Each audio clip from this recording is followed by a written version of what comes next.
Well, hello. hello. Right when I put my, what do you call that, my headset on, the first thing I hear is yeet. Hello, Chip. Let me check whether I can be heard on... I guess I can be heard on Twitch, maybe. Let's see. Yes, I can. Okay. And can I be heard on YouTube? Yes, as well. Everything is working, which means I can switch scenes to the just yapping scene. There you go. Hello. That was quite the start to the stream. Hello, Chip. Hello, Swivy. How are you guys doing? I hope you're doing well. I hope you have a great day so far.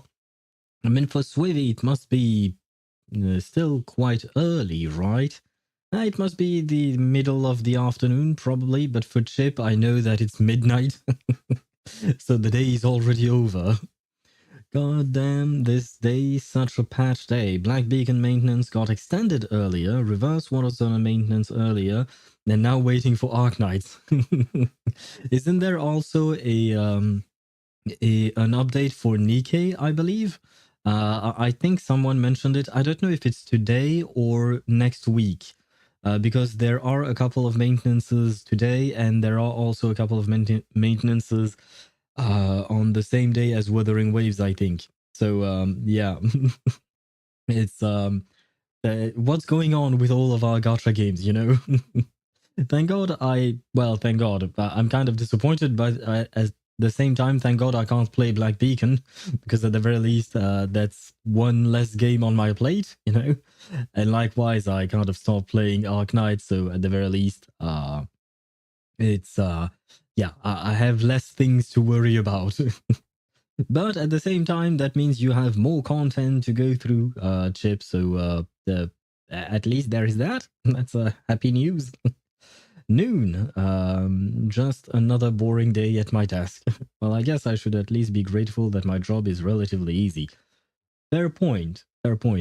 But I know that a lot, I don't know how many, but I know that some people, at least, you included, Swivy apparently, watch or listen to streams while they're at work. But I often wonder what kind of work that can be, because, you know, in theory, you're not supposed to watch streams in most places, right? For instance, I've looked for a job in teaching as a teacher of biology and geology. So unfortunately, I did not get one. But the thing is, if I were to get that type of job, I can't exactly watch a stream while working. I don't think my students would. I mean, the students might appreciate it. They might actually like it. But yeah, some works can't allow for streaming, watching, or even listening. Wait, Arknight's maintenance hasn't started yet. Ah, so you can still play. Why did you use the baby's emote? What does the baby has to do with Arknights? Is there a baby in Arknights as well? I'm very much afraid for you then. Heavy data related. Work from home as well. Okay, for a second there, I was like, what the hell is WFH? And then I remembered. Yeah, I'm on call, but I'm based on the East Coast and the company is West Coast, so 3-hour time difference. Right, so does that mean that you always... right, I do remember that there was a time difference between you and your company, but that means that you always have to work with a different time zone.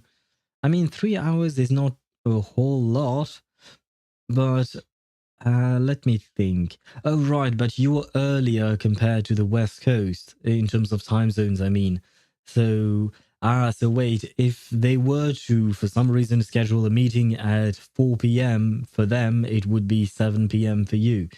So that's kind of not great. I don't know if they would schedule a meeting at 4 or even 5 p.m. and it would make it 8 for you. But yeah, time zones can be very annoying, I suppose, especially in work-related things.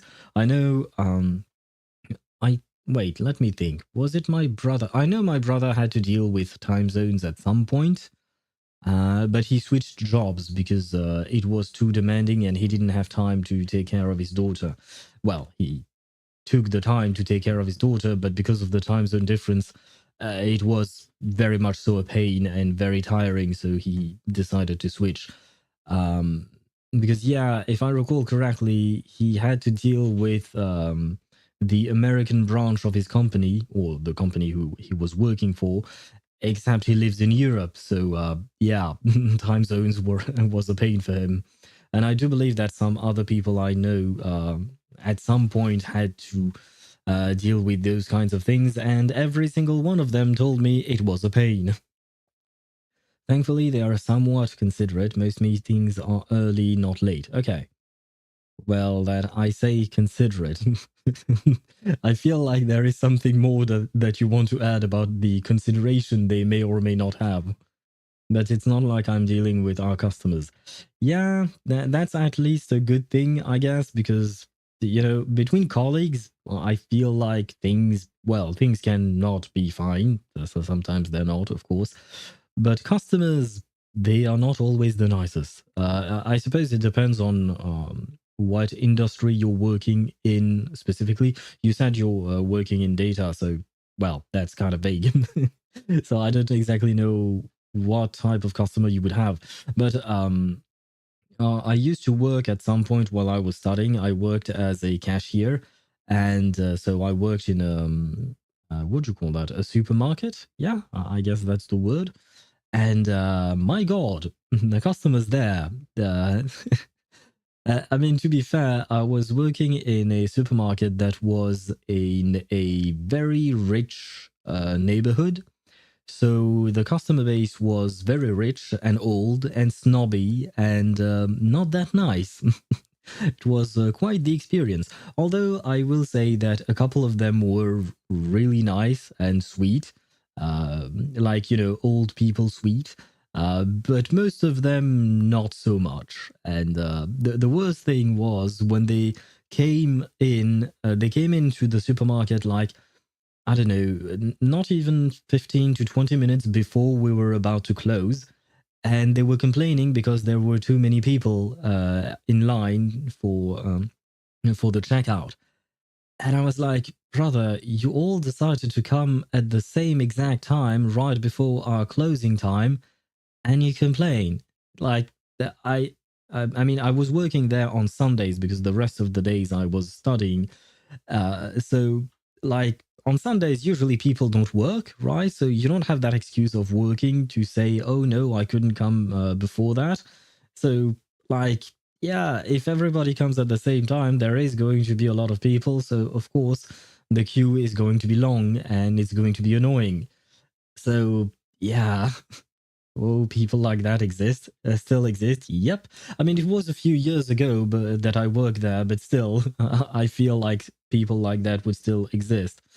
Which is, I mean, and on top of that, like, it was one customer in particular that I do remember about this, and he was like, he was really well dressed. I will say he was really well dressed. He looked nice and all that, and he looked like he wasn't a nice person, except when he started speaking to me.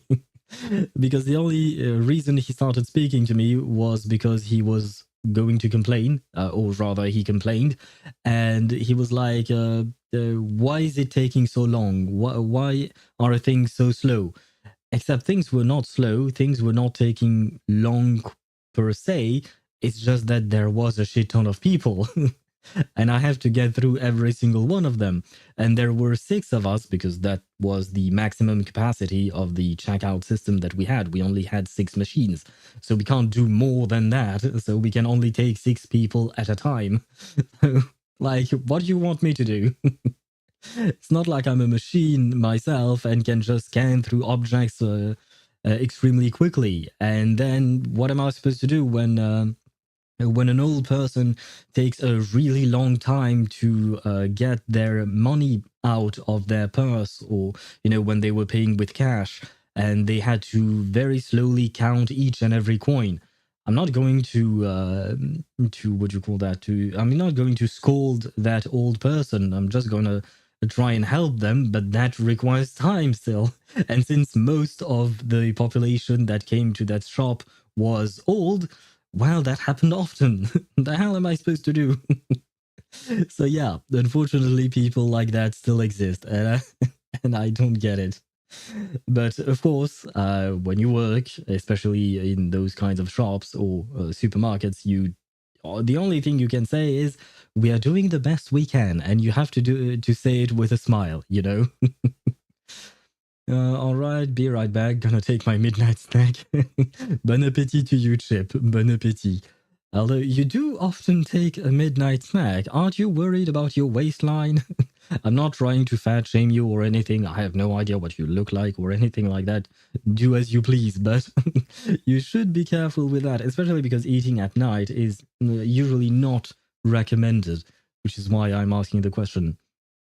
I'm a bit skinny as hell. Oh shit. Well, then maybe you should take another another midnight snack. Probably not. Do not listen to my advice. And hello, Ktosh. How are you? I'm a woman. I can't drive. The hell is that supposed to mean? What do you mean, Ktosh? But hello to you and welcome to the stream. I hope you're doing well. Maybe it's just a bias from me and my company, but at work is financial related. My work, sorry, is financial related, and most of our patrons are Chinese/Asian. The majority of our company patrons are quite lax in the way they dress and act, but the money they move out was quite shocking when I first started. The patrons would regularly visit and send gifts to our office. Ah, interesting. I think it's probably, a question of culture as well. I think there is a lot of that to take into account. I don't know a whole lot about Chinese or Asian culture, but maybe it's because of that. Because one stereotype I've heard quite a lot was mostly based in Europe, because, well, that's where I am. But a lot of people told me that they hated working with Italian people, for instance, because apparently a lot of Italian people were constantly late, like really late. Except they didn't seem to show any kind of remorse about it, and it seemed like it is just kind of ingrained in their culture that being late for a meeting is okay. And when I say that, I'm not talking about every single Italian person, because I assume that's not the case, of course. But yeah, a lot of the complaints I've heard was like that. And that, I assume, means that, yeah, depending on the country you're from and the country you're dealing with, you might have very different reactions and behaviors with the customers you have and all of that. West Coast office culture is quite lax. East Coast is all suit and ties. Does that mean that you have to wear a suit and tie every day when you go at work? I mean, I assume when you're working from home, you don't have to, probably, unless you have Zoom calls or things like that. But I mean, suit and ties is nice. Don't look at my model. I mean, I am absolutely not a tie wearing, suit wearing main. That's not true. I genuinely like ties and suits. I don't wear ties generally because I find them kind of restrictive around my neck. But if I have to, I will without an issue. But I will always wear a shirt and some kind of suit. Not always a proper three-piece suit. But I will always wear a black jacket or a gray jacket. I have another one. And I will be a bit more lax with my bottoms, with my pants. Sometimes it will be just a jean, a black jean, or something like that. But I do like that type of uh, attire, I guess. But yeah, the truth. What do you mean the truth? Plenty of women can drive, Ktosh. I mean, I've ridden with plenty of women in cars, and they can drive better than I can because I myself can't drive. I don't have a driver's license because I've always been too lazy to pass my driver's license test. Because in the area I live in, I don't need a car. I can either go through my day with my feet. My feet work. They work really well, and I enjoy walking. Or I just take the public transport system, which is very solid in the city I live in. Although we do love to complain about it, but it is in fact a very solid public transport system that we have here. I'm at 73 pity on Venti's banner. I might be cooking 50-50 though. If I'm gonna lose the 50-50, Y second account is gonna be cooked as well, even in Genshin. I'm not sure I understand everything you said, but good luck on your Venti pulls. Wouldn't you prefer waiting for a Kazuha rerun? Because we are approaching the summer, and usually Kazuha comes back in the summer. Although, didn't he have a rerun before? I don't really remember. But I would advise you to pull for a Kazuha over Venti if you wanted to make the choice. Now, if you really like the Bard, then go for the Bard, of course. No. I was in person back when I was an intern, and even back then, the dress code and vibe was quite chill. Ah, nice. Now I don't have to worry. As long as I don't show up nude on call, I really don't care. You know what? That's I like this type of work culture. I mean, not showing up nude on call, I feel like is kind of a given. Although I guess maybe some people don't really understand that. But yeah, a more relaxed culture, I do feel like it's nice because you don't have to put pressure on yourself all the time to look good, to do things exactly the way they are supposed to be done. I mean, of course, you're supposed to perform at work. That's another matter entirely. But I'm talking more about the social aspect of it. I prefer a lax environment rather than a strict one because it feels nicer overall, I'd say. My second account is more like pull for characters I want, though. Okay, I'm waiting for my short king Xiao. I see. I see. Well, I have no idea when Xiao gets his rerun usually, to be honest. Because the Archons, they always come back towards the start of a patch, towards the start of a new version, right? Like 5.0, 6.0, and stuff like that. Kazuha, Klee, and someone else usually comes back during the summer.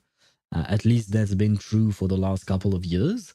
But Xiao, I actually don't remember. Maybe it's around Lantern Rite, but that has already passed, unfortunately. So you might not be in luck there. Or maybe in September he could come back there. Nah. September, usually that would be an Archon as well. Although on top of the Archon, you could have another rerun. So yeah, no idea when Xiao is going to come back. But if on your second account you're just pulling for characters that you like, then yeah, sure. I mean, Venti is still kind of useful, especially on floor 11, stage 12, stage second half of floor 11 of the second fight. It's kind of I think, or somewhere along those lines, somewhere in the on the 11th floor of the Spiral Abyss, where you now have 60 enemies. Apparently, it's a field day to go through it with Venti. For some reason, I didn't even think of Venti when I cleared my Spiral Abyss, so I didn't have the joy of doing that. I used Mawika, so I ran in circles with my motorcycle, eliminating every single enemy on my path. It was an experience, I suppose. Not exactly the greatest, but it was an experience. I mean, not gonna lie, Mawika's gameplay is kind of brain dead. Like you press Q, yeah, right, on an English keyboard that would be Q, right, for the elemental burst, and then you long press, you hold your click and profit basically. There is nothing more to it than that. Which is why I do like Wuthering Waves gameplay and Zenless Zone Zero's gameplay, because it does involve more than just holding left click and waiting, you know? I do really like that. Yeah, I can't beat full floor 10 yet. Ah, well, if you can't beat floor 10, then you know what? It's good, because that means you don't even have to worry about floor 11, much less floor 12. Floor 12 was a pain this time around. I really did not enjoy my time in floor 12, even though I have quite a few characters by now. I have at least 3 or 4 characters C1R1 and others at C0R1. And even then, and I have relatively good builds. So, and even then, yeah, it was still annoying. It wasn't difficult. It was just annoying, especially given the fact that you have to beat things. You have to beat the timer mostly. That it's the main constraint about Spiral Abyss is the timer. It's not the actual enemy itself being difficult. Well, I finally got a chance to bring out my Nilu Bloom team again. Very cathartic.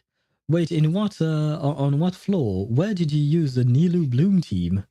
Because I've been wanting to use my Nilu Bloom team as well, but it's been a while since she has seen any use, unfortunately. But yeah, that's kind of.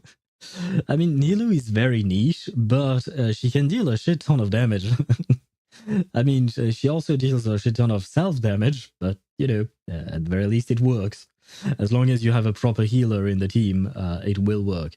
Though Nilu has a shit ton of HP as well, so she's fine. It's only if you have other characters on field, then things might take a turn for the dark. Especially, I love having used Kokomi, Nilu, Nahida, Al-Haytham. Okay, I love having Nahida on my Nilu Bloom team and having her on field, because poor Nahida. Sometimes my Nahida, even with Kokomi's healing, she does not survive.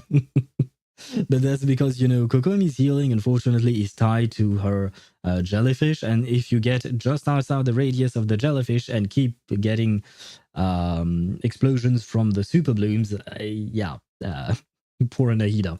Nahida is a very squishy radish, you know, very squishy. Speaking of keyboard, Reverse 1999 now supports that. Check out the controls in game later. Yes, I saw that in the live stream. Now we have controls for the menus and stuff like that, which is really nice. I don't know. I do believe that they mentioned some things about keyboard controls in combat as well. And I do really wonder how exactly that's going to work. I will definitely check it out when we get into the game.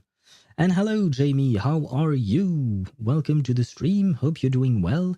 Will you pull Liang? Need to know if I need to add you a title. Well, regardless of whether or not I pull for Liang Yue, I'm not going to be a Liang Yue main. And to actually answer your question, I think I might just skip. I think I might skip the entire patch. Honestly, right now, I don't really know what to pull for in Reverse 1999. Because aside from Aleph, none of the characters that are upcoming or coming soon or stuff like that are all that interesting for me. And the problem is, Aleph is, as far as I can tell, Aleph is kind of useless without Barcarola. You have to have them together. Please feel free to correct me if I'm wrong, because that's only a vague feeling that I have. It's not an actual fact. But yeah, so even Aleph might go out the window. He might like it, but the problem is I don't. I do wish I could pull for him just for him, you know, just like that. Because another character that is apparently very good would be what's her name? Recoleta. Recoleta. I do believe she's supposed to be extremely good, but she's very good with Melania. Euphoria Melania, to be more specific. A character that I do not have. So yeah, that's kind of a that's kind of a problem. I think Stringless is going to work with Venti somewhat good, but I'm going to give him Favonius Bow for the start. Stringless is definitely something very good for him.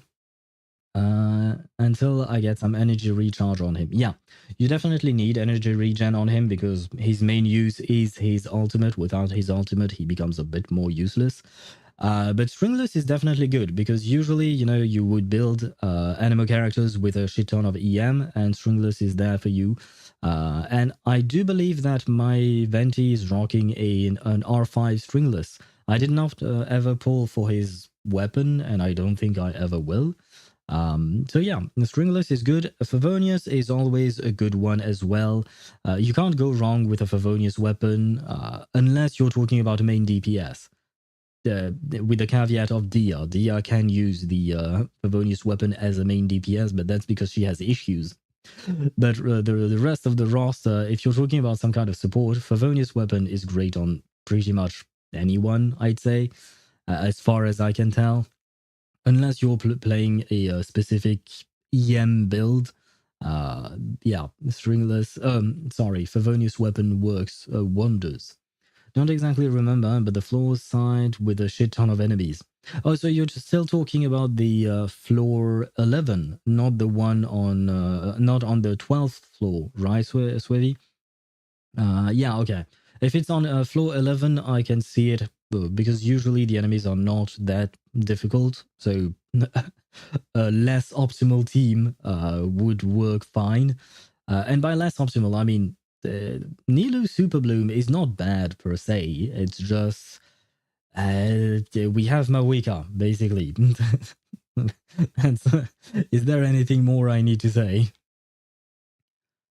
And then, okay, so wait, let me read your message fully, Jamie.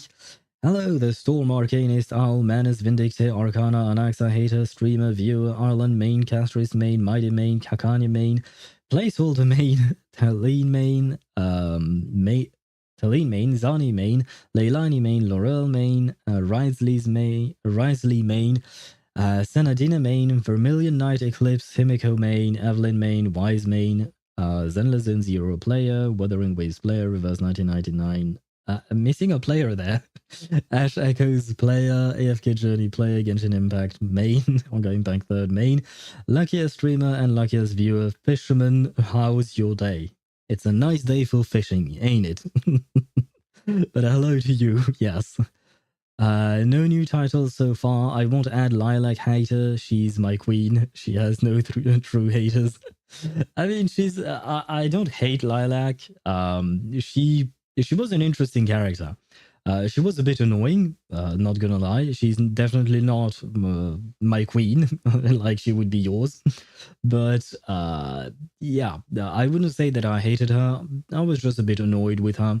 Kind of like with Toa in Reverse 1999 in the last patch, or the patch before that, we had Freddy as well. A few characters that I do find annoying, but I don't hate them per se. So yeah, no need to add that title for now.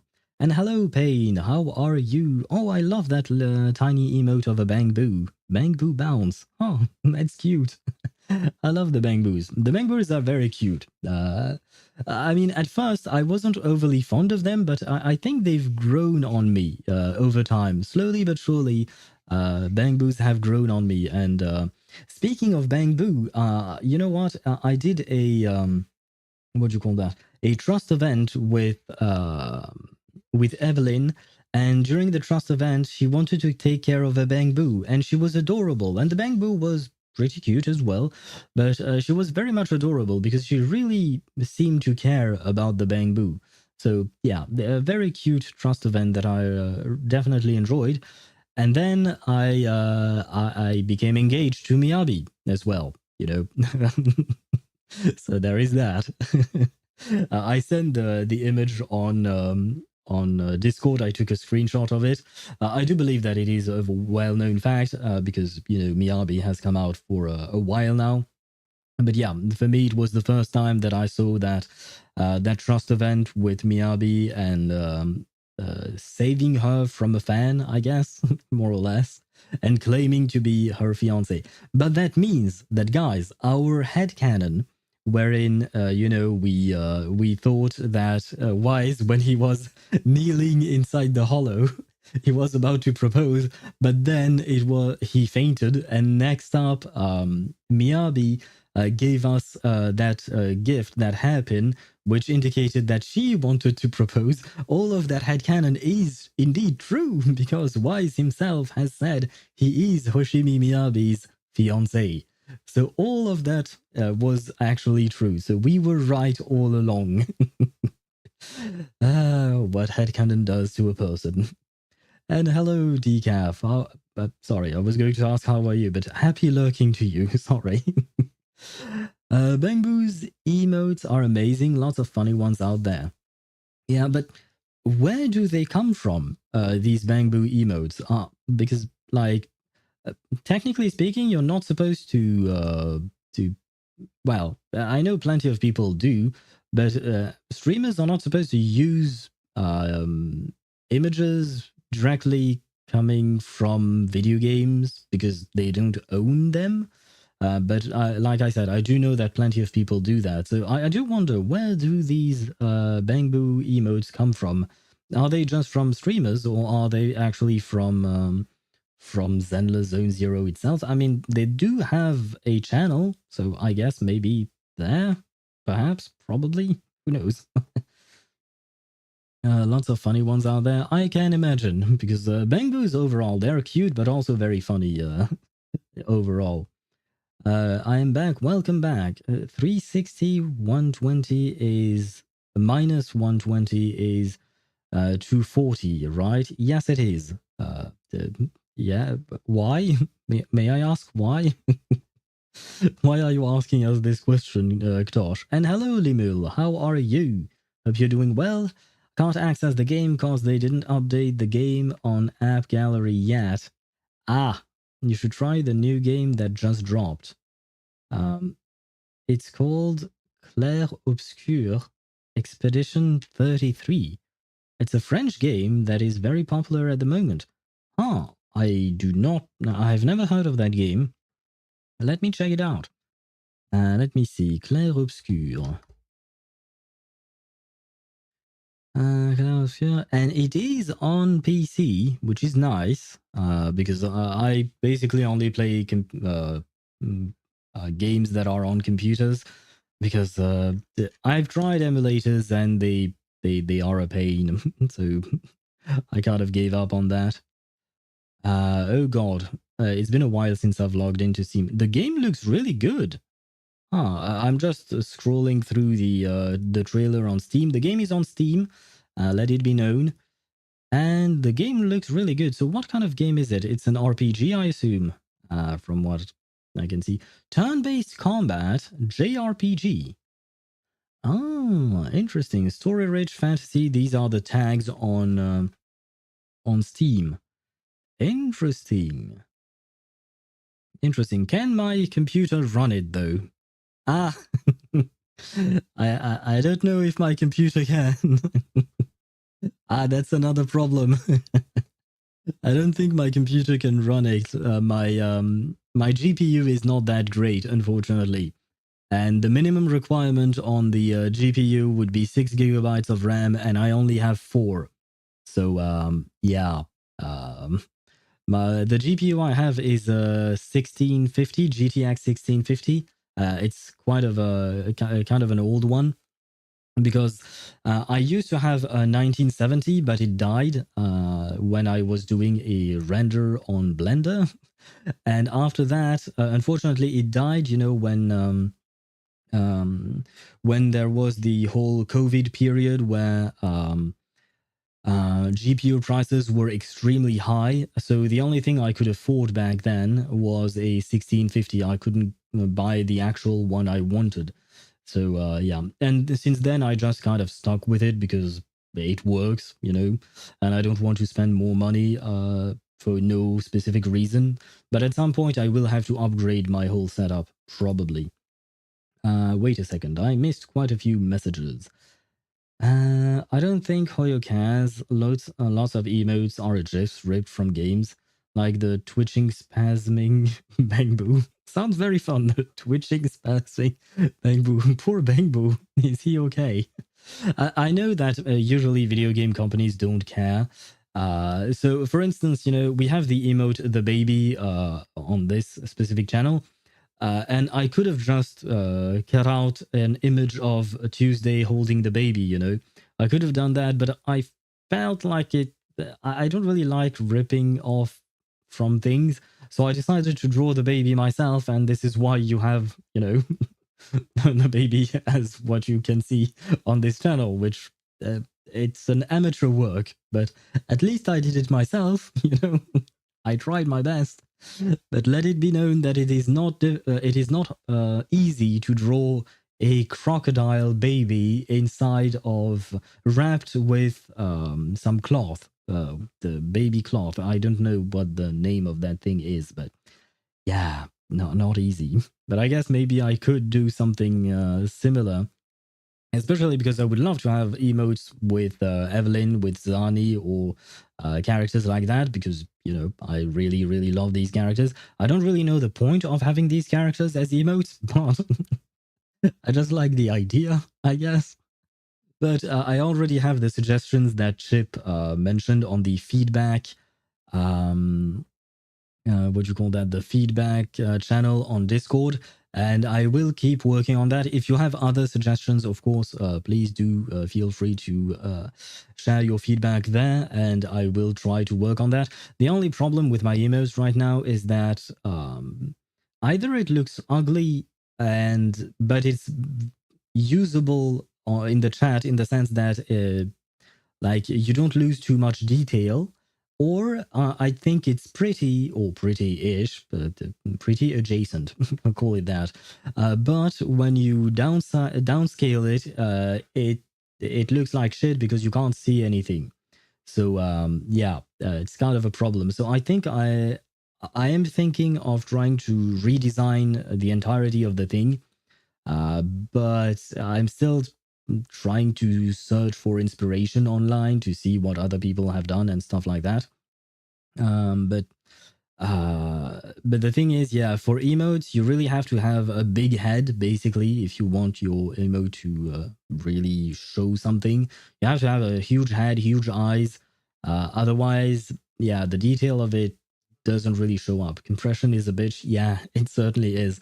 Because like I think I've mentioned this before, but the emote size in terms of pixels, it's like 28 by 28, I think. You have several versions, 28 by 28, 56 by 56, and 112 by 112. So that's not a whole lot of detail that you can add in there. So yeah, I have to find a way to show what I want to show, the emotion I want to show through the emote, while working with those constraints. But since I'm not really used to these kinds of works, it's difficult for me. But I will do my best, and I might be able to bring you another lizard shoved in a burrito, like Limil said. It looks like a Limil. It looks like a lizard shoved in a burrito. But it is nice. Limil said it's nice, so at the very least there is that. Thank you. I did my best. But maybe we can have another lizard burrito of some kind. Probably. Who knows? Like I said, I will try my best, and as soon as I'm ready to do something about it, I will let you, of course, know. And by the way, wait, I missed a few messages. Doing my homework. I don't know why it's that easy today, though. If that's your homework, Ktosh, you're 14, and your homework is to do a simple math calculation of 360 minus 240. That's not just easy, that's not on your level. I think, in the sense that it's way too easy for you, I would hope. So that's kind of strange. It dropped 2 days ago. A lot of the Twitch streamers are on it right now. The story is so good, and it is a JRPG, and the graphics are breathtaking. Yeah, the graphics looks really good from what I could see on their Steam page. Do you have a console, perhaps? Nope, no console for me, which is why I also exclusively play on computer. on PC. Although, like I said, I will have to would you call that, to upgrade my computer and all of that.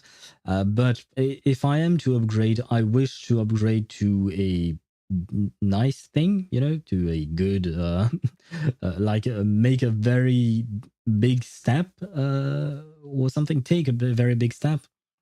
Like I don't want to upgrade to like from a 1660 1650 to a 2050. Like I want something better. What was your GPU? 1650 GTX 1560. No, 1650. Sorry. But yeah, that's kind of a sad thing. 1590 Ti, 60 gigabytes of RAM, 32 gigabytes of VRAM, 10 terabyte SSD. I do have a 10 terabyte HDD, but I don't have a 10 terabyte SSD. I do wish I had, but it is quite pricey. So yeah. Likewise, no, I'm absolutely not buying a 5090 Ti because that is so goddamn expensive, man.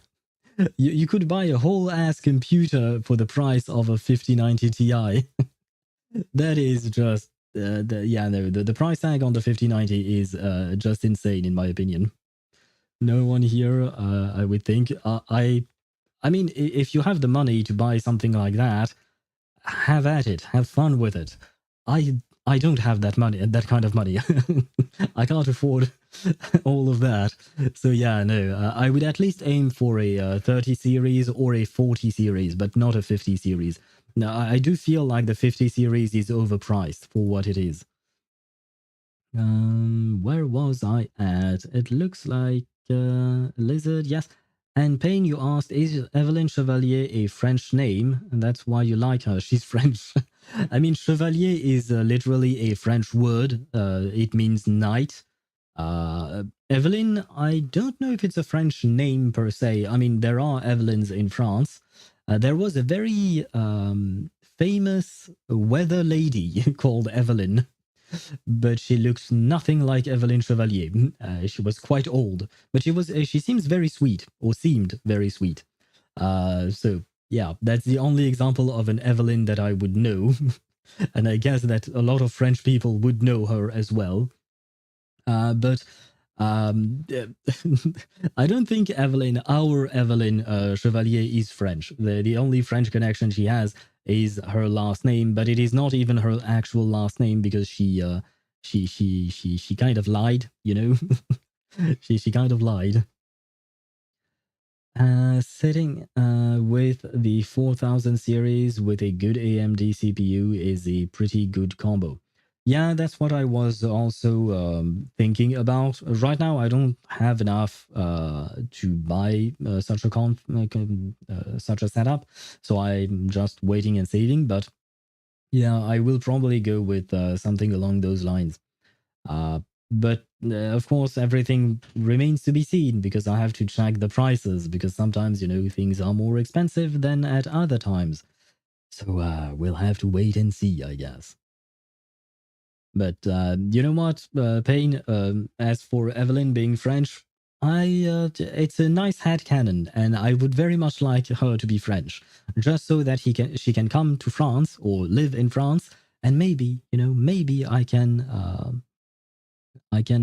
meet her in real life, even though she doesn't really exist. So yeah, that's kind of a problem now, isn't it? It's kind of a problem that she doesn't exist. Why do all of our waifus don't exist? Or you have to find yourself a girlfriend that cosplays, and then you can ask her to cosplay the characters that you like. Which it would be very fun, I think. But yeah, that's another separate issue entirely, I think. Anyway, let me grab a drink.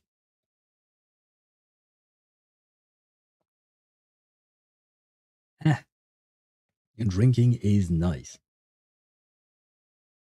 Where do I put this? Because it's empty. There you go. Don't buy new components. You find some already used ones. Yeah, that would be the cheaper option, of course. What do you drink? Well, I have several things on my desk.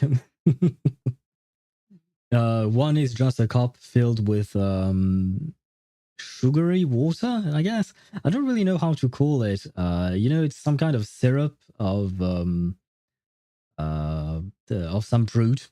I don't remember the name of it. It's a red fruit, a red berry, but it's not a strawberry. It's the other one. And I'm not really fond of that, but grenadine. No, it's not even grenadine. It's another one. I think. Wait, is it a raspberry? I think that's the word, right? Raspberry. There you go. Is it raspberry? Yes, it is raspberry syrup thing. You just put the syrup in your cup and then you add water. But yeah. I usually do drink some grenadine as well, but not this time. Not this time. And I also have some Actimel. I have no idea how it is called in English, but in France, the brand is Actimel, and it's some kind of milk, basically, and it's nice, more or less. It's it's it is it exists.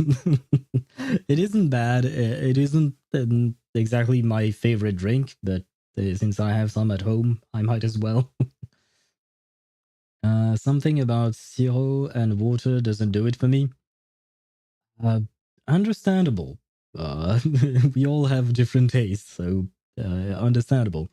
I don't really mind. The one that I'm drinking right now, I'm not really fond of, but I usually like the one with lemon juice because it's just it isn't really too sweet. It just adds a tiny bit of flavor to the water, and that's it. I don't need it to be extremely sweet. I just want to add a bit of flavor to the water because water. And please don't repeat what I'm about to say to Nouvelette because he's not going to like it. But water tastes kind of plain to me. Yeah, I'm not fond of regular water. Once again, I hope that Nouvelette does not hear me. Otherwise, I'm going to be a hydro pump, I guess. And yeah, I'd rather not. G Fuel? G Fuel, is that like some kind of energy drink? I think I've heard of it, but yeah, I don't really see the point of energy drinks in general. Uh, yeah, drinking water works fine, I think. Even when you're doing some kind of if you're participating in some kind of sporting event or something like that, I think water is fine. Eat a banana. That's nice as well. You don't really need all of these energy drinks, in my opinion. Now, I'm not an expert on these kinds of things, but yeah, I don't think that's very useful. Let's prepare my water for the day. Those videos are kind of triggering. Water, nah, man. The heck are you talking about? I don't know what you're referring to.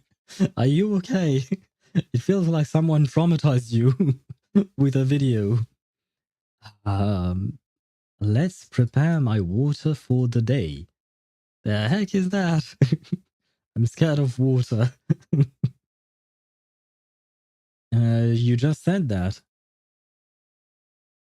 Wait, I said let's prepare my water for the day? Wait, what? Did I say that? No. Water, na, banana. Wait, what is going on? I am utterly lost with this conversation. I'm sorry. Dementia final boss. You said eat a banana. Yes, eat a banana. It's nice. And it will give you the strength you need. I mean, if you look at it, if you look at tennis players, often you will find them eating bananas between sets because it's a healthy way of replenishing your strength, especially when your match lasts like for like 6 hours or something like that. It doesn't happen all that often, but it does happen from time to time. Now then, you know what? I remembered something you said earlier, Limul, which is that you couldn't play because the update has not gone through on the App Store, I think. And that reminded me that I did not think of updating my reverse game before the stream. Usually, I always make a point to update things before the stream to make sure that everything works fine. But I kind of forgot. So yeah, I'm going to update it now. And hopefully my stream is not going to die from it. Yeah, because it is obviously filled with water, trust me. If you want something really filled with water, you can eat a watermelon. I mean, it's in the name. Or some cucumber as well. I do find those pretty nice.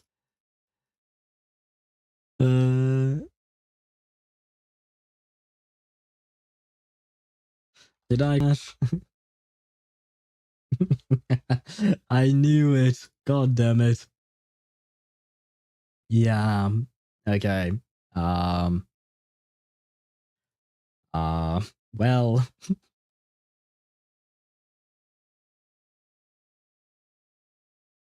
Awkward. Ah. Yeah. Yeah. Yeah. I crashed. Did I crash on YouTube as well? Yeah. Okay. Um. A minute.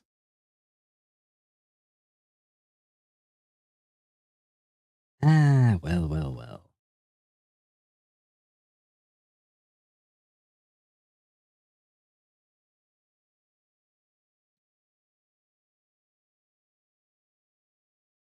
Ah. Wait. Are we back? Let me refresh this. Am I back? By any chance? Ah. Not really. Am I?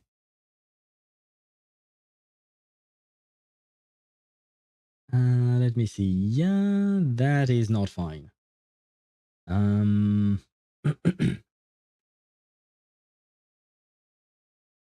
Okay. Okay. I'm going to relaunch my stream. Guess what? I am guessing. But am I back? Is the more important question. Ah, I am back. Never mind. I don't need to relaunch my stream. I am indeed back. I think. Probably. Please let me know if I'm back. I do believe I am back. Back. There you go. I think I'm back.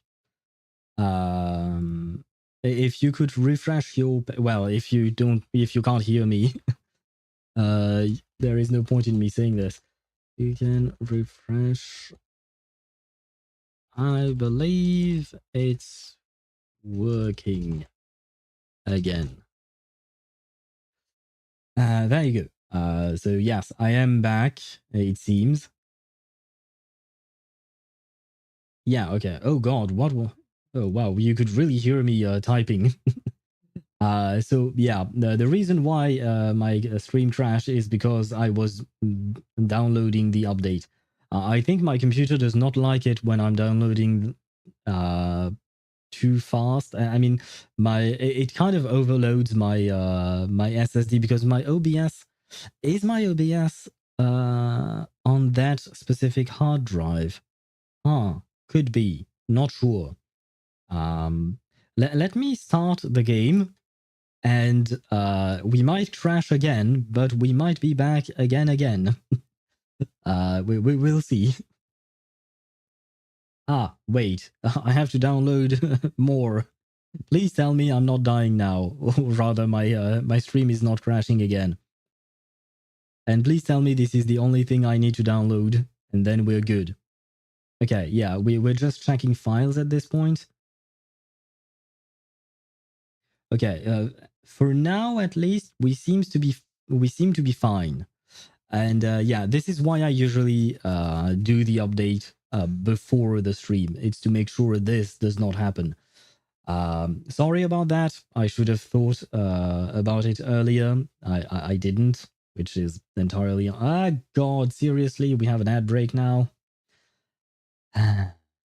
Everything is great. Everything is perfect. Everything. Man, it had been a while since we had any kind of issue, but I guess we are having more issues because that's on me. Today's issues are on me. I should have planned for this, like I usually do. Your stream crashed right when Bruce Wayne joined me. The heck are you talking about? Ktosh, does that mean that you lost your 50-50 to Diluc? Is that what you meant? I'm sorry to hear that. I mean, Diluc is nice. I hope you won't build him the way the way that Diluc was built in, what you call that? In the screenshot you sent on Discord, because that was something. I guess we're playing Genshin today, and you're gonna play Reverse later? Nope, we are not playing Genshin, at least not on stream. If you want to play Genshin, you can, but I'm not. I am not playing Genshin today. Might be playing Genshin in a couple of weeks. Literally, Bruce Wayne joined me. You do realize that Bruce Wayne does not truly exist, right? So, yeah, I guess you're having some hallucinations. I would recommend I would recommend you to go and see a doctor. I'm not talking about Il Dottore, but you should definitely see a doctor. He might help. And let me start the game. Please tell me I have nothing else to download, nothing else to deal with. Okay, everything is working fine. And I am going to switch scenes in a minute because we still have 52 seconds of ads, unfortunately, because of the crash. But at the very least, you know what? It will make for a kind of transition, I suppose, between our just yapping and actually starting the game. And thank you, Stream Elements, for telling me that my stream is starting now. Yeah. A little reminder for myself. Always do the update before the stream. Always do that before the stream. But it is what it is. I made a mistake. That's on me. I hope you guys will be able to forgive me for my transgression, for my sin. And the ads are done. Yay! So now I can switch scenes to a reverse 1999 scene. And there you go. Perfect. So we are back. The game is working. The stream is not dying. I do believe that everything is now fine. Please do let me know if everything is not fine, but I do think that now things are fine. I wish someone would talk. And, yeah. You really do like those brain rot memes, Knosh, for some reason. Once again, I suppose this is just a generational difference, but yeah, I don't really get it, man. Anyway, what are all these red dots, or orange dots, I should say? Oh, these are pretty. I don't think I'm going to buy any of the... Oh, Druvis. I don't have Druvis, so there is no point in me buying her skin. But she looking kind of good, you know. And Discord sign-in community. Ah, sure. I never joined the Discord. Is all this here? Wait. Let me sign in for starters. The heck is that? Ah, right. Yes, I have logged in for 534 days. Yeah. Yes, indeed. I have logged in for quite a lot, man. I think I only missed a few days ever since I started playing the game, and I started during the first week after the launch on Global, so yeah, it's kind of a lot. Am I supposed to do something with this? Oh yeah, what does this do? Holy hell, that does a lot of things. Mystery invitation. Right. Wilderness blocks. What? What is this? A pile of building blocks just waiting to be used. Can be exchanged in the wilderness shop for orange quality and low tier buildings and archipelagos. I think I already have everything. I think. Free island or building. I see. But what if I already bought everything? I guess I can keep it for later. Okay, so that's the gluttony. Those are pulls. What is this? This is the free... invites a free random 6-star to join. But, if I'm not mistaken, in this mystery invitation, I can't get Willow, can I? Please tell me I can. I think I've already asked that question. And I'm only asking to be disappointed again. But these are all, you know, very nice rewards. Nope. No Willow for me. I see. Well, we are going to open it today. We are going to open it on stream. I mean, might as well. What is this? What is that?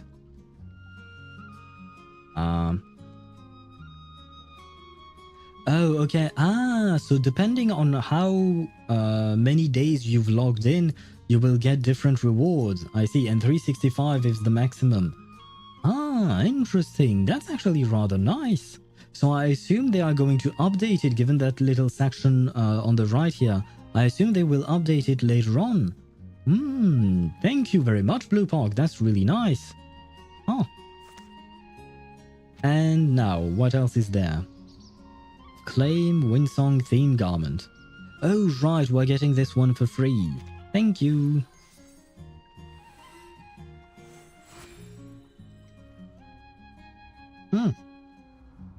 When we shake hands, we enter a relationship like that of two intersecting lines. It's a pleasure to work with you, Miss Timekeeper. I would gladly shake your hand, but I know you're well, technically, I was going to say Winsong is taken by Vila, but to be fair, Kakanya is taken by Isolde, so yeah, I will I will take my waifus however I can, or that doesn't even make any sense. Wait, what is this? why are there more things? Okay, so this is just presenting us with all the garments that are coming out in this patch, right? And Tiara Winsong away. I guess so, yeah. And what is this? Right, this is one free temple, I believe. Yeah, Decatone. Okay. Thank you very much. What is this? More rewards? God damn. How many rewards do we get? Cut to fit garment. So I can buy even more garments. Yay! How many things? Oh, what is this? Oh, these are interiors. This is a new interior for the for the suitcase. Nice.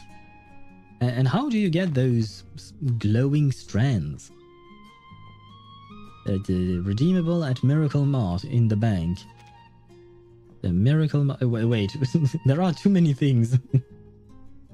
Discount. You either buy them or use the drops. And when you say buy them, you mean with like real life money. I see. They're introducing too many things. My poor brain is kind of lost. Old tickets. Free. What is... I mean, if it's free, I'll take it. I have no idea what it is or what it does, but if it's free, I might as well. And what is this? This is just... Okay, this is... Okay, this is an Apple garment, okay. And these are just stuff. Okay, what is you? Free, weekly tribute. Fine, if it's free, I'll gladly accept it. Thank you very much. Another free gift. Yay! God damn. So many free stuff. Literal Denny's. Wait, do you mean I have to pay in reverse with my currency in ZZZ? That's starting to go through. That's starting to get too complicated for me. Fog, they add level 80 gift now. Yeah, I just saw that. I did not know that they did that, which is also yeah, really nice. Oh wait. Yes, Isolde is here indeed. Yeah. Who else is there? Collab, right. Holy shit, wait, is everything here? Oh, Melania's one here. I absolutely love it. She looks beautiful in here. I don't have Melania, but still, looks beautiful. I do like Six's garment here, but of course, as Chip pointed it out, I am going to buy the Isolde one. That way she can look like her wife, which all makes sense. Yeah, sure, buy it with that. Crystal drops. Yeah. I have more than enough, I think. There we go, perfect. Now my waifus look alike, or, well, they kind of exchanged colors. That's lovely. I'm still waiting on a Euphoria for Isolde though. As much as I want to buy Voyager's garment, her silhouette looks like a shuttle... A what now? What is a shuttlecock? The thing you use when playing badminton. Okay, I did not know what it was called.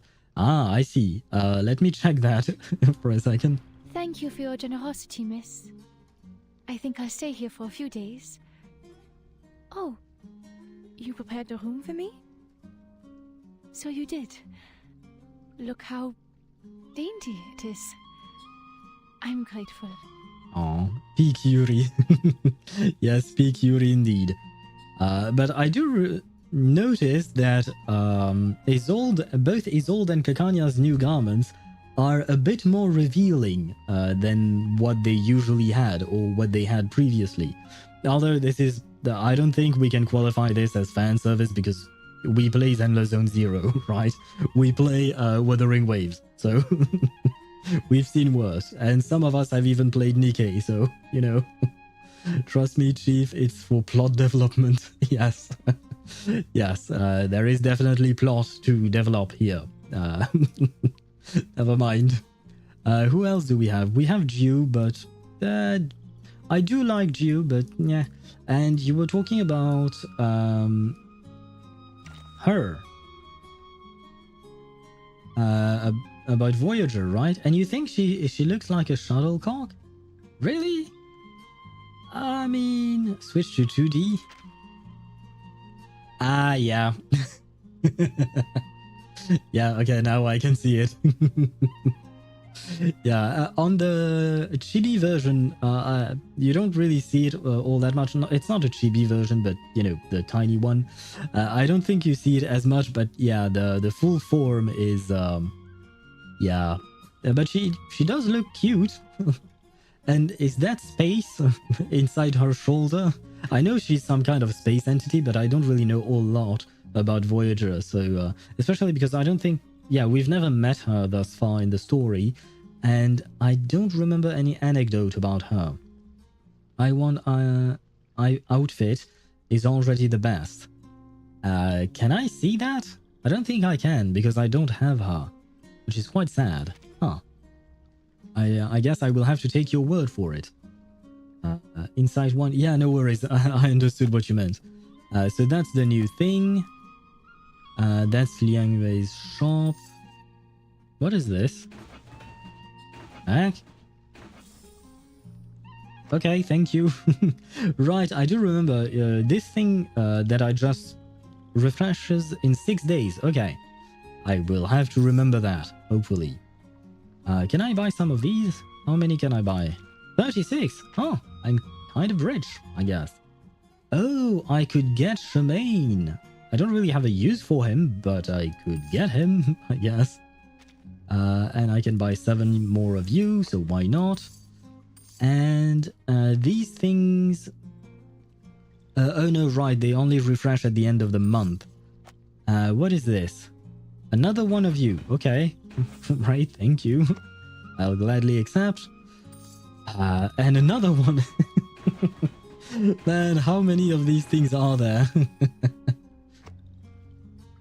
And hello, Deidara, how are you? What are you doing? I'm collecting all the free rewards that are given to us in Reverse 1999. And I'm discovering all these free rewards because, man, there are quite a few. You know what? I have 42,000 of these points. I might as well buy these things. I did not see that I had that many points, so I will buy everything I need. There you go, these things are very much needed. And that's about it. The rest of them I can farm slowly. What are those? I don't think I need anything in here. How do you get those things?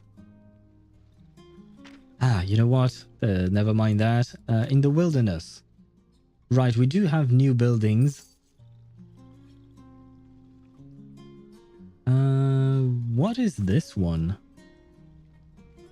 Oh, did I not buy all of these things? Because that is not from the current event. And what are those? I guess I must have missed some, because the last time I checked, I had bought everything I needed to buy, so I'm kind of confused. Jesus, give me some of cacophonies. The Vienna set. You know what? I might have to rebuild my... oh god, more rewards. And please, I'm not complaining. It's just, it never stops, man. Every time I click off of a menu, we get another menu with a reward. And see, what did I tell you? Another menu with a reward. And I don't know what this is, but this is very beautiful. I love these tarot cards. Click to uncover mystery. What is this? Okay. Beautiful card of Druvis III. But what does that mean? Battle Pass skin. Ah, okay.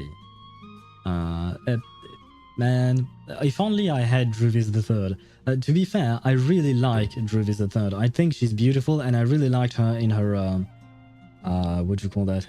In the story and all that, but I never got her, so yeah. And right now, I mean, if I euphoria'd my Jessica, I could play them together, but yeah, and more things. God. Okay, so these rewards I can't claim yet. Ah, never mind, I can claim these rewards. Man. Bluepoch really do be showering us with rewards.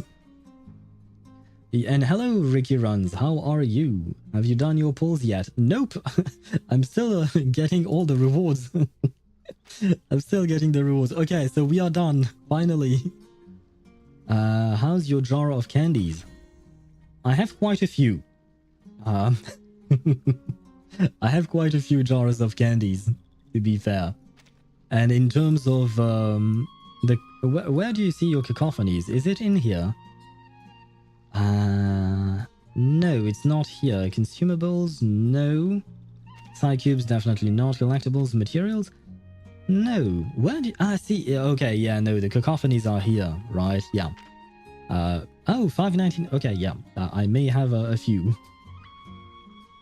Dude, I got so lucky. I got Liangyue with the free temple. Congratulations! Damn! And 2 pickles from the selector banner. Oh, right. I forgot about that. I'm not done checking everything out. There are too many things, man. There is just too much. So many new things. What is it, bank? What is new? Ah, never mind. I can't get rid of that. Okay. And what is this thing?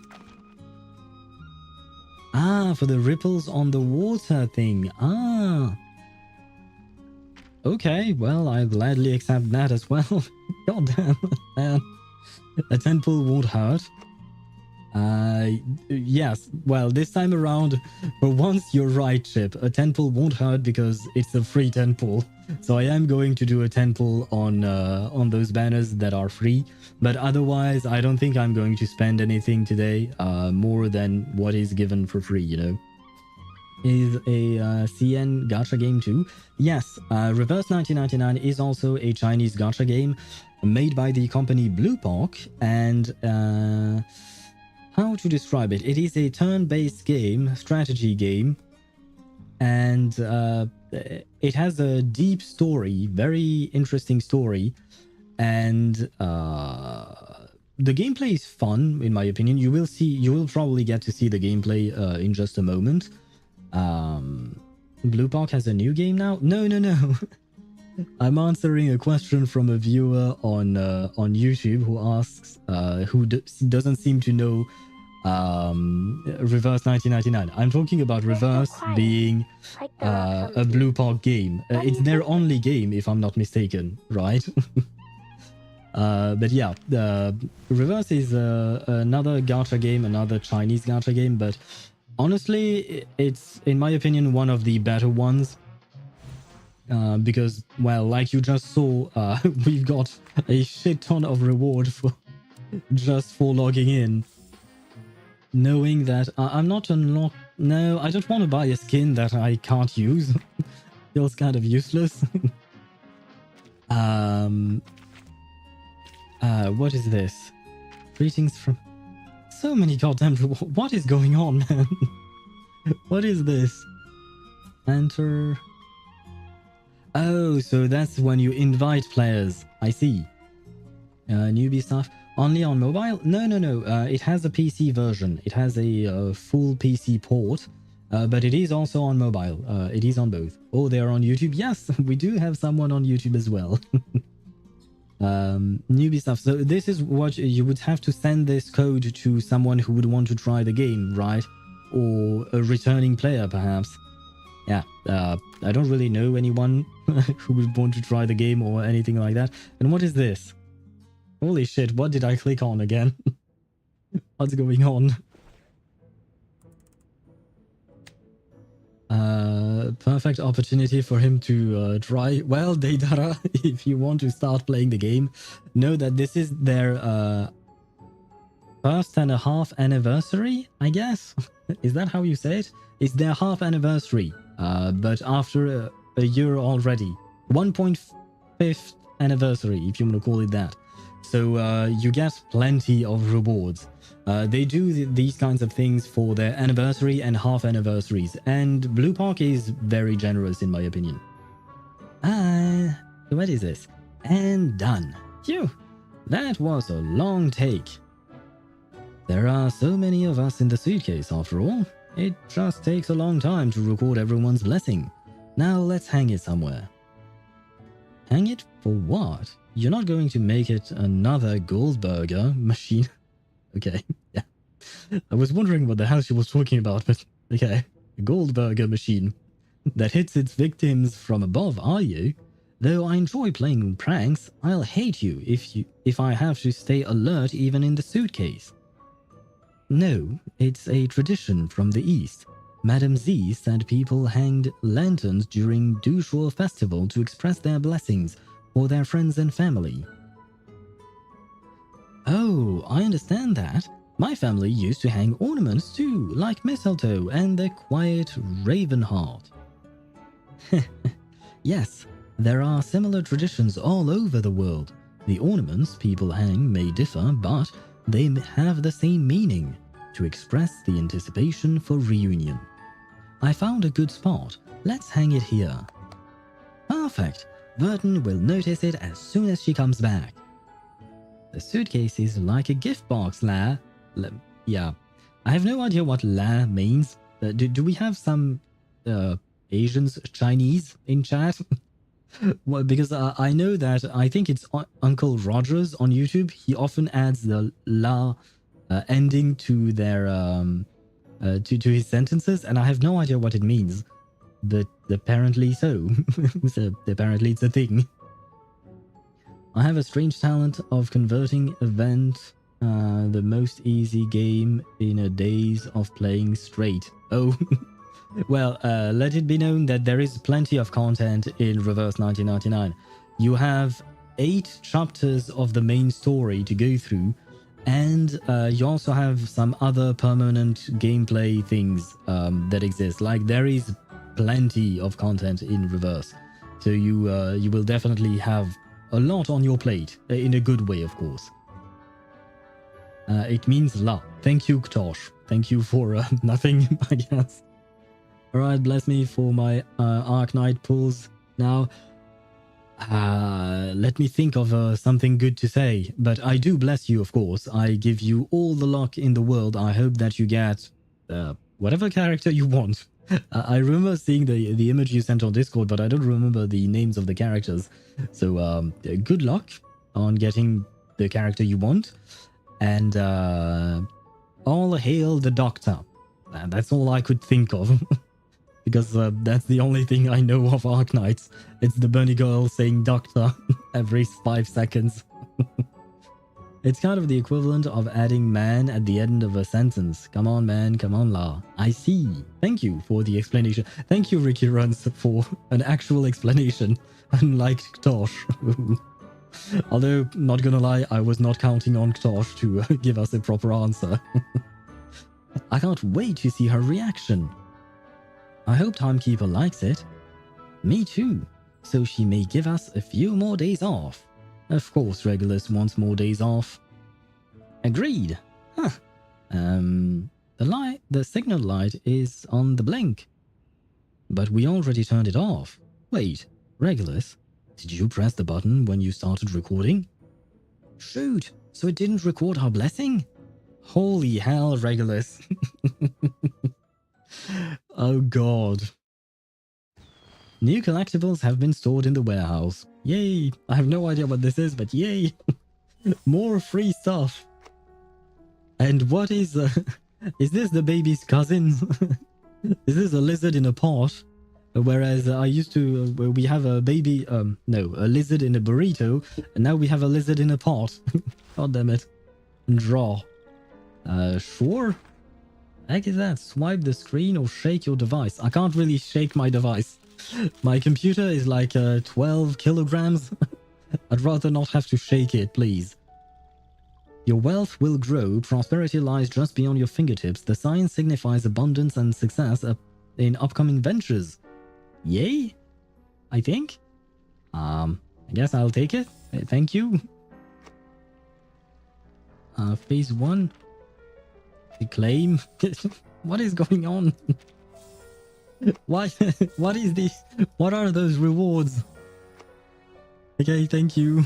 I guess we have more rewards. I mean, once again, not complaining. What is this? This thing as well. Claim this. God damn. The game is really showering us with rewards, man. It's kind of insane. What is this thing? Okay, this is just that. Okay, I think we done. More or less. Hopefully. But just claim everything, don't question it. Yeah, that's basically what I'm doing right now. Like, for example, in my turn gacha game, I have 130 characters. 8 of them are exclusive, the rest are free. Weak or mid, there are 17 stages. So I got the idea of not repeating characters in each stage, converting a 2-hour gameplay into a 20-hour. Good grief. Good grief, Deidara. I mean, at the very least, well, you have gameplay and then you can create your own gameplay as well. That's one way of doing things. I can't afford to do that because I play too many gacha games at once. So I will take the path of least resistance, I guess. You will be buried in rewards. It seems like that, but I think we are finally done with the rewards. Never mind. We have to... Wait, where was it? Is it in here? No, it must be in here. Is it this? Scenery coupon. No, it's not this. Where is the mystery? It is this. The mystery invitation. Now, who can I get? I wonder who I can get. I mean, the roster of characters is kind of huge, so I guess I could get anyone at this point. But who would I want? The only character I really want is actually Willow, but she's not on this because it only goes up to Lopera. So I don't really know who else I would want, unfortunately. Who should we pray for?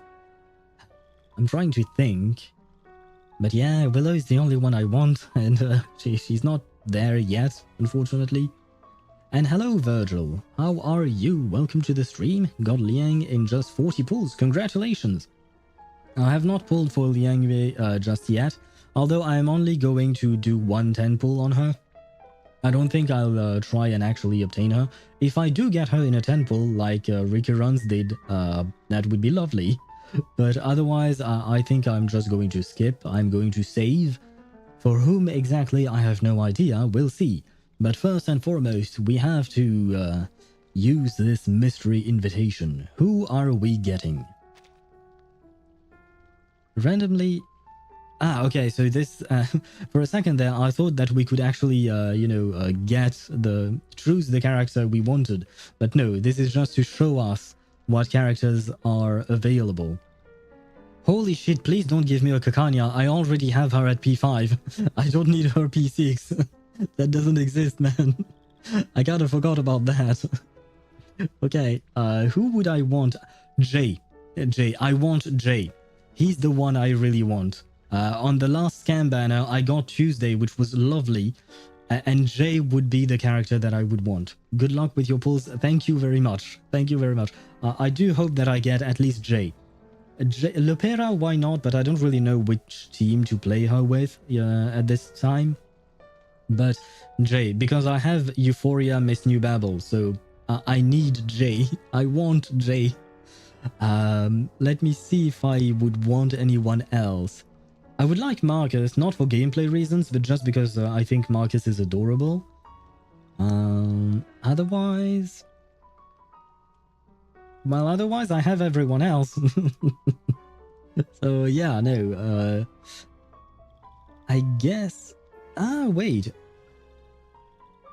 Yeah, up until Druvis III... Okay, between Lopera and Druvis III are all the characters that I don't have, and starting with a knight, all of the others are characters that I do have already. Okay, now I understand. And where was I at? I also feel kind of boring and joining a gacha game and using a powerful character that obliterates everything, so I stick to weak ones for a while. Understandable. I do understand that feeling. That being said, it will depend as well with the power creep in the game. In reverse, the good news is that there isn't much power creep in my opinion. There is, but honestly, I feel like most characters still work fine. Even older characters, and on top of that they are making buffs for older characters, so yeah, like right now, for instance, Miss New Babel, this character, she used to be really not great, honestly, and now with the buff they gave her, she is awesome to play with. So yeah, it kind of depends, because if there is too much power creep in the game, it can become hard to play weaker characters. And hello, Fish, stay... Can I call you Fish, please? Hello to you, though. Hello and welcome to the stream. And you need help. What do you need help with, though? It's German? Yes, sure. Okay. Yeah, I will ask my brother how to pronounce that. My brother speaks German. He lives in Germany. I don't. I don't live in Germany, and I don't speak German. It means fish stick. Okay, I will call you Fish or Fish Stick, as you prefer. But hello to you. And what do you need help with?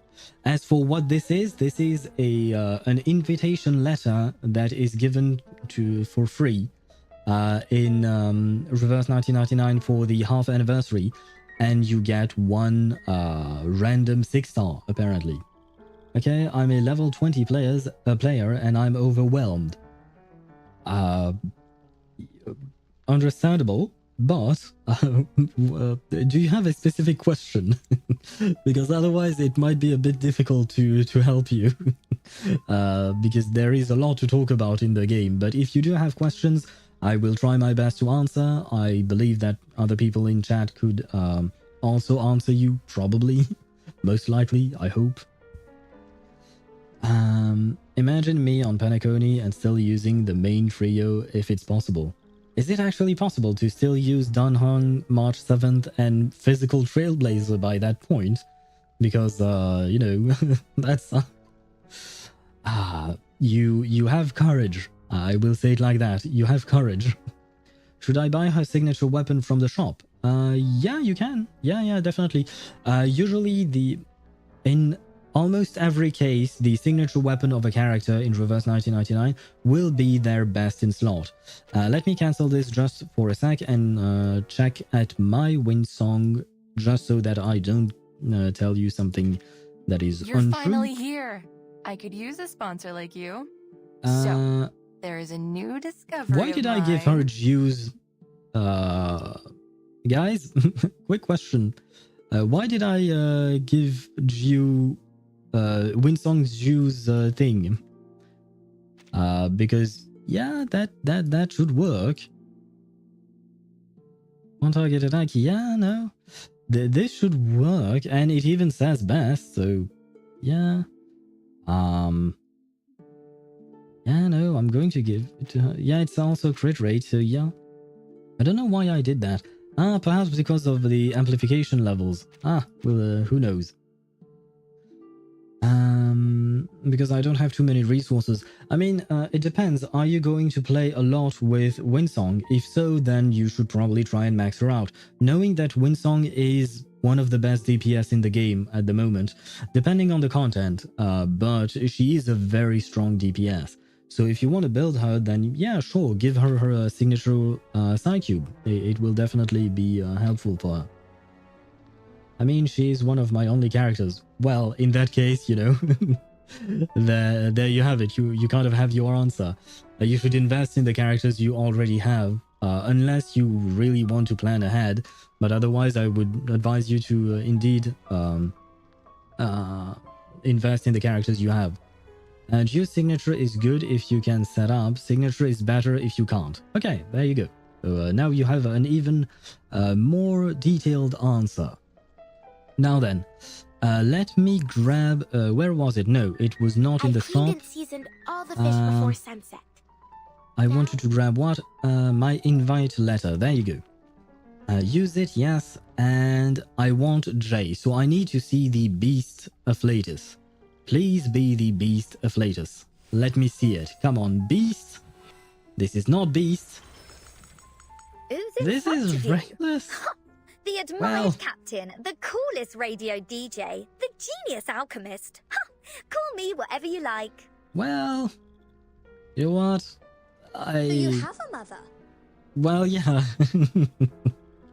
It's very apropos, Didn't yes. see that coming, did We you? do have a mother, indeed. No, I did not see Regulus coming. I didn't think I would get such an old character.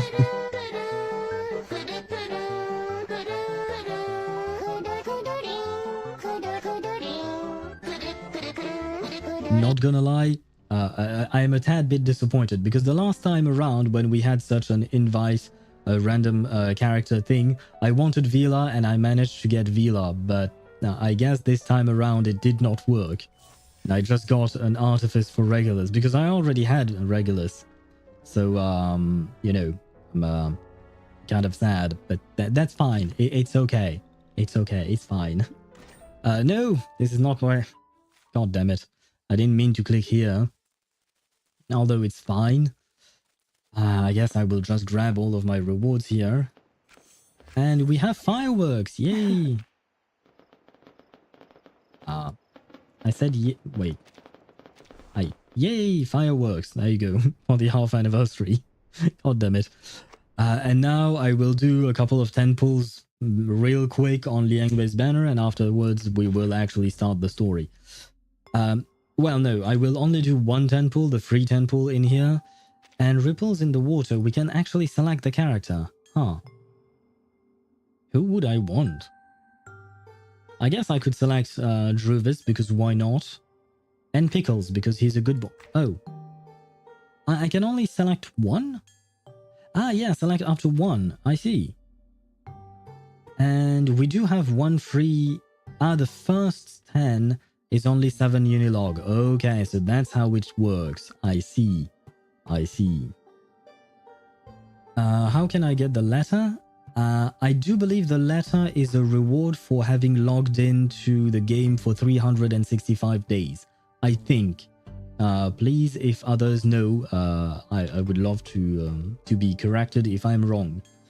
But yeah, so I guess you have to wait a year, basically. I mean, yes, the first 10 pull is also free.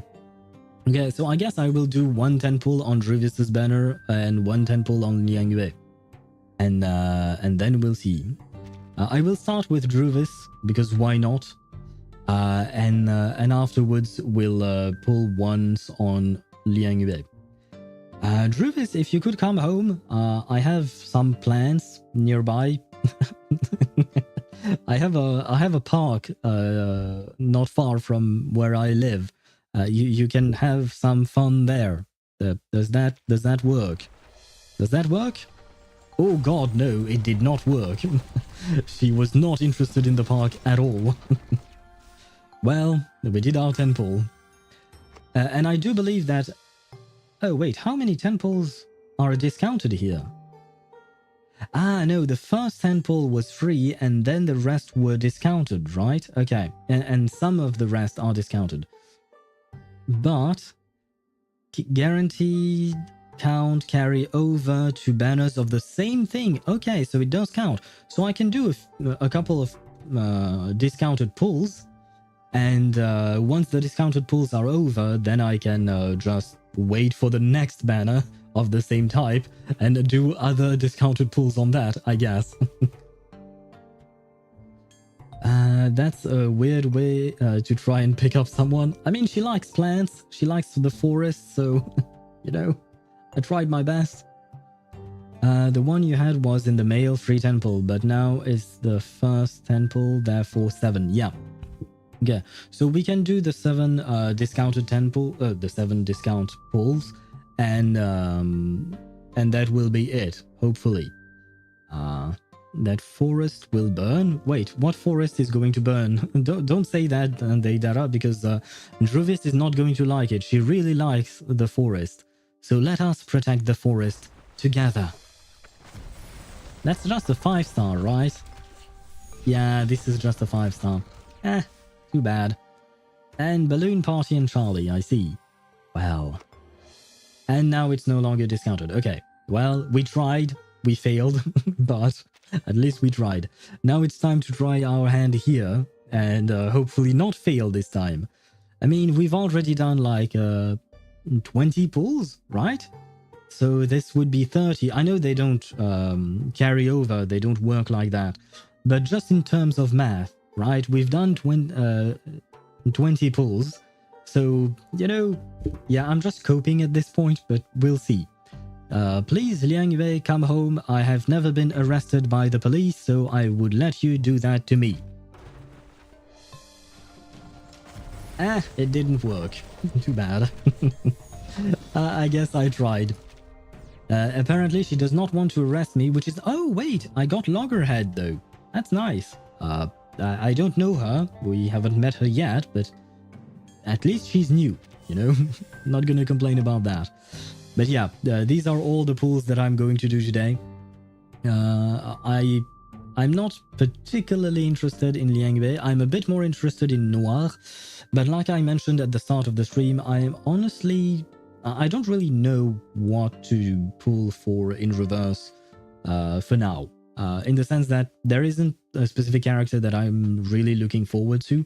The only one would be Aleph, but well, I don't have Barcarola, so yeah. I'm not sure I will even pull Aleph. Please feel free to correct me if I'm wrong once again, but you can't really play Aleph without Barcarola. I mean, you can, but it's really not the same thing, is it? But yeah, okay, so I guess we will save and we'll use those pulls later on for someone, hopefully. You're so quiet. We'll see. Like the rocks on the beach. What are you thinking? Now then, let us start this. Oh shit, is this the moment where we see the trailer? Yeah, okay.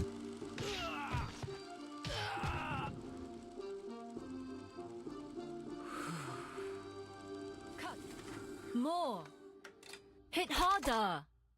It has to feel real. Roll again. What? Not again! I've heard. You're assisting us with Nightpiercer. our arcanist vigilante. Yes, sir. Our suspect is highly unpredictable. Much time. Director Noah, I heard someone's been stalking you. Probably just crazy fans. I'm used to it. Now get to makeup. This is an important scene. About that fire 8 years ago. What happened? Did you join my cast just to interrogate me?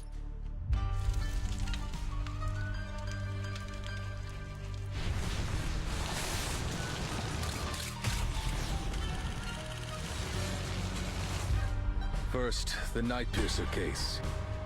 Now this mass hysteria. If they're trying to bring a movie to life, then the last puzzle piece. The Shahua Parade. Wow, what's that? That's Jingliang, the Xiandao Beast. So cool, like a big cat. Thanks. What's your status, 9527? No sign of the suspect. Over. 丽丽，你望到啲乜嘢啊？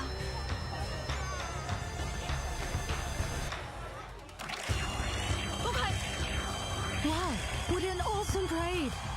Eyes on suspect. Requesting backup. 强阳既出，王有过，斩杀凶旧，小节不详。Look, it's the real 强梁。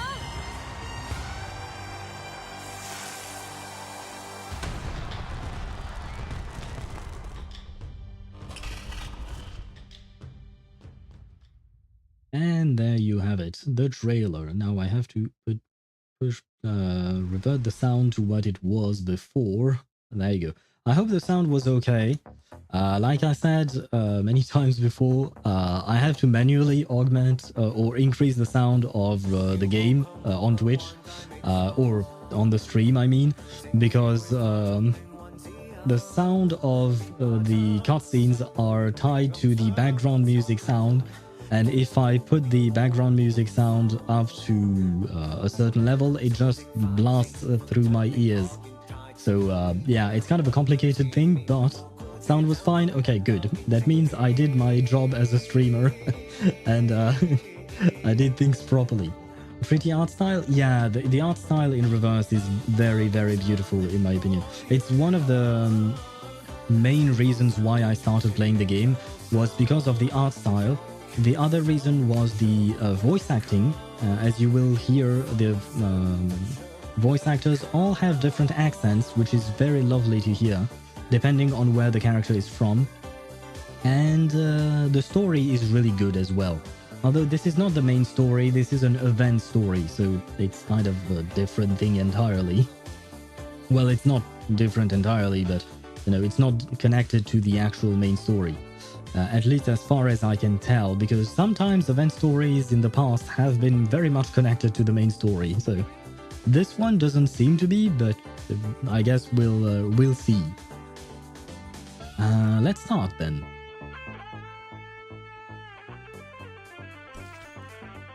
Oh right, there was one more thing I wanted to say about the trailer, and it's that the music towards the end of the trailer really reminds me of the music in Blade's trailer from Honkai Star Rail. If you've ever seen his trailer, it's pretty good. I definitely like it. And sorry, I will be right back. I am back. Well, things did not go well. But I am fine. I am alive, and that's what's important. Unlike Blade, he wants to die. That's my point. No, my point was that I really enjoyed the music in Blade's trailer, and I do feel like the music for this specific trailer was rather similar. It was not the same, of course, but it was similar in style, and I really enjoyed both.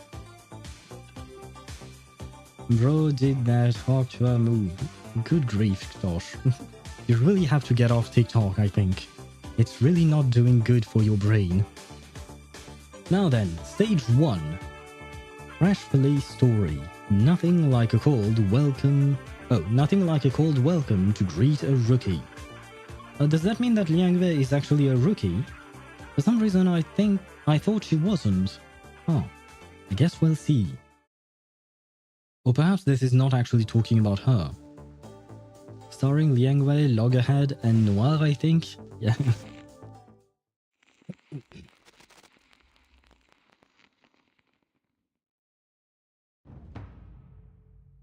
相传商周时期，天地间魑魅魍魉横行，有恶兽为祸人间，令神州萧条，生灵涂炭。哦，幸有大贤方相氏受天子之托，向12摄提神请愿，得巫武之力，降服恶兽，收为己用，更名为显道兽。 显道兽得摄提神感召，化为驱逐世间诡异、护一方安宁的神兽，得万民敬奉。然至唐末时，战乱频起，为受显道兽之传承延续，最后的方相氏在先去之前，将其分别托付给12镇子，其中。 显道兽强良，壮虎衔蛇，凶悍无匹。得强良之人，后以兽为名，改姓为良，世代相承。时至今日，虽说世间已不再有妖魔肆虐，梁家也已不像过去那样风光，但家族上下都始终牢记祖训。 Ah, okay. Now we're good. I really don't like when the game is automatically moving from dialogue line to dialogue line, but sometimes it does that. A lot of games actually do that. But I did have one question. Would you prefer that I just let you read what is written here and we just listen to the Chinese voiceover when it's in Chinese? Because I assume the rest of the event will be voiced in English, like it usually is. But when we have a different language, would you prefer that I just let the thing roll the way it is and you guys just read the subtitle? Should I read the subtitle after we listen to the Chinese version, or should I read the subtitle as the Chinese version is speaking? Would be my question. Because I guess I would just read it in my head personally, but it kind of depends on what you guys are, what would you call that, are watching the stream on, because I don't know if it's that easy to read on phone, because I don't usually watch things on phone and I don't play my games on phone either. Both. Thank you, Knosh, for your very valuable input as usual. Well, I guess by this time you probably read whatever this is. Well, not whatever this is, but you know, this was all a backstory for the Liang family. So so Liang Yue's family. So I guess Yue is her first name, right? Probably. I think either is fine. Ah, well. I guess I will let you guys read because that will provide rest for my voice. Because usually when I have too much to read, my vocal cords tend to die. For the sake of your voice, let us read. Okay, thank you, thank you. That is indeed better. Why don't you pick and see what happens? Because you guys are the ones watching, so I am trying to be considerate of your watching experience. You know, I think it makes sense. 守礼克己，秉公持正，将为世间惩奸除恶视为己任。翻开家谱，每一个名字后面必定都是一个行得端、坐得正、响当当的良家子弟。然而，显道兽强梁却已有近100年未曾现身了。直到你，我最引以为傲的女儿。直到你再一次唤醒了强梁。你可知自己肩负着何种重望？ No, not another father putting expectations on his daughter. His hand rests on the girl's shoulder. It's... oh, fuck. 我知道的，爸爸，你就相信我吧。Yeah, well, I'm glad you understand, but I can't because the game sometimes goes too fast. Because I will tend to read at least the voice, the narrator's part. But yeah, like I said, sometimes the game does that, where it skips the dialogue before I can finish the sentence, which is annoying, but it is what it is. Did around 30 to 40 pulls, and they were pain. Also, did I miss the 10 pulls, I guess? Yeah, I pretty much pulled during the same time as you did, and I did not get anything. I mean, I did get a loggerhead, so there was that.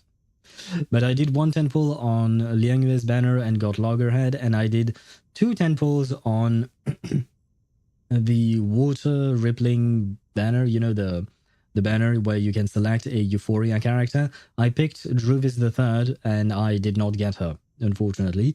And from the invite letter, I got... what's her name? Regulus. I got, do you have a mother? So you have a mother. Yeah, I got her. And I already had her, and she's built. She's not really being used, but she's there. So yeah, my pulls today were not great either. Did you at least get your character, Chip, in Arknights? I hope so. Please tell me at least your pulls went better than mine. She has heard this story 1,000 times, and for years, this answer has been engraved in her mind, for it is the only answer she has ever been allowed to give. They were horrible? Ah, shit. I will not fail our family. I will fulfill my destiny as a worthy master of Qiangliang. So I guess your pulls did not fulfill the destiny that they were supposed to, in a way. Why am I trying to connect Liang Yue's dialogue line to what you're telling me, Chip? I have no idea.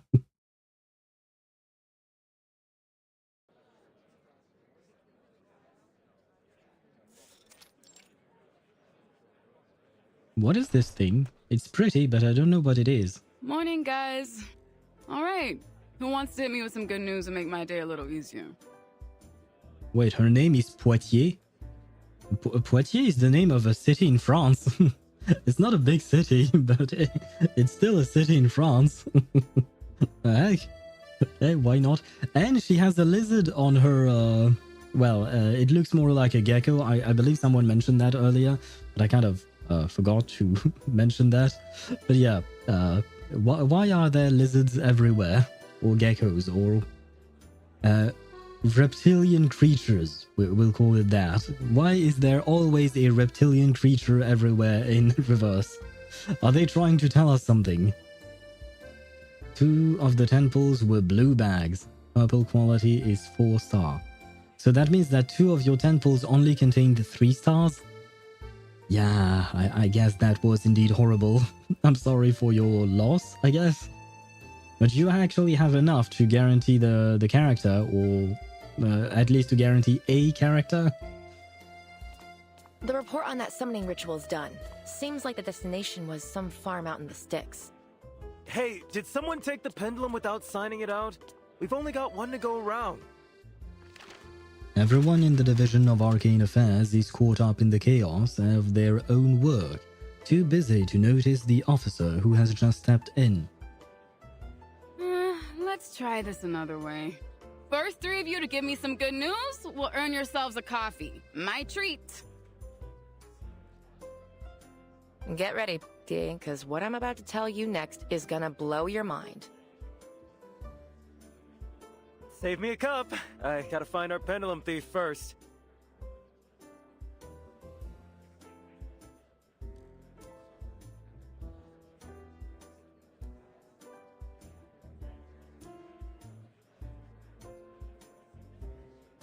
Just give me a sec.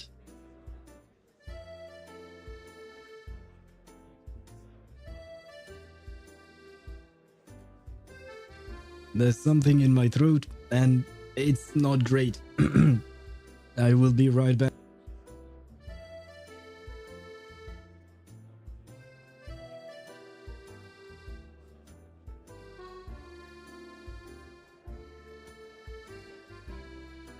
I am back. Okay. Do you know that feeling when something is like tickling in your throat and you cough and cough and cough, but the feeling doesn't go away?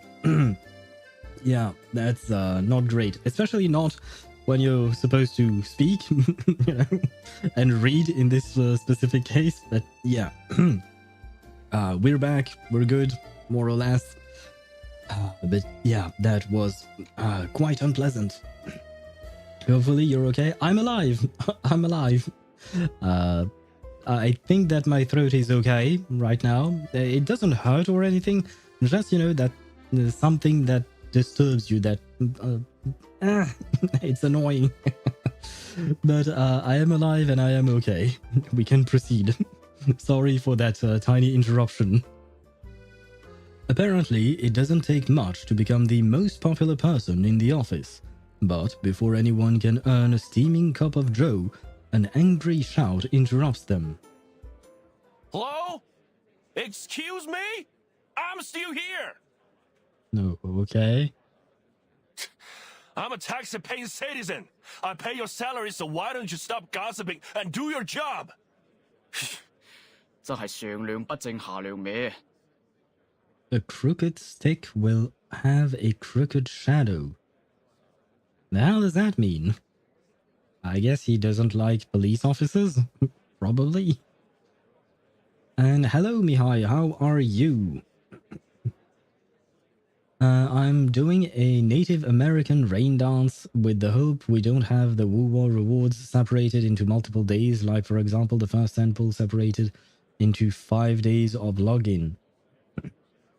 Are you talking about the what do you call that, the 3 temples that are given as an apology for the anniversary rewards? Because those, I believe, only come in one it's 1 temple each day. You get the first one tomorrow and then you get another one the day after, etc. I believe that's how it's supposed to go.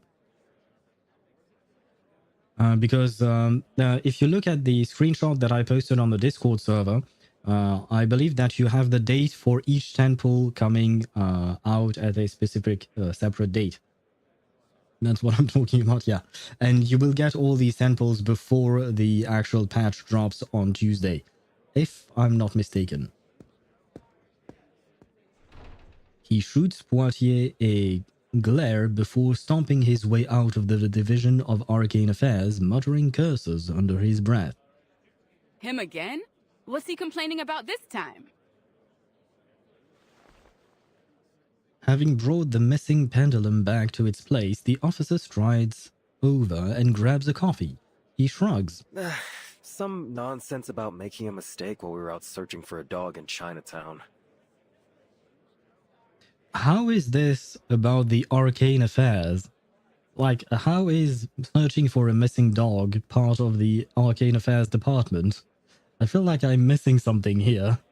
Because there's something that doesn't quite click, I think. I fucking hate when gacha games give out free temples but separate it into multiple days of logging. Yeah, same. Same here, Mihai. It's really annoying. I know why they're doing it, and I understand, but it's just a pain.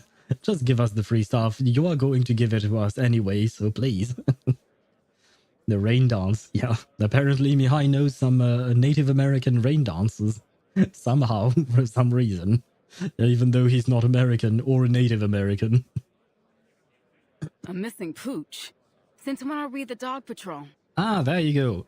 My question exactly. I know, it's not our job. And then he got all huffy about us being brash and naive. And then I was right back to complaining about the incident last year. You remember when that rookie saw bruises on a kid and kicked up a whole fuss about child abuse? Turned out it was just some traditional Chinese massage. After they got cleared of the charges, the kid's parents were fuming about it for weeks. What kind of traditional Chinese massage leaves bruises? Sorry. God damn it, what is up with my throat today? Seriously. Whatever type of massage it is, I don't think I want one. Because leaving bruises, that doesn't sound pleasant. But like, come on. It's literally a rookie mistake. He apologized, and they forgave him. You'd think that'd be a problem solved, right? But this guy just wouldn't let it go. He's not even related. That was my other question. Is he even related to this case? Like, what is his connection to this? Still, must have left a bad taste in his mouth, I guess. I just don't get why he's complaining about it to us. We don't find missing dogs. We find critters. They exchange a glance and Poitier lets out a sigh. Well, at least most folks are friendly. Yeah. Well, I was asking for good news. So how about something upbeat? Sorry, I've got nothing of that particular flavor. Just the opposite. Ah, great. Let me guess. Our vigilante struck again? Oh, right. Let's talk about the vigilante for a second, because I loved their power. Whatever that power is, you know, where you saw their hand and it had some needles coming out of it or something. It looked lovely. If that vigilante could become playable, that would be... I would very much like it.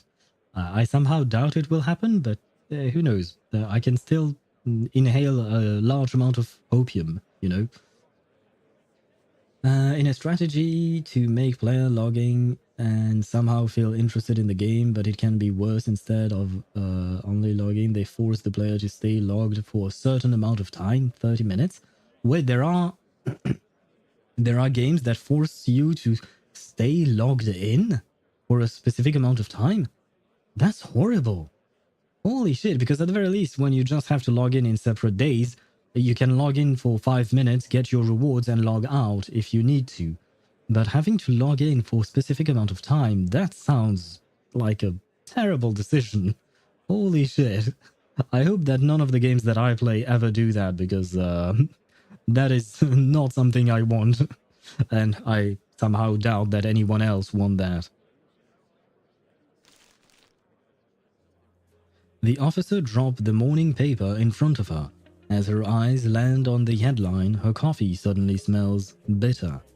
The vigilante night piercer bestows justice to LA streets.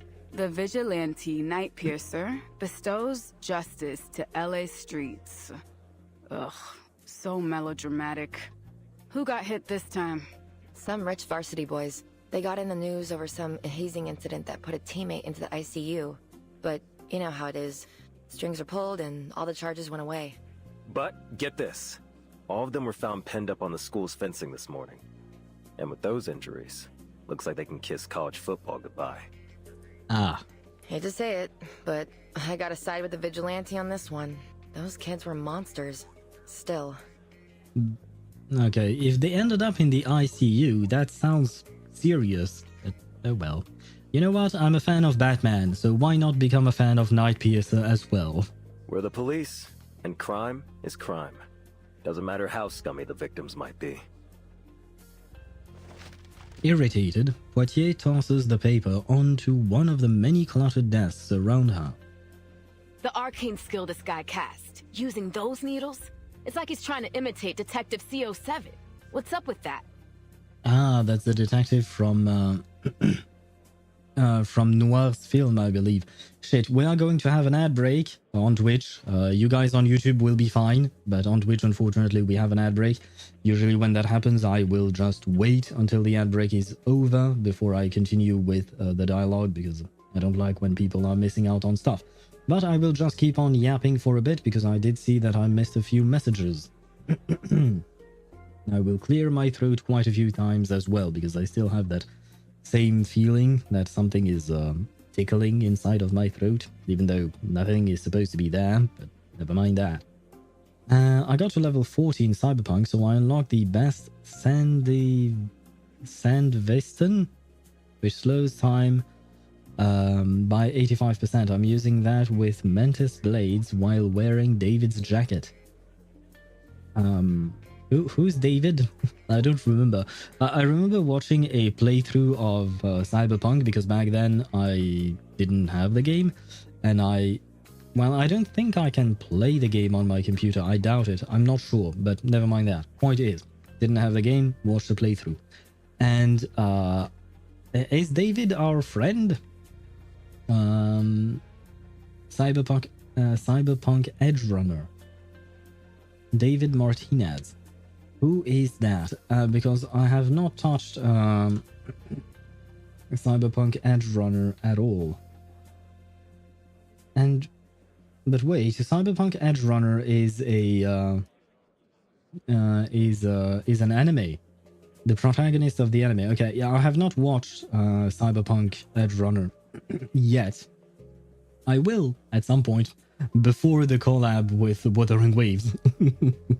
I wanted to watch it, but I never took the time to do so. I know it's supposed to be very, very good. I just never took the time. But oh, okay, so you're playing Cyberpunk, but you're wearing the jacket of the protagonist from the anime. Okay, now I understand what you meant. Watch it, you're missing out on peak. Yeah, I know, likewise, I never finished Arcane for some reason, even though I really enjoyed it.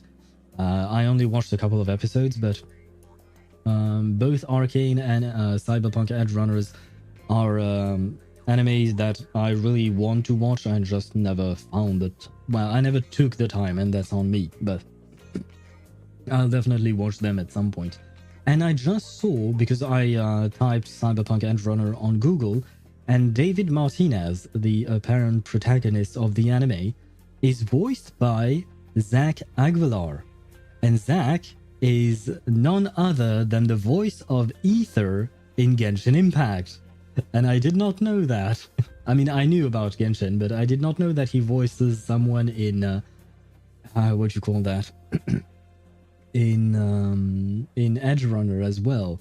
I mean, he is a prolific voice actor, so you know, it should not come as a surprise, but still. Yeah, I played both of those. There was a time when they gifted a free outfit for staying logged in 3 hours in a certain day.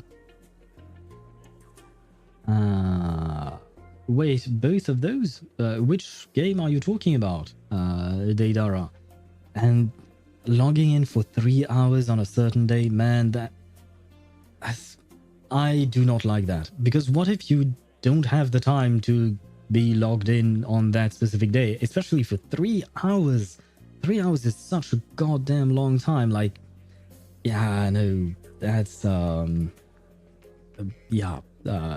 In my opinion, this is really a poor decision on the development team, because this is not meant for the players. This is meant for the company, so they can beef up their numbers.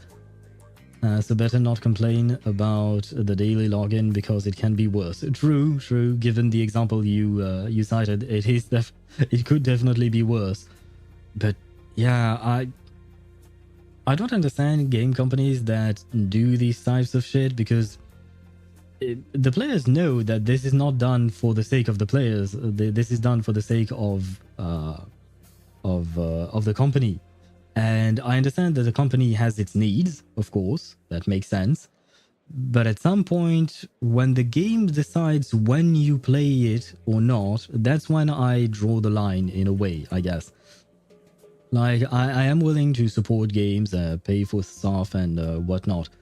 But I am the one who decides what I'm going to do with my day, not you, some game company. You are not allowed to control my day. I have other shit to do. So no, I am not going to log in for 3 hours on a certain day just to get a skin or something. I find that very player unfriendly, I guess, to quote the CEO of Wuthering Waves, right? He kept saying it was player friendly. Well, this is not. I mean, this has nothing to do with Wuthering Waves, right? But it's just because that phrase has become a meme of sorts. Now then, the ads are gone, so we can resume the story finally. Sorry about that little break. I kind of mistimed things. Well, I don't exactly choose when it happened, but you know. sometimes I have to stop yapping and start doing stuff. CO7? Like from the movie series? Don't act so surprised I've seen them. You know I love movies about Arcanum. So, do we got anything? Have you seen the look on Chief Eldon's face yet? Does he have a ring? I mean, sorry. I feel like that was a kind of a dad joke, but his name is Eldon. So there aren't that many things that I know of that contain the word Eldon. So, yeah, never mind. Poitier looks over at the deputy chief's office, squinting as she tries to see through the slated blinds. Hot damn. I know that look. Wasn't the last time when he found out his daughter was dating some jackass crook? I know this Nightpiercer guy's been tricky, but is it really that bad? You don't know the half of it. The pressure's been building on him. Now, apparently the uptops are sending us some support. Ah, so this is when they are going to introduce Liang Yue, I suppose. Yeah, only logged in, and stood AFK while watching anime. Understandable. Understandable. Sometimes I do the same in AFK Journey just because I want my... I want to progress through AFK stages, and which it's automatic, it's an idle game, right? So I will log in, go through the AFK stage, put it on auto, and put that on the side and do something else in the meantime. Some cadet from the Vigils Bureau. I guess they've decided we're not working hard enough, or something. Ah, so they are not really open to receiving dear Liang Yue. That's kind of sad for her. Vigils? From the Foundation? Aren't they only responsible for the Arcanum crimes that'll cause serious consequences? I don't see how this Nightpiercer guy is their kind of trouble. Ah, that's interesting. Why would the Foundation be involved? Besides, how's a Vigil even going to help us? They don't know the city like we do. And not even a full agent, just a cadet. Wait, did you say cadet? Poitier's head snaps back to the officer, her eyes wide. She can't just let that word slide without notice. You heard me. Apparently, they decided this is gonna be a thing. Send the cadets along to assist and test their chops. So now we're not just dog catchers, we're babysitters too. Is this some kind of joke? Your words, my lips.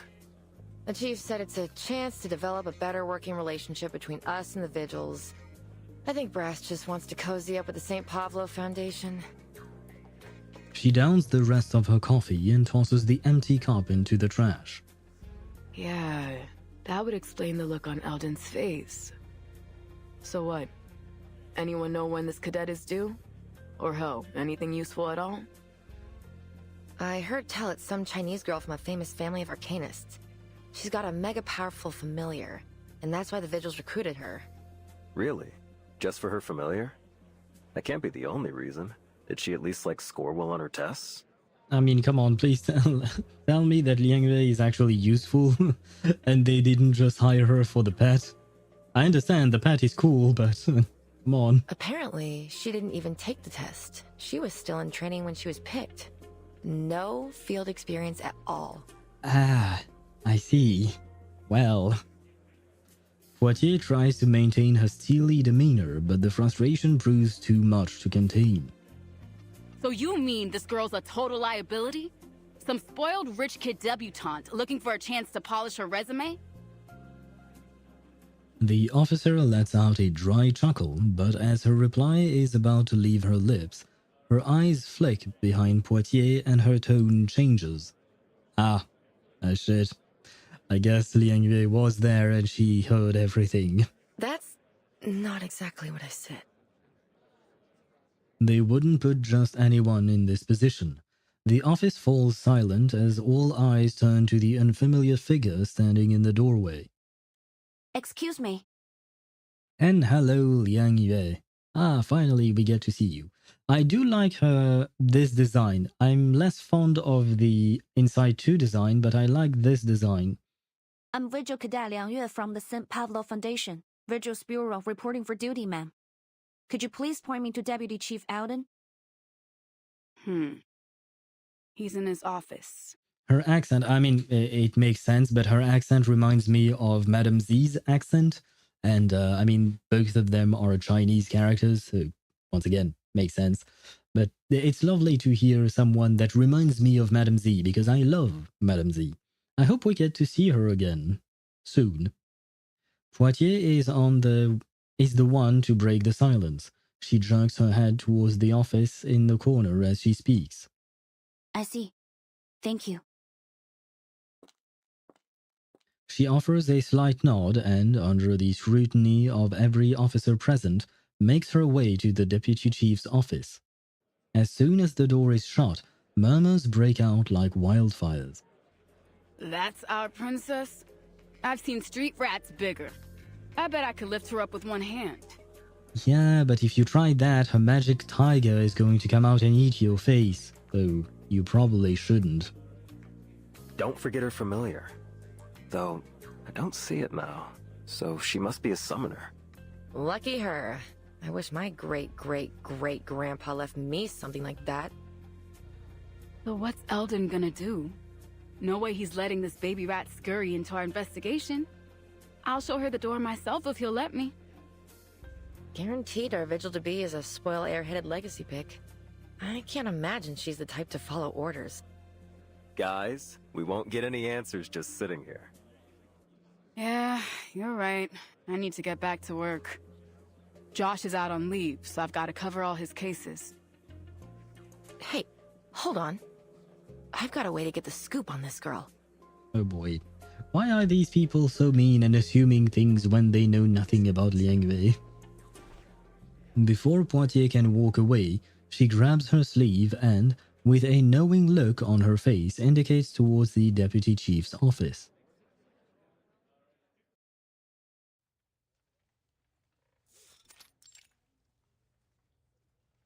Liang Yue. Specially recommended by the Foundation's East Asia branch for selection into the Vigils Bureau. Top of class during your training. Selected to serve as the pilot for the Vigil Cadet Field Training Program with the LAPD Division for Arcane Affairs. Why is it the Foundation's East Asia branch? Because we know the Foundation has branches all over the world. They had a branch in Vienna, even though, well, things did not go really well there, but never mind that. Point is, they have branches all over the world. Why send someone from China all the way to the United States? Like, couldn't they pick someone from the US that would be at least a bit more well-versed with the place or the culture or something? Probably. Like, why have to fly someone halfway around the world? That doesn't really... I mean, the Foundation's track record is not exactly the best in terms of decision-making, but never mind. It's an impressive resume. Thank you, sir. Actually, it's not that... Did I ask for an explanation? Her voice falters for a moment. No, sir. That was rude. Then don't give me one. You talk when I tell you to talk. You sit when I tell you to sit, and you do exactly as I say when I say. Brother, she's not your dog. She's a human being.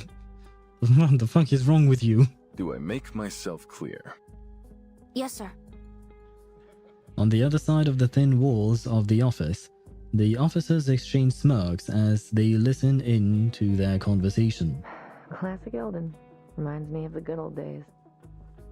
Those were good days for you? Oh, you have strange kinks. Good? The hell was so good about them? Think you've taken one too many smacks on the noggin. Still, she isn't as stuck up as I expected. And she's probably a wuss. I figured she was gonna backtalk him. More like a meek little mouse than a rat. They press their ears against the wall and fall silent again. I've been told you're here to assist us in catching the vigilante known as Night Piercer. But one look at you tells me you don't have the chops. Ah, I see. I like his design. His face kind of reminds me of that of Superman, you know, in the old comics, because he has a very square or rectangular face, I guess. I'll bet you're greener than any rookie on my force. Now, Liang, answer me. Are you ready? Yes, sir. On this beat, you're going to encounter arcane crime that is worse than anything you've seen in your training. Beyond your imagination. Are you prepared? Yes, sir. At least she seems determined. And for some reason, the color of her eyes, they look to me like the, oh god, what is it called again? In Wuthering Waves, you know, the golden balls that you use to summon for characters? Those ones, the limited ones. Not the green ones that you use for standard banner, but the golden ones for limited banner characters. It feels like she has two of them, one for each eye. And no, I'm not going to plug her eyes out because I need pulls. That's not what I'm saying. They just look alike. That's all I wanted to say. When it comes to dealing with arcanist criminals, you need wits and you need strength. One mistake and you could end up in a casket on that long flight back home. So I ask again, are you up to this challenge? Yes, sir. I'm ready. Do you think Liang is as groundbreaking as other limited characters, and is she worth pulling? From the consensus I have read and seen online, no, she's not as groundbreaking as other limited characters, and she has some issues with her uptime, because the main gimmick of her gameplay is to try and maintain her ultimate ability as much as possible. Kind of like Aglaya in Honkai Star Rail, right?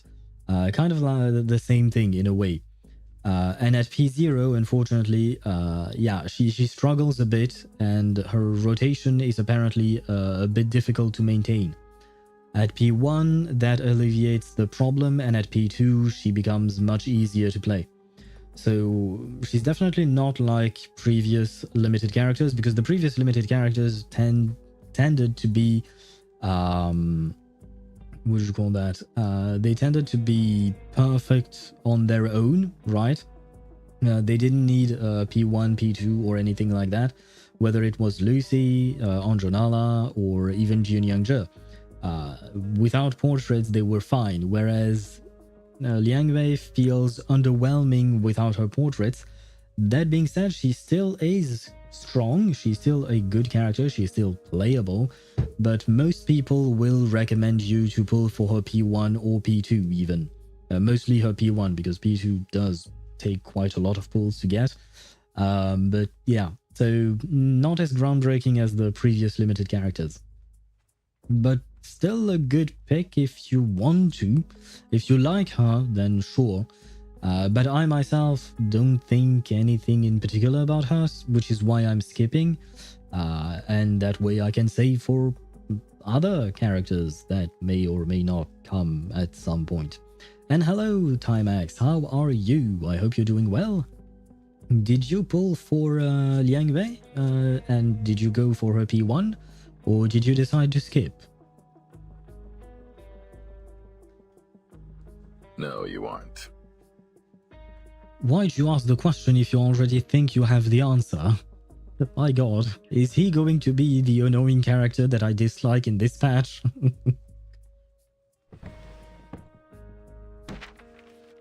Good, was going to skip, but hit her in the free temple. God damn it, how many of you... I mean, you're the second person who got her in their first temple. Another viewer said the same thing. And another one got her at 40 pulls.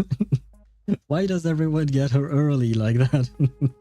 I mean, I may be a bit envious, but at the same time, I'm happy for you guys. I hope you have fun with her. I tried my hand at it. I tried with the free temple. Did not go well. I did get Loggerhead though, if that counts. But I hope you have fun with her. I mean, if you have Flutter Page, I do believe that Flutter Page eases up her rotation, right? So I pushed through and got her P1. 70 pulls total. Wow. 60 paid and missed a 50-50 to... Oh, Ann Lee. Okay. At first I was like, what the hell is AAL? Ann Lee. Okay. Who I was missing, and what a great time to get her. Yeah, because she's getting a Euphoria as well, right? And she's going to be useful for someone? I don't remember who. Isn't Ann Lee's Euphoria good for Recoleta, I think? Who has not been, who is not out yet, but will in the next patch? He pulls a newspaper from a drawer and slams it onto the desk. Read it. The arcanist scammer Johnny 3 Times has been apprehended. Using his arcane skill Ominous Obeisance, he manipulated his victims to do anything he asked, specifically transferring all their money to him. Wait, Johnny 3 Times captured. Scammer defrauds elderly, leading to tragic death and grieving family. Well, sounds more like a murderer than a scammer. I mean, a scammer that led to murder, but still, well, not murder, but you know, a death. That's, I mean, but I think nobody likes a scammer, so a scammer that leads someone to their death is even worse, I think. So, yeah. I'm glad he's behind bars, hopefully. It might be. I think it works with noir teams. But will also work well with my Argus if nothing else. Oh, right. Timax, I think you're right. I think I may have been wrong in talking about Recoleta. I think you're right. Ann Lee's Euphoria works for noir teams because noir likes to play with characters that can debuff. I have no idea what Ann Lee's Euphoria actually is, but I did read the what do you call that?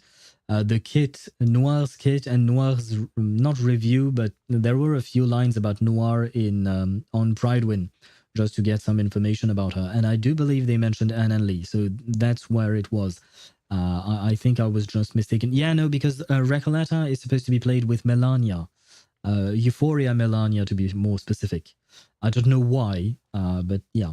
Oh, but there you go. Jamie actually wrote that right after. Got P0 Liang in a free pool. Really wanted Recoleta. Will consider P1.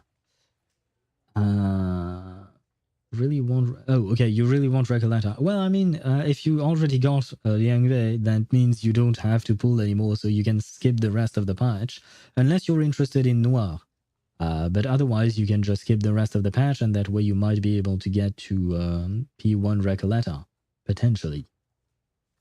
In order to successfully cast his arcane skill, he requires his target to answer yes 3 times in 1 minute.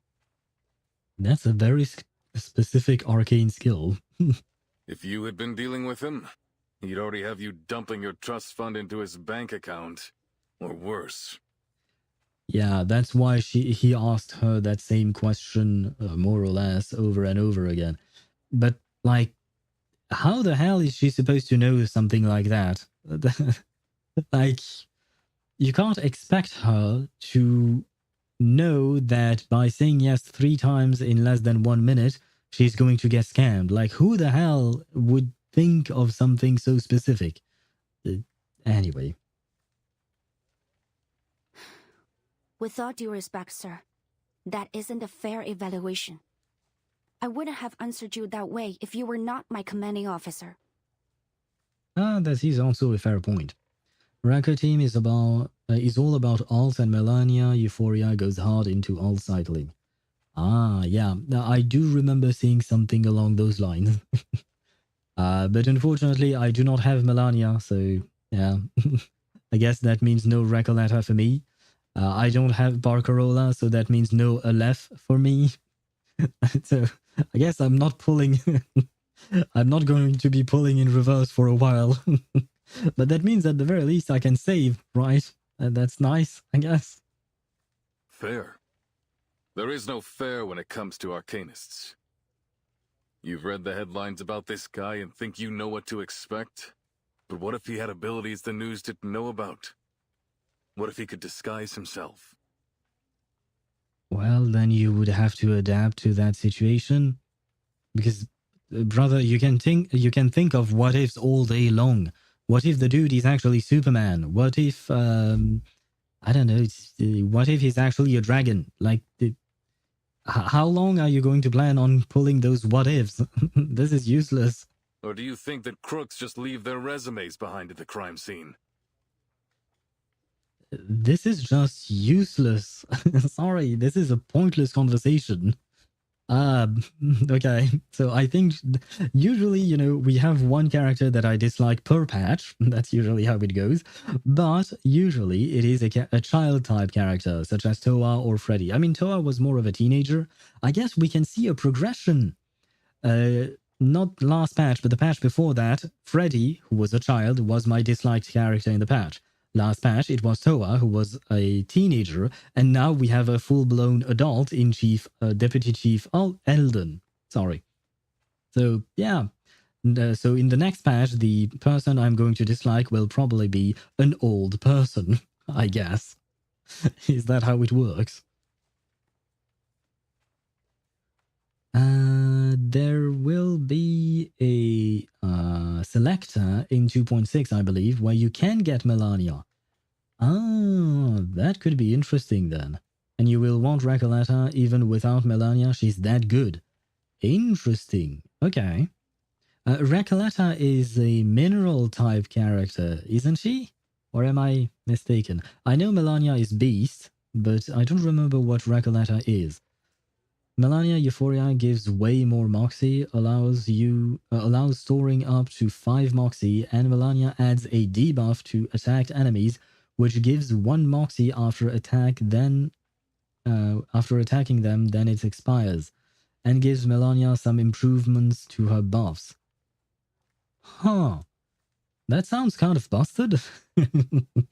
Not gonna lie. Although, to be fair, most, or at least some of the Euphoria that we've gotten so far sound kind of busted. Like Sotheby shot up to become a great healer and a great poison applier.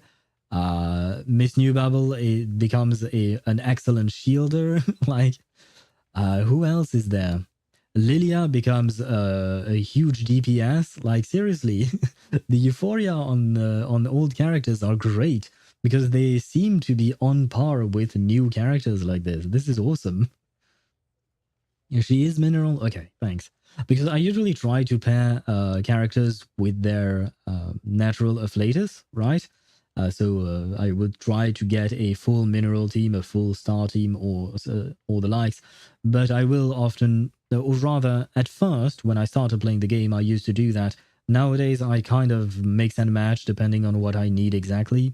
But I still want to try and have proper afflatus advantage, somewhat. But yeah, if Melania is good for Recoleta, then I might try to get both of them, probably. Sometimes I wish there was a something outside my window, outside my house, and she would just something at me. What the heck does that mean? Let me grab Google Translate, because I have no idea what you mean. If you could speak English, that would be lovely, because, you know, that's what I speak as well. You want a role? Because that's the translation I'm getting. A role outside of your house so that someone can look at you. I have no idea what you mean, Ktosh. Your sentence, according to Google Translate, make no sense. Yeah, the game is mostly built to ignore afflatus. Yeah, it's kind of sad. Reminds me of Honkai Star Rail's elemental system. It's completely ignored now. I mean, I feel like at the start of the game, it wasn't as much. But nowadays, yeah, you just want to pair characters that have great synergies together, regardless of their afflatus, because the afflatus bonus won't do that much, basically, compared to what pairing those characters together will do. Sometimes I wish there was a bread outside of my house and she would just look at me. Yeah, your sentence still makes no sense, my dude. For a brief moment, she is at a loss for words, just like I am with many of Tasha's sentences. No, sir. This article was published a week ago. If you were as ready as you claimed, you should have known about this conman and his arcane skill. If you had any smarts, you'd have at least figured out I was probing you. Yeah. But you didn't. I don't know what the Foundation and your vigils teachers taught you. Frankly, I don't care. Because you don't have the practical skills necessary to keep yourself alive on these streets. Then perhaps someone should teach her the practical skills that are necessary to keep herself alive on these streets. Isn't that, like, literally the purpose of your existence in the police department? I mean, I know he's not himself a trainer, but in the sense that, you know, as a superior officer, I feel like it is his duty and responsibility to train the younger generations, regardless of where they come from, whether they are from another branch or not. So yeah, Deputy Chief Eldon, I like your design, but I certainly don't like your personality.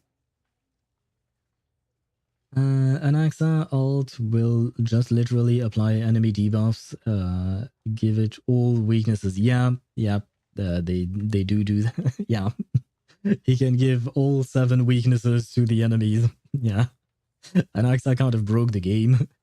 But Anaxa is basically Silver Wolf, but better. And AoE on top of that.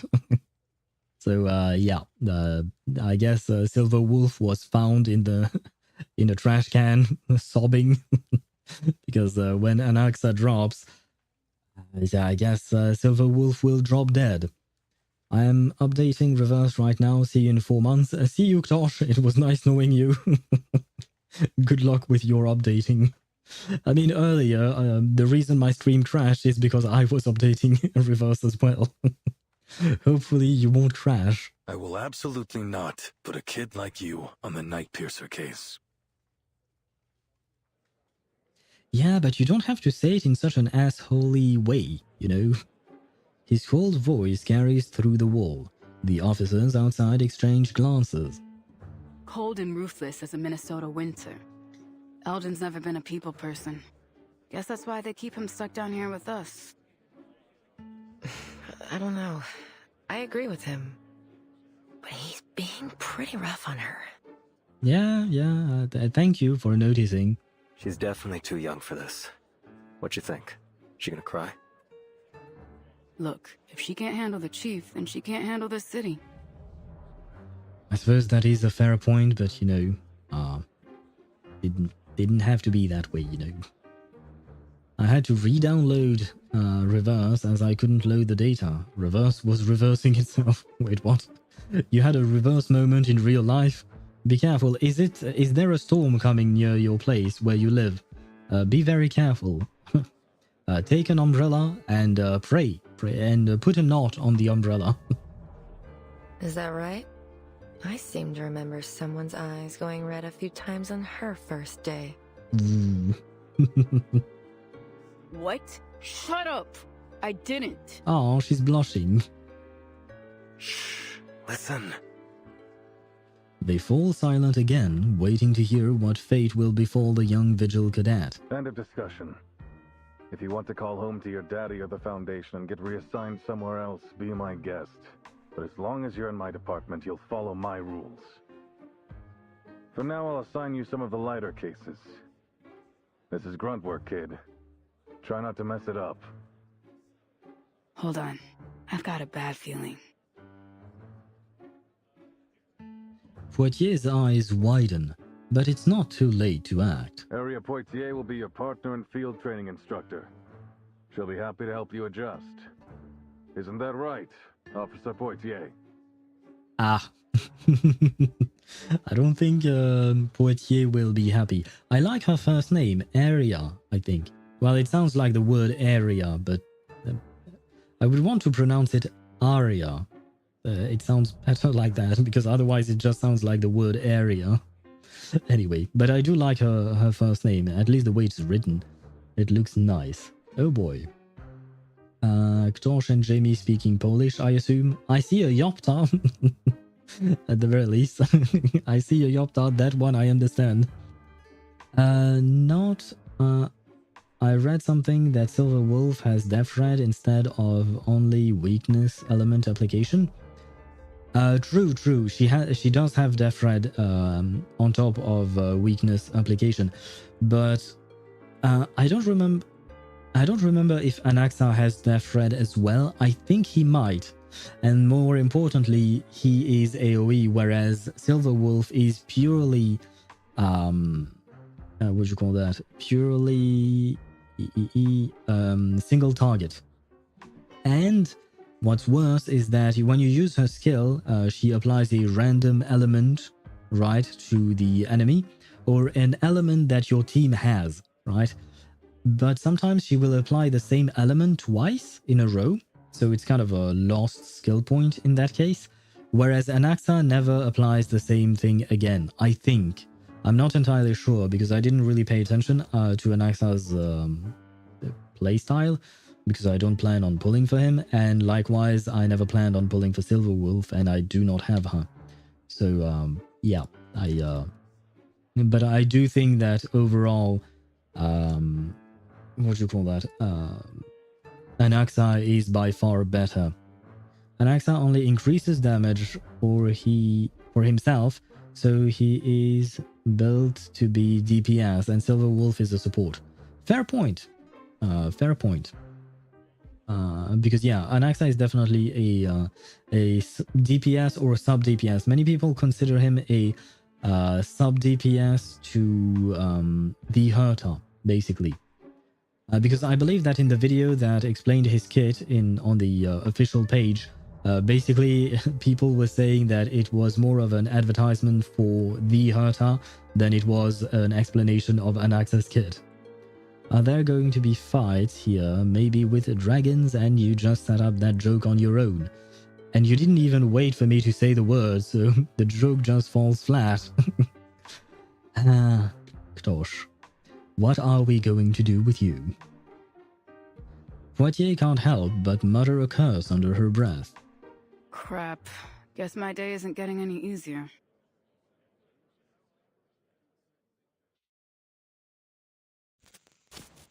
We are done. We are done with the first stage. Only took us an hour and 50 minutes. No, actually it took us more, didn't it? Yeah, no, it took us 2 hours and 50 minutes, I think, because I had to restart my stream at some point. So, yeah, there was that. This is not a business ad. We are what we are looking for. Genuine and passionate individuals help us show the world what we do. Insert DVD. Okay. We are the Vigils Bureau. Is there an Arcanum situation you're dealing with? Got a dispute with your Arcanist neighbor? Don't worry, we are here to help. We are the Vigils Bureau, committed to upholding the Vigils mediation code, protectors of peace in every situation. Whether it is for you or your local police, we've got your back. Next time, leave this to the Foundation's PR department. These guys are hopeless at this, the senior remarked, sealing away the footage while struggling to keep a straight face. I'm getting a headache. Their evaluations will just have to be postponed for another 3 months. I see. It doesn't seem like the Vigils Bureau is great at advertisements for themselves. Do the rewards depend on how much you logged in, or was it just on that one reward? It was on one specific type of reward. It's a specific menu. I believe it's this thing, right? Or is it? Is it this? No, it's not this. Is it this? No, it's not this either.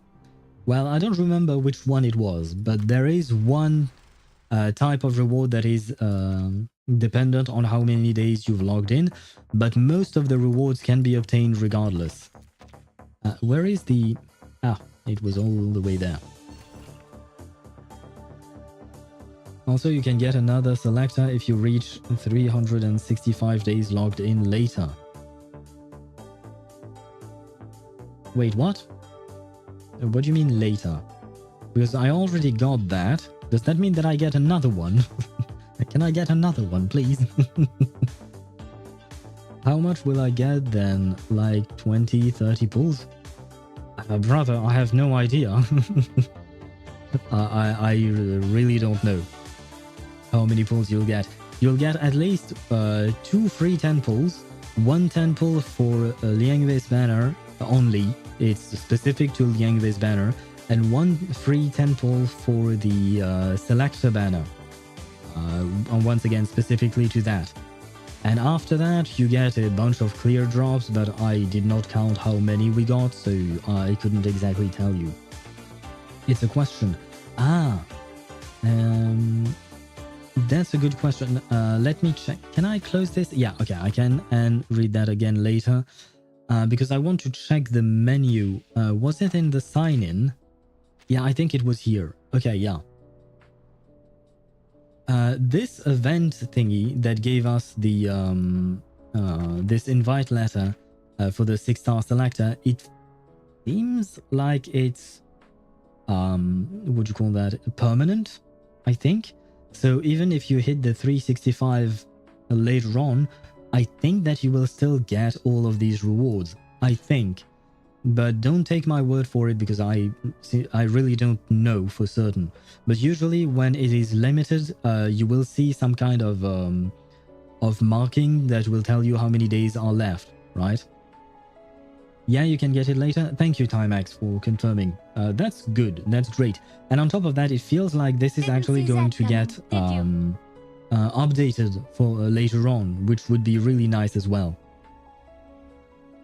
Who did you crack open today? Regulus. I got P1 Regulus. That's what I got. Yeah, not exactly what I wanted, but it is what it is. Where is she, by the way? There you go. Let me activate that. Ciao, mate. Yeah. So you have a mother? And yes, I do have a mother, Ktosh. I still do have a mother. But yeah, Regulus. I wanted J. I did not get J. So I am sad now. But it's okay. I've been very lucky in the past with Reverse 1999, so I am not going to complain. Off guard by the absurdity of the situation. And Ktosh, would you please stop spamming the sound alerts? I mean, there is a cooldown on them, so they will stop at some point, but please don't spam them like that. Now then, this is 100% a business ad. Okay, so the other one was not a business ad, and now it is a business ad. Very well. With a professional production team, limitless budget, and official sponsorship, our marketing prowess is unmatched. Close companions, everyone's best friend. The earliest of these companions can be traced back to the east, where Genji? I have no idea how to pronounce that, sorry. Befriended the powerful Xiandao beast. And together they battled against evil and maintained peace and harmony. To this day, the Liang family still takes pride in the bond their ancestors shared with Qiangliang, the Xiandao beast. Sorry for any Chinese person who may be in chat. I do try my best, but Chinese is not exactly my forte. Okay, best 2k points I've ever spent. Is it really? Is it? I question your decisions, Josh. The Xiandao beasts protect the world, a story familiar to every child, often whispered by their mothers to soothe them to sleep.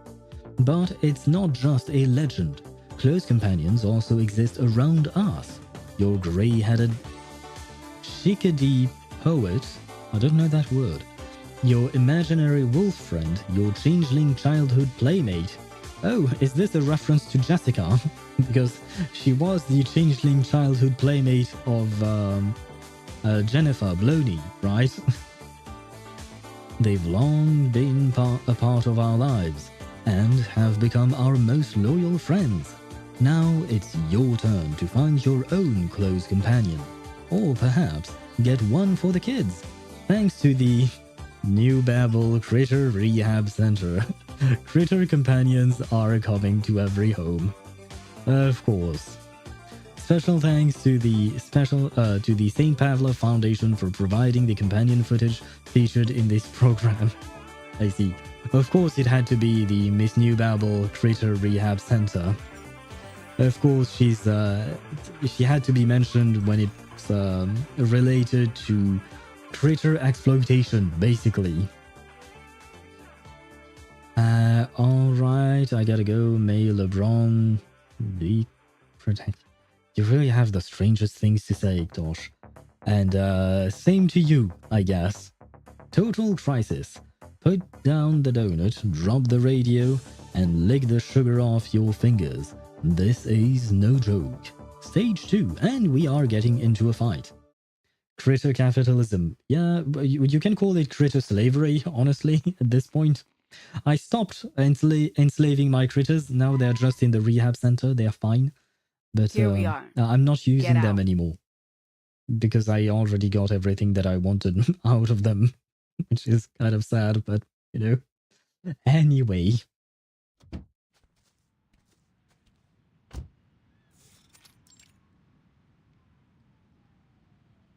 First case of the day.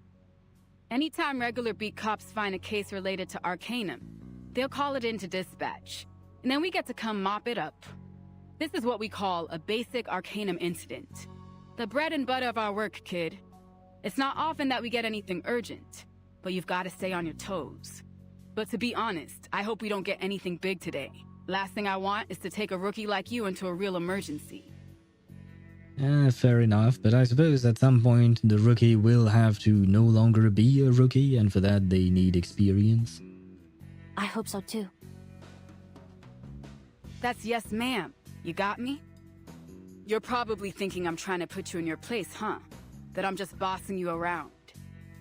Yeah, kind of. But get off your high horse, princess, because as long as I'm your field instructor, you need to show some respect. Yeah, but you know, respect is something that is mutual, right? And it works both ways. This is the pro tip her colleagues gave her before she left. If your trainee has powerful connections, you've got two choices.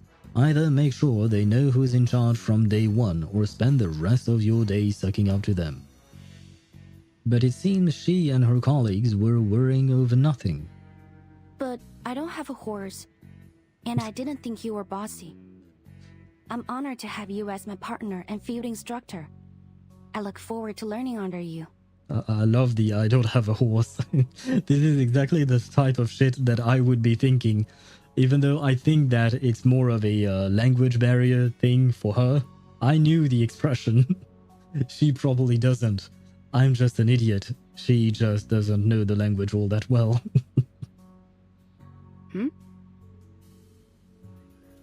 Pretty humble coming from a big shot cadet.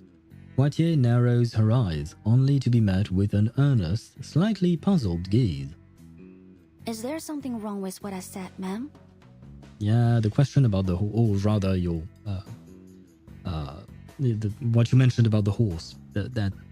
Never mind. Are you just that much of a pushover? Or is this all an act? Or maybe she's just a respectful cadet. That also is a possibility, you know. Pardon? I don't quite understand. Nothing. Just keep close. You never know what can happen with these cases. I will say the houses are very pretty. They take their last few steps up to the door and ring the bell. Heavy footsteps approach from within, and the door is flung open with a bang. Ugh, finally! Do you know how long I've been waiting? Those monsters are at it again! Do something! Oh god, she sounds like such an annoying person. Holy shit. Citizen 1. Oh well. Good luck to you girls, Poitier and Liangwei, because yeah, this one This one is going to be a tough one. Such an enthusiastic welcome isn't exactly what the Vigil cadet was expecting. She turns her head only to see her instructor comfortably positioned a few feet behind her. Looks like she'll have to handle this one on her own. Please remain calm, ma'am. We're here now, and we won't let them hurt you. Am I correct that you reported there are critters that have broken into your house? Could you describe them for us? Do you have an idea how many? Ugh, I don't know. Like a ton? A bunch? 2.5 buttloads? I didn't stick around to count them. Yeah, you could have just said, I don't know. Even among the woman's chaotic shouting, useful information can be extracted. Liang quickly formulates a plan. So, there are many of them. In that case, I suggest we split up, ma'am. You could stay here and keep the lady safe, and send me to take the critters down. Given we're in the city, I suspect them to be tamed, and it's possible that someone may be controlling them. Once we've established their type, we may be able to deduce the incantation that's controlling them. Some incantations can be easily traced, such as the manipulation incantation or the shadow incantation. Ah! Over there! There they are! Please stay behind me, ma'am. We are... They? What? She freezes mid-step, her eyes locking onto a corner of the yard. From the shadows, a row of plump creatures waddles into view. Moonchalo. The heck is that? That just looks like a fluffy cow, I guess? Or a fluffy bull? Is this... This appears to be a Monchalo. A new breed of critter from the Miss New Bible Critter Rehabilitation Center, endorsed by the LSCC. They are medium to large in size and classed as non-aggressive. Okay. But the heck is it doing inside her home? The Monchalo consumes base arcane materials and extracts the energy from them. They are intended to assist in the arcane production industry. They've been slated for worldwide distribution. Does that mean that we are getting a new type of... I was going to say a new type of slave. But basically, that's what I meant. Never mind. Does that mean that we're getting a new type of critter in the critter minigame inside the wilderness? But why are they here? A good question. Well, what are you waiting for? Do something! Kill them! Ah! Kill them? Oh, ma'am, please don't worry. They will not attack people. And it's against our procedures to kill non-aggressive critters without authorization. But they're destroying my azaleas! And the stairs in my lawn! And they almost bit my sweetie's tail off! Ah! Even the ever-composed Vigil cadet is momentarily at a loss for words. Your sweetie? I see, ma'am. I will do my best to get them up. She decides to put off investigating Sweetie's identity for now, but before she can act, a shrill voice interrupts her from outside the yard. Hey! Don't you dare lay a finger on my precious munchies! Ah, I see. What? Can I help you, sir? I knew it. This jerk is my next-door neighbor? He keeps all kinds of these ridiculous smelly critters around. I order you to throw him and all his disgusting little pets in jail. That's not exactly how it works. Are you out of your mind? They're just some adorable munchalos. What kind of sicko would want to hurt them? Yeah, they might be adorable, but you can't just let them go into your neighbor's yard. That's once again not how it works. The shouting match quickly escalates as a barrage of increasingly colorful insults fills the air. Liang glances at her instructor. Poitier simply smirks and shrugs. What did I tell you, huh? Moo. I hope that was an apt imitation.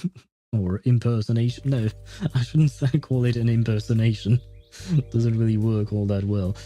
Now then, what team should we use? I guess we should go with a star team, probably. Yeah, that should work fine. Reduce Monshalo's HP to 30%, to below 30%. I see. Well, should be easy enough to do. The heck is that? Cannot be healed. Immune when destroyed inflicts 1 days on all their enemies. Ah, so you really don't want me to use AoE now, do you? Plus 5 Moxie to the destroyer. I see. Well, not that that it really matters, you know, because we are going to destroy these guys very easily, given the power difference between us. But yeah, bet he tastes like a good steak. Moo my ass. That is true. He would probably make for a good steak. But we are not. What did she say again? It is against protocol to harm non-aggressive critters without authorization. And there you go. So no steak for us, Swivy. I'm sorry. Though I do wish for a good steak. Now that you mention it, I'm starting to get hungry. And that being said, before we get into the actual fight, I am going to take a quick break because the ads are going to run, and more importantly, I need to go to the restroom. So I will take advantage of the ad break to actually take a tiny break myself. Now then, let me switch scenes to the Rayashki scene. It's not the Rayashki scene, but it's the Rayashki music because I really like it. There is no other reason. But yeah, I will leave you with a bit of music, and then I shall be right back.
And I am back right on time, which is perfect. Let me switch scenes. There you go.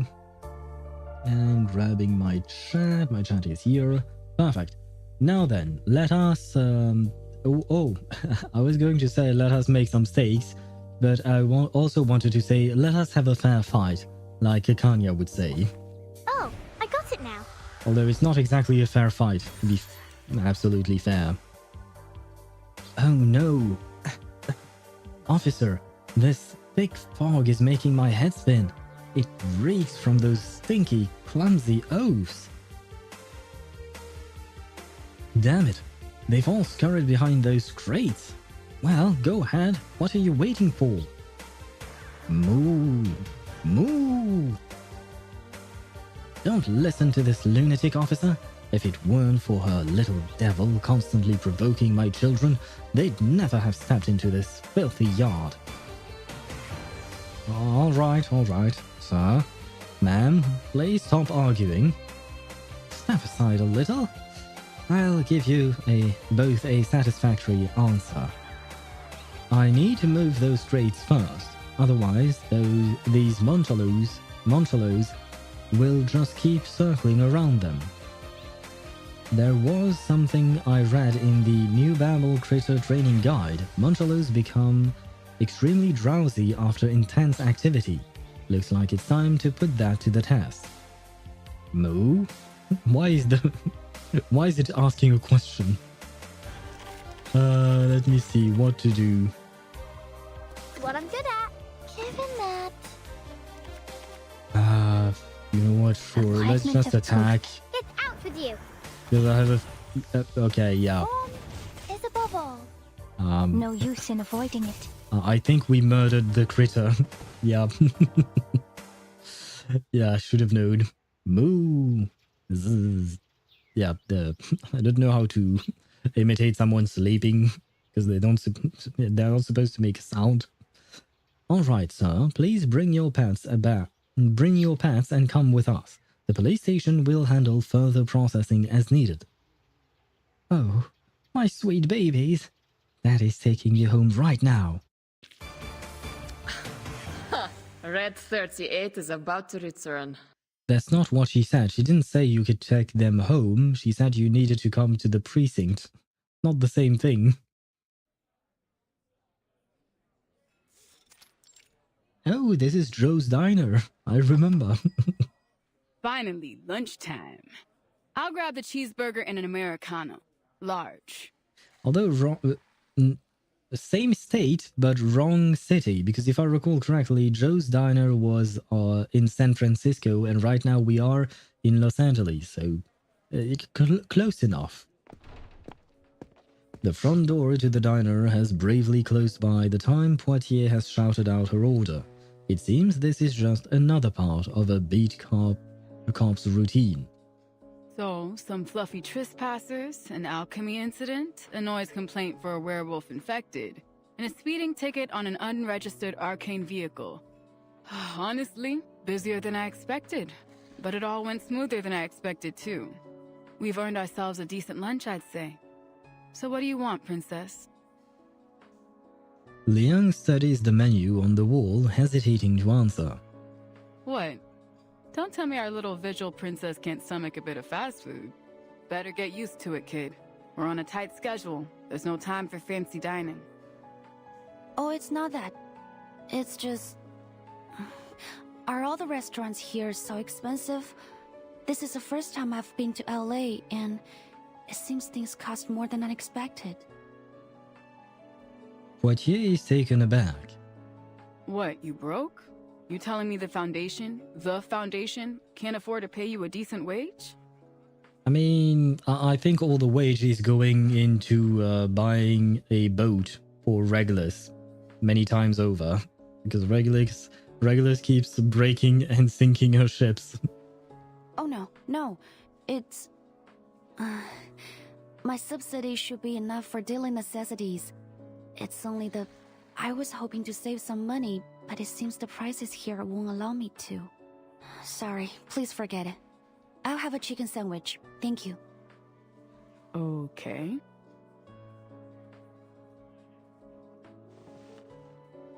Their orders placed, the two take a seat at Poitier's usual spot.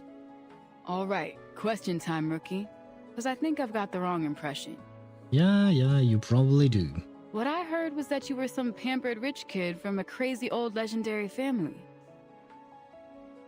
After a brief flicker of surprise, Liang's expression shifts.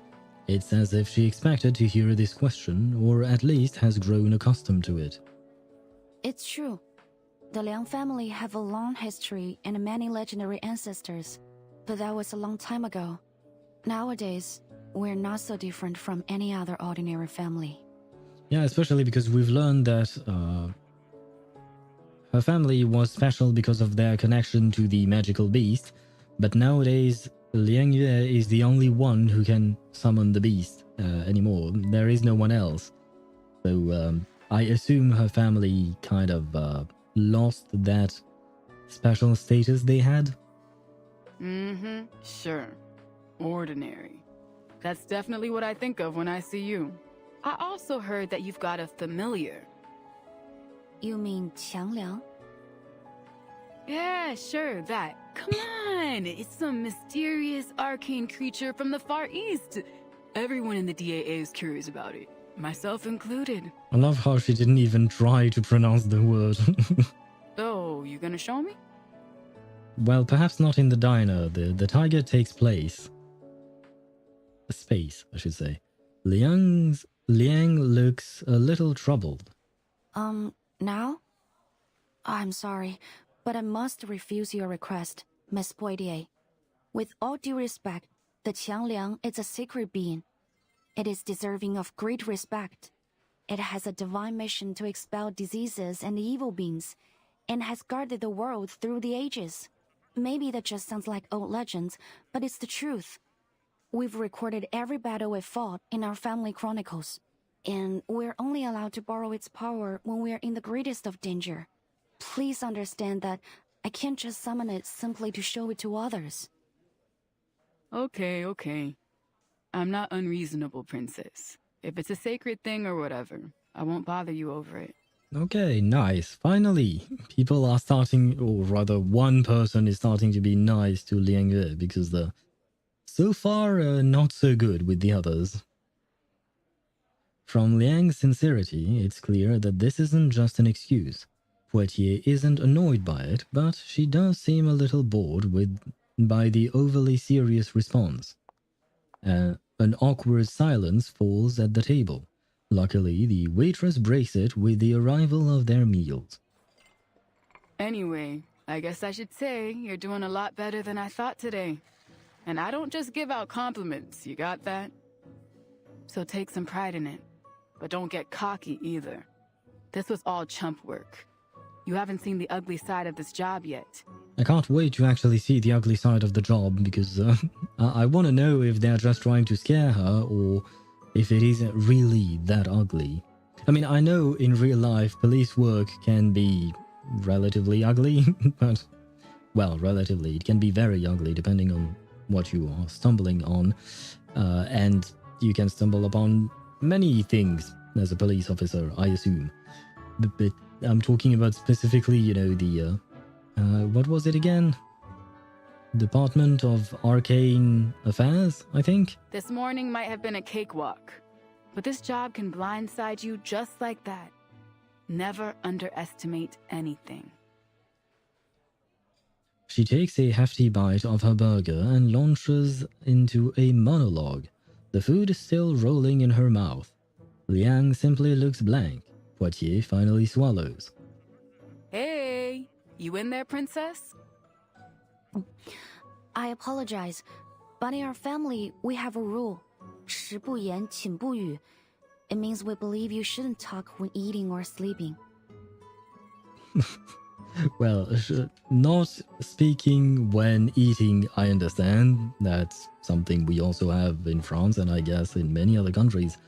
But not speaking when you're sleeping. How do you do that? I mean, generally speaking, most people don't speak when they sleep, of course. But usually the ones who do speak when they sleep, they aren't doing that on purpose, you know? So how do you avoid speaking when you're sleeping when you can't actually control the fact that you're speaking.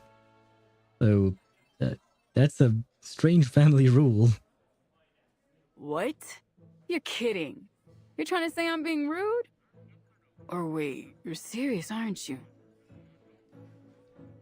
Liang sits totally still, her expression unchanged. What kind of stupid rule is that?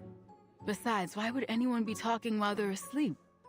What, like you can't sleep talk? How do you even control that? Ah, okay, thank you, Poitier. I'm not the only one asking the question. Poitier appears to be giving the question some genuine thought. Sorry, maybe I didn't translate it right. It means keep quiet before sleep. Ah, okay, yeah, now that makes more sense.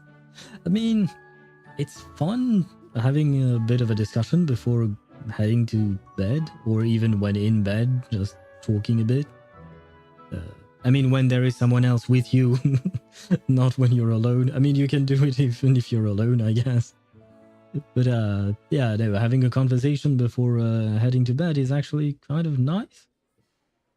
Nice way to end the day. For a long moment, Poitier stares at her, dumbfounded. Then she slumps back into her seat. The heck?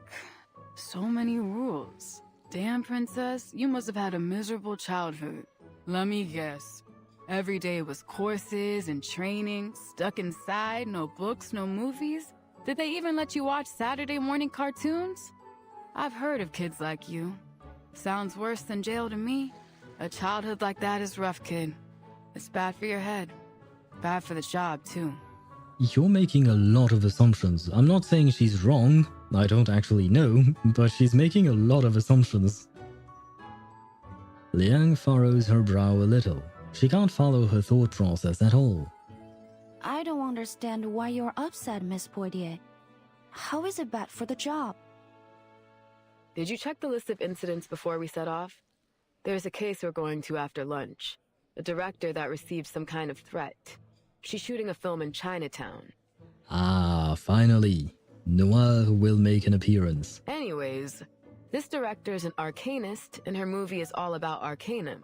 So it's in our department. The point is, knowing's half the battle in this job. It'd be easier if you were a cinephile, or at least familiar with films. Maybe then you'd know a thing or two about her.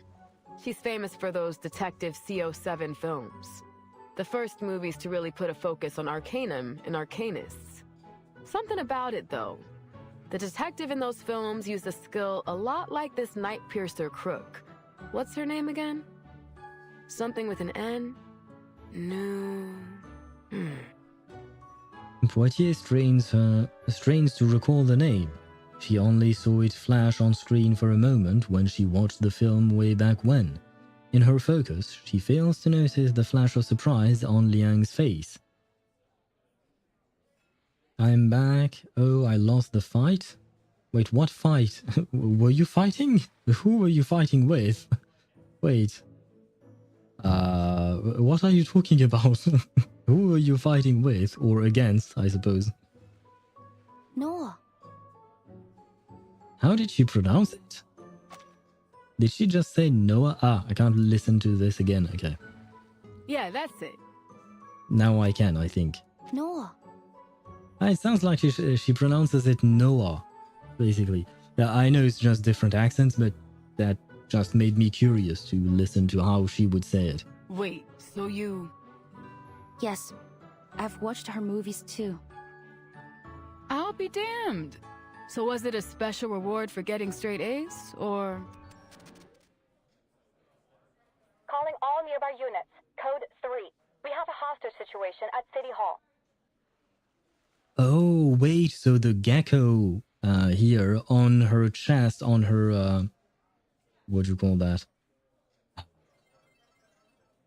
The badge? Yeah, right, her police badge. It had a gecko on it. I guess it's actually a radio.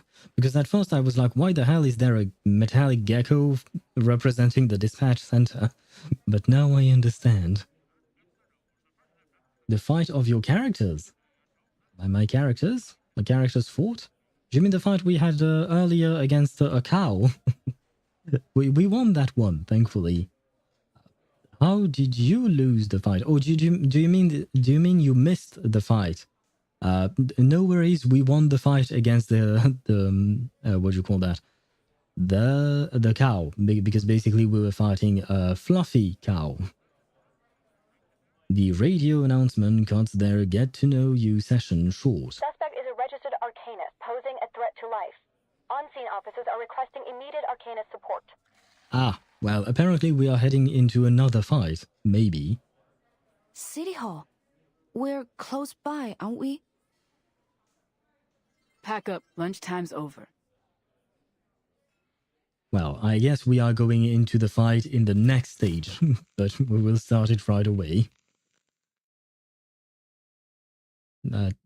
I somehow doubt that we would fight a cow twice.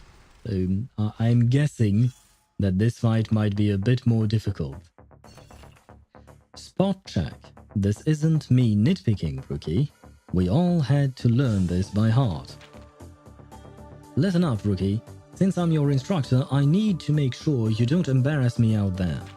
Did you review the basic operational guidelines for Los Angeles Arcane Affairs officers before taking this job? Yes. First, all police operations must remain within Los Angeles' administrative jurisdiction. Second, we must develop practical and cohesive plans, procedures, and strategies to reduce Arcanum-related crimes and behaviors, improve the quality of life for citizens, and maintain harmonious relations between humans and Arcanists. Administrative Procedure 311-09. In civil disputes involving Arcanum, mediation should be prioritized to minimize the impact of Arcanum-related factors, provide citizens with professional guidance, and avoid actions that could escalate conflicts. Oh great, a model student response. Administrative Procedure 320-05. In criminal cases involving Arcanum, Arcane Affairs officers in the vicinity should provide assistance whenever possible, minimizing harm to citizens. With that painfully by-the-book response, you might as well join Internal Affairs. They love that kind of stuff. Let's keep it simple. Remember, big or small, whenever Arcanum is involved, it's up to us, the Arcane Corps, to handle it. But don't worry too much. More often than not, the small stuff outweighs the big stuff. Understood, Instructor Poitier. Should I recite the rest? The rest? Ah, you sound like you've got that covered. On the topic of injury and death compensation. Alright, Rookie, that's enough. It feels like Liang Bei is kind of a new Sonetto. In a way, because Sonetto used to be like that. Every time she would recite the Foundation's manual as well. Somehow, she knows everything inside and out. Order and chaos. The scale once tried to measure it all.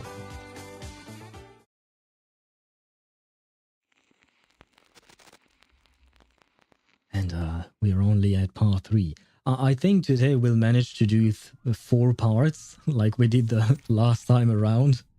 The last time I streamed some reverse. The hostage, sir. This won't do you any good.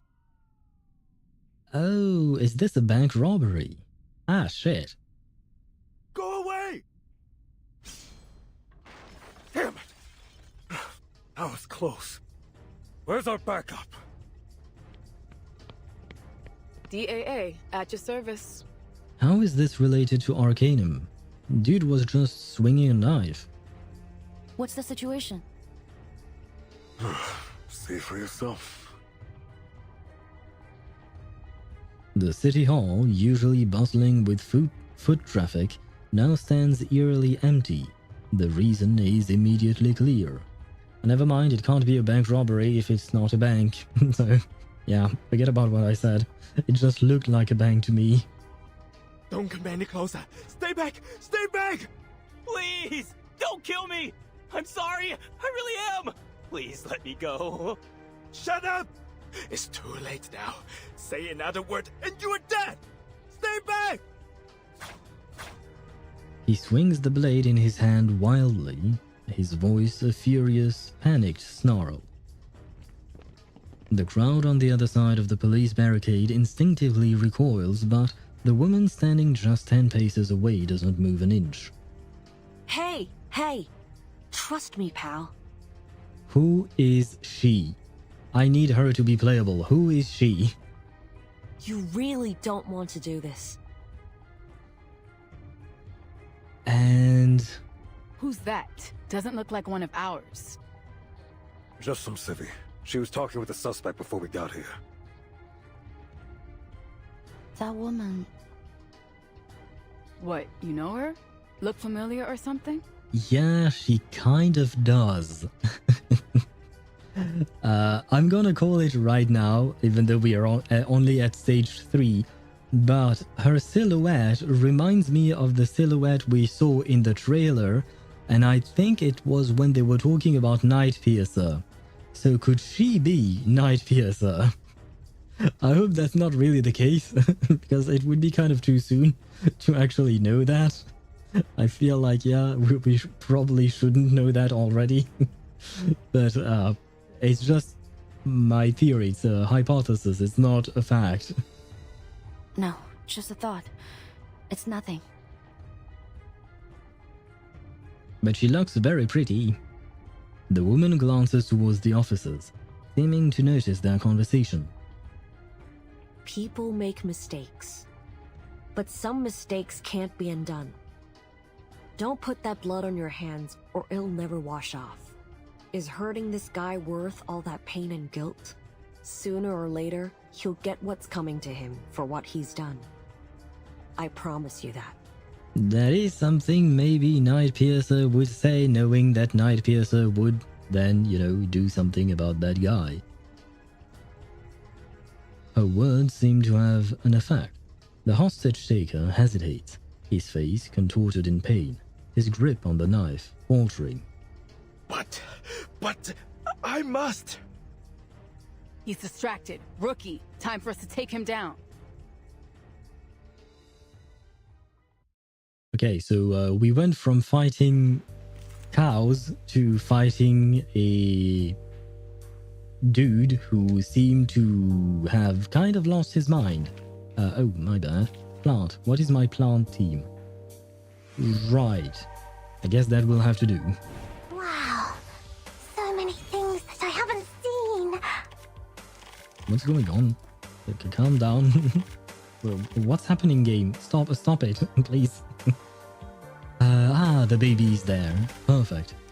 What am I supposed to do with the baby, though? This way, please. Let's add more, what do you call that? More poison. Glass. Classic. It's for your safety. There you go. A shit ton of poison.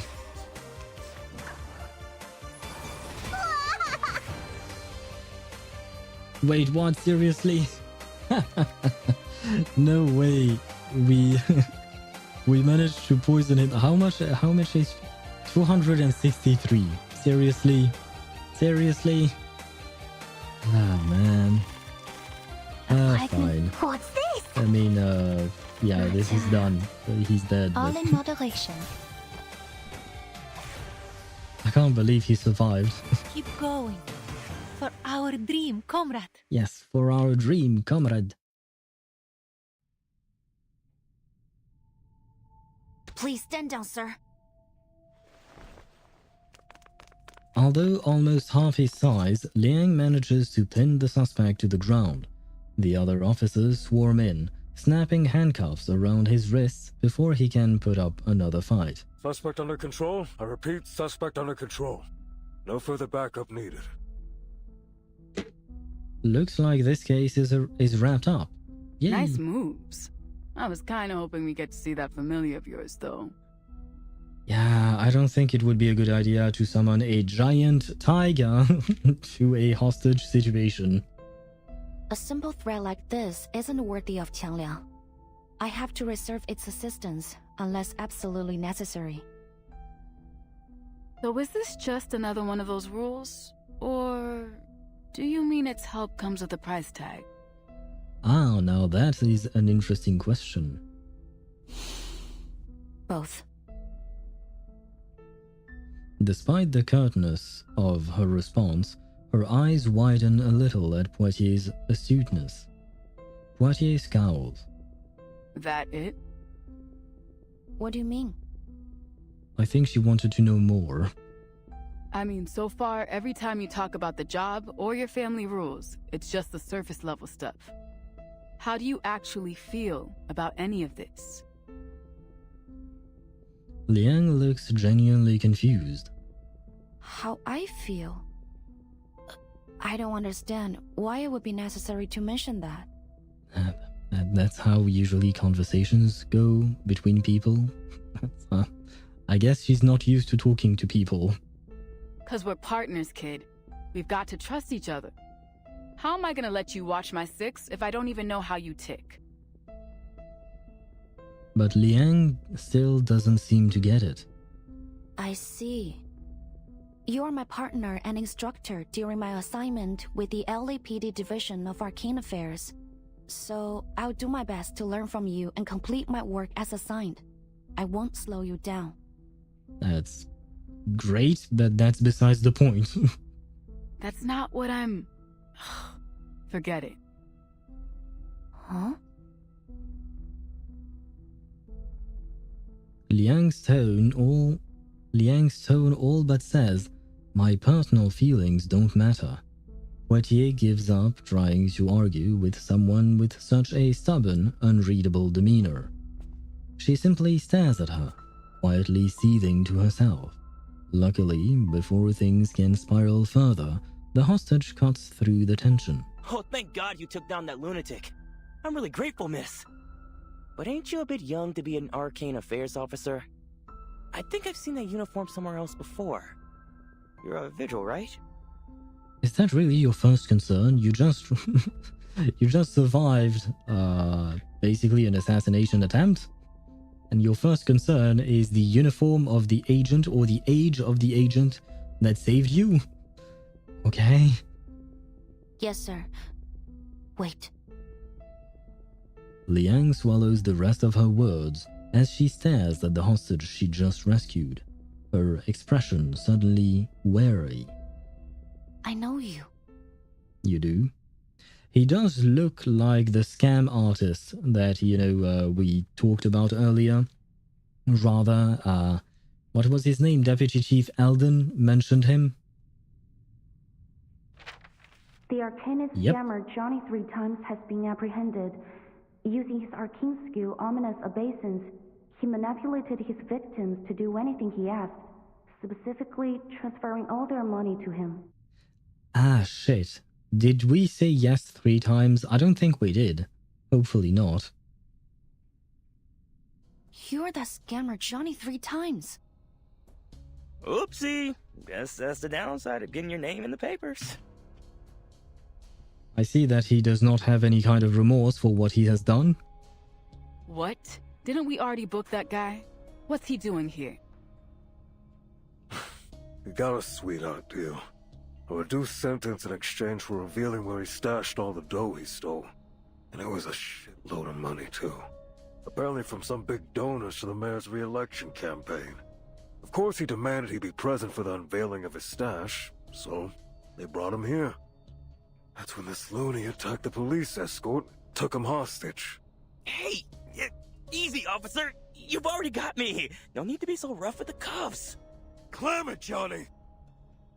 We should have just let that guy ice him.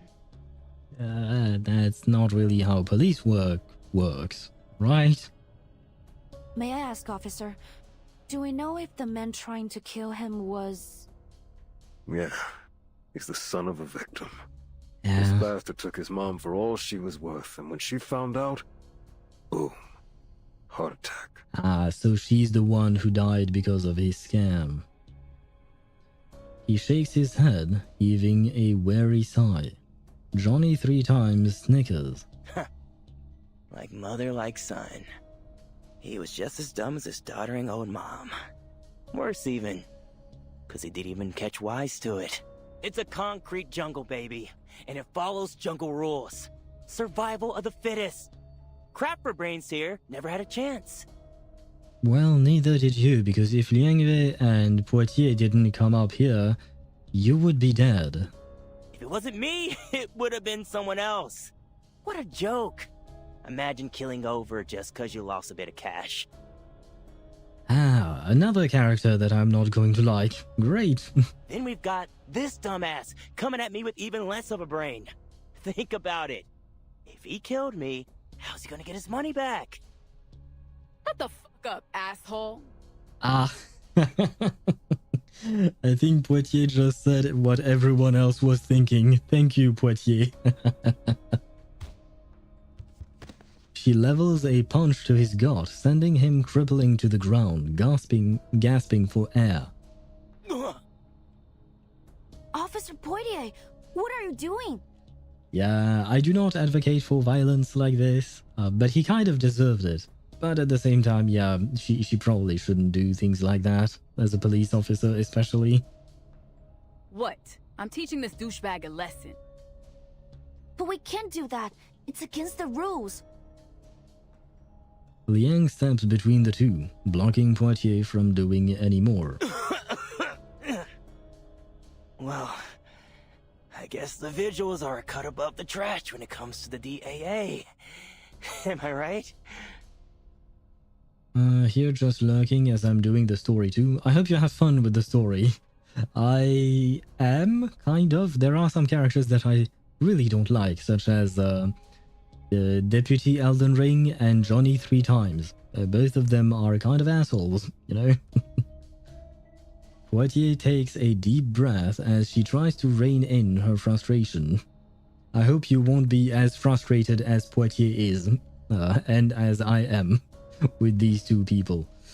Because, yeah, they really are not nice people.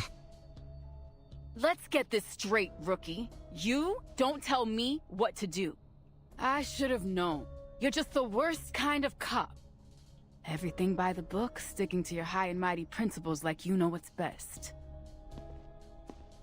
She lets out a frosty huff and turns away. Ah, a flashbang. 杨月，你为什么要告诉老师？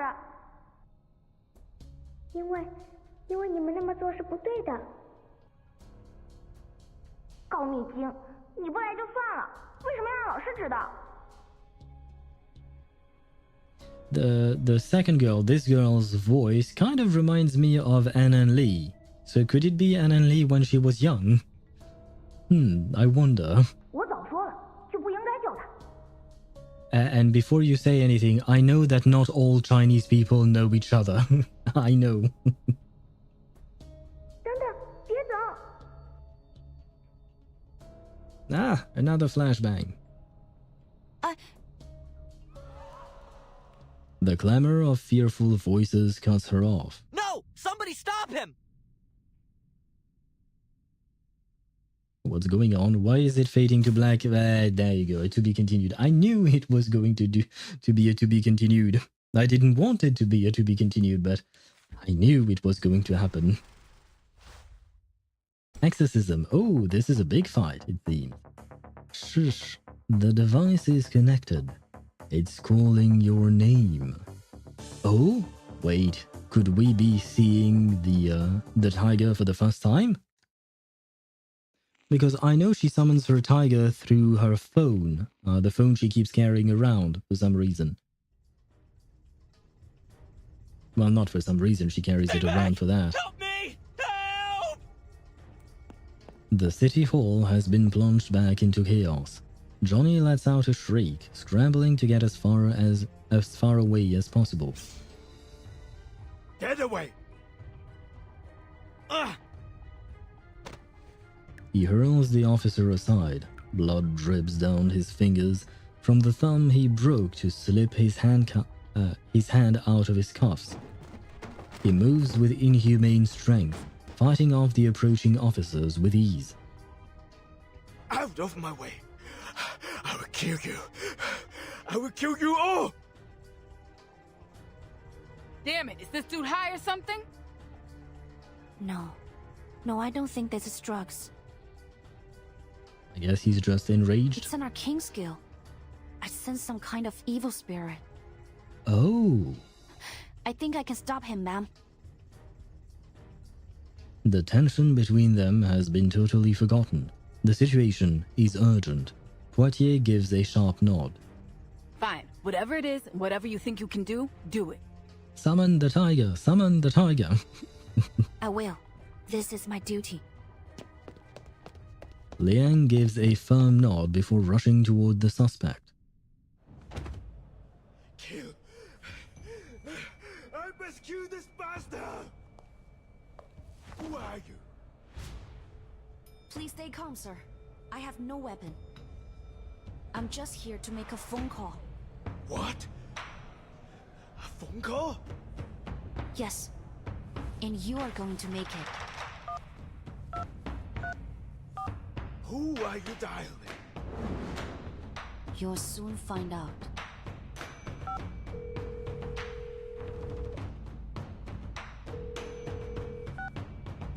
强梁既出，亡有不为，斩杀凶旧，消解不祥。 Ah, she said arise.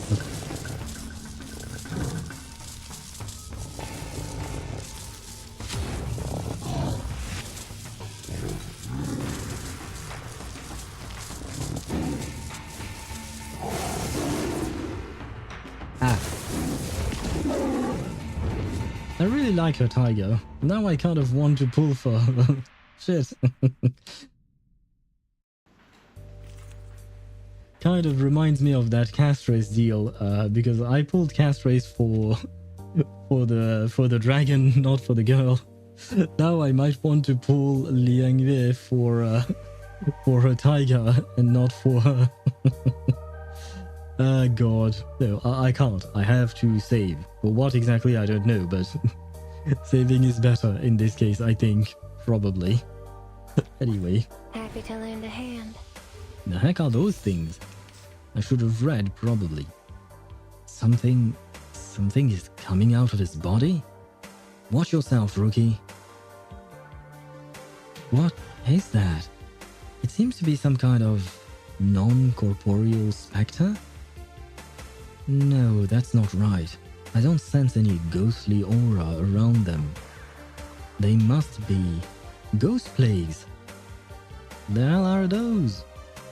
According to Eastern records, they're entities that bring calamity, disease and malevolent curses. But this time, astonishingly, these ghost plagues have taken on human form. I don't know why yet, but something must have triggered their transformation. Officer Poitier, please step back. My duty along Qiangliang has always been to drive out these ghost plagues. It's time to put an end to this disturbance. Of course it is. And this is new. It didn't used to do that. Interesting. Because before you had to long press the card in order to know what it did, but now it just does it automatically. Huh. I don't know if I like that. Ah shit, I should have checked the what do you call that? The menu with the shortcuts and stuff. Maybe that's why. Maybe something changed because of that. You're liking it.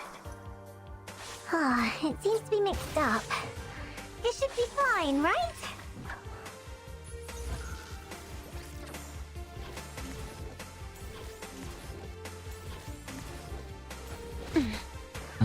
Okay, wow. Okay, 2 of them died, which is good news. Now then... you know what? I think Kakanya will do fine and she will be able to kill it. Yeah, okay. All in moderation. Perfect service, just like always. Yeah, I really don't like her baby, man. It's so creepy.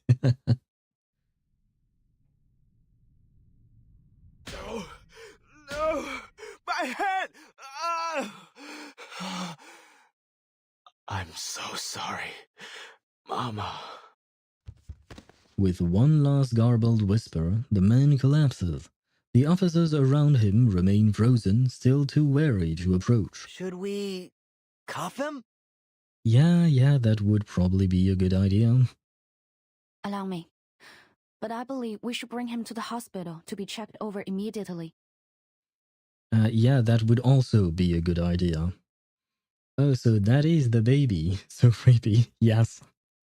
Basically, the lady you saw holding that baby, her name is Tuesday, and she used to work at a motel, but the motel itself was actually the tiny crocodile you saw, because that entity, the baby, could transform itself, and it turned into a hotel or a motel, and Tuesday was using the motel itself to feed the baby people. Like that little tiny crocodile was eating people, basically. So yeah, that's the baby. And yes, it is very creepy. So is Tuesday as a character. She's very creepy, eerie, unsettling, whatever you want to call it. She is that. Think you can handle him? We got this con man to take care of. She follows the older officer's gaze. Not long ago, Johnny 3 times was brimming with arrogance.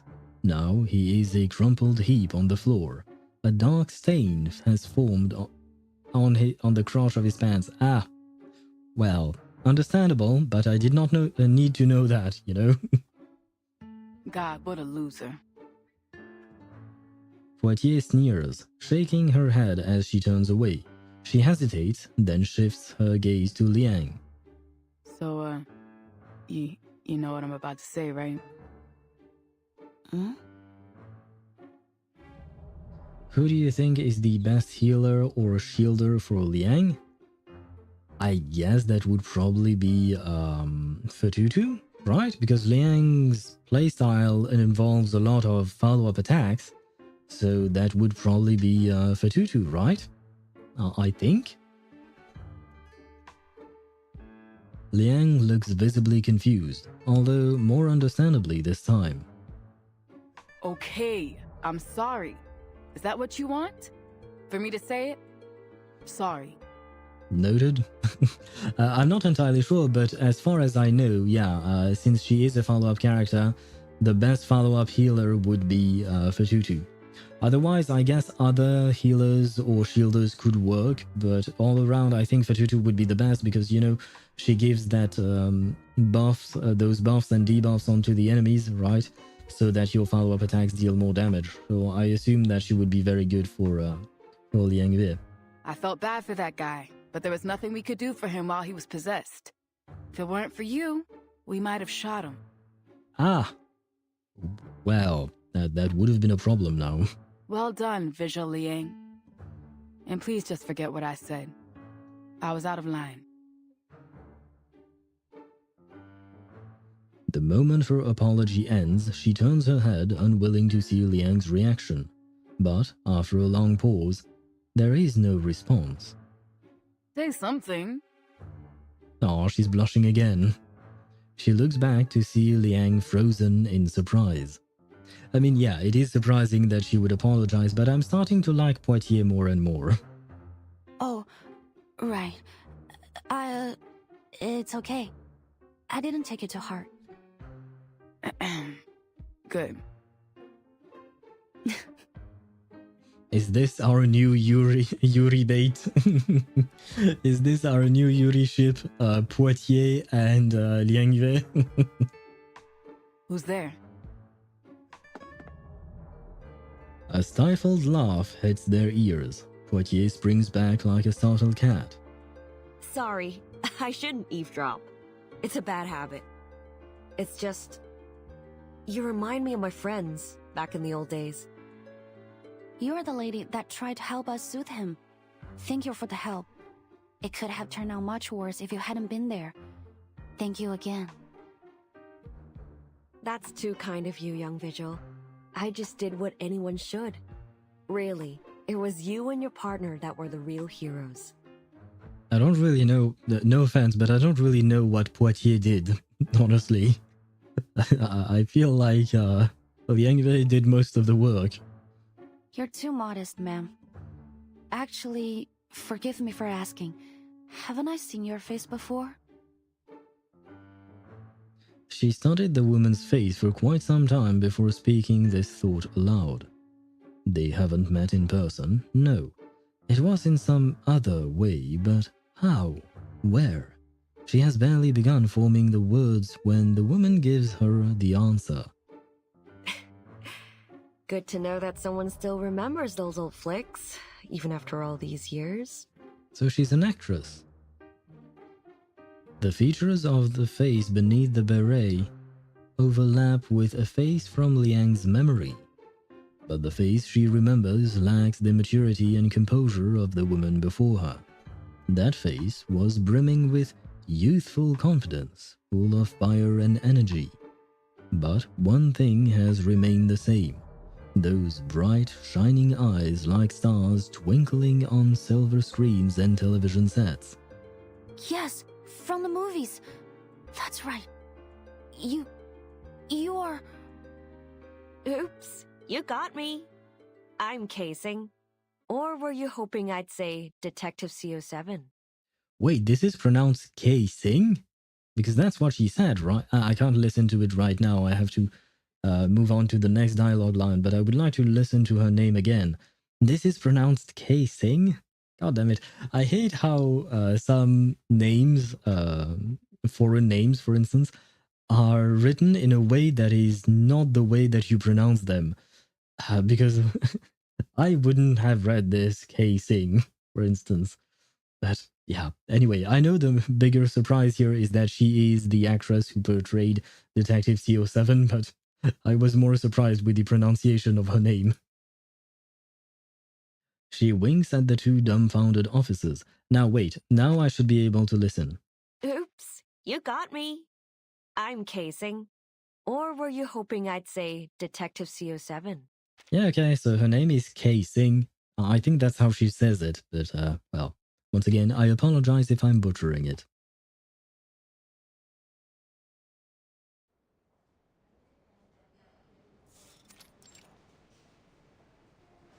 A full report will take some time. You'll need to wait for now. Thank you, Doctor. Our perp had his ID with him. That saves us a lot of digging. Eric Wong, 43, runs a grocery store in Chinatown. Let's see. The only family member we've got is his wife, a Lillian Lau, who immigrated to the States 10 years ago. Both have no criminal record, totally clean. He's an arcanist apparently, and a powerful one at that. But no reports of any prior misuse of arcanum. But what was his arcanist skill? His arcane skill, sorry. I don't suppose he got himself possessed on purpose, right? His car was found near the crime scene, all filled up with potatoes and carrots from the wholesalers. Either this was just a spur-of-the-moment wacko move, or some bizarre attempt at a tuber-based alibi. Anyway, we've contacted his wife, and she should be here soon. Maybe we'll get some more clues from her. Yo, Liang, you listening? Oh, you're right. You okay? The answer is obvious. No. Poitier takes a deep breath. Earth calling Liang! The sudden shout snaps Yang out of her daze. Officer Poitier, we're in a hospital. We should keep quiet. I would have. But that didn't seem likely to bring you back to Earth, Space Cadet. So what's got you lost in space now? I'm just thinking. About what?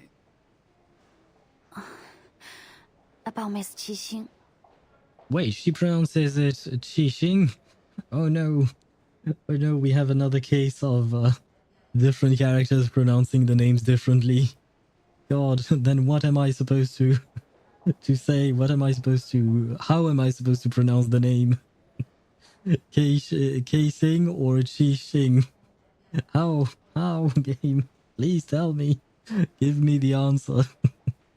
And I know why that is, because we had the opportunity to have a voice actor on our chat, the voice actor for Toa, during the last patch. And he explained that, yeah, each actor records separately, so they don't all get the same voice direction for how to pronounce these words or names.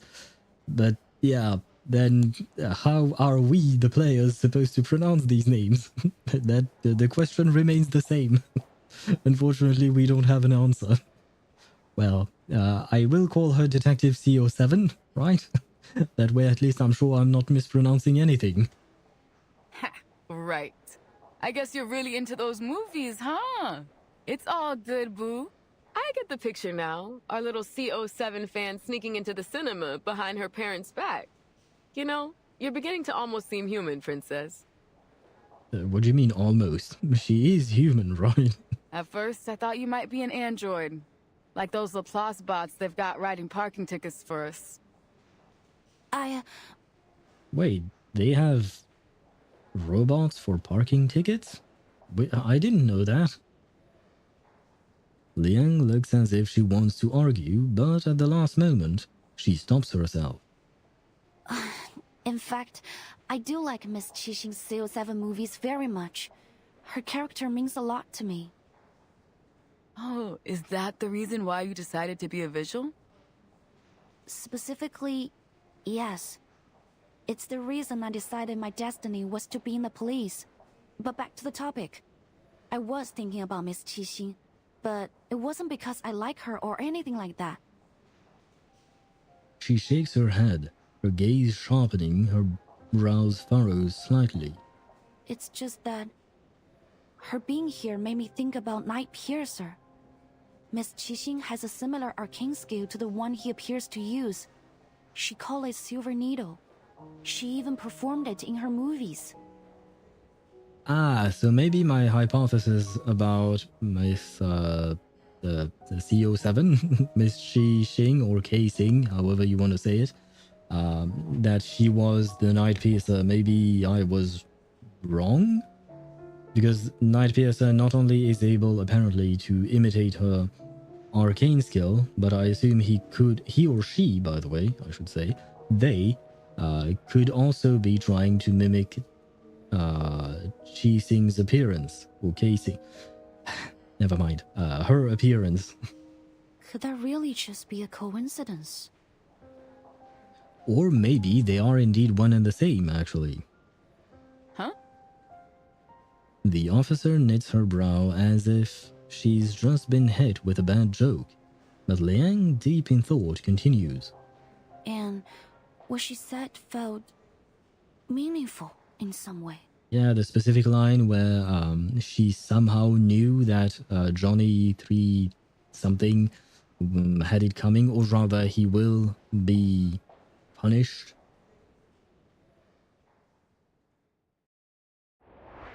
One hour earlier.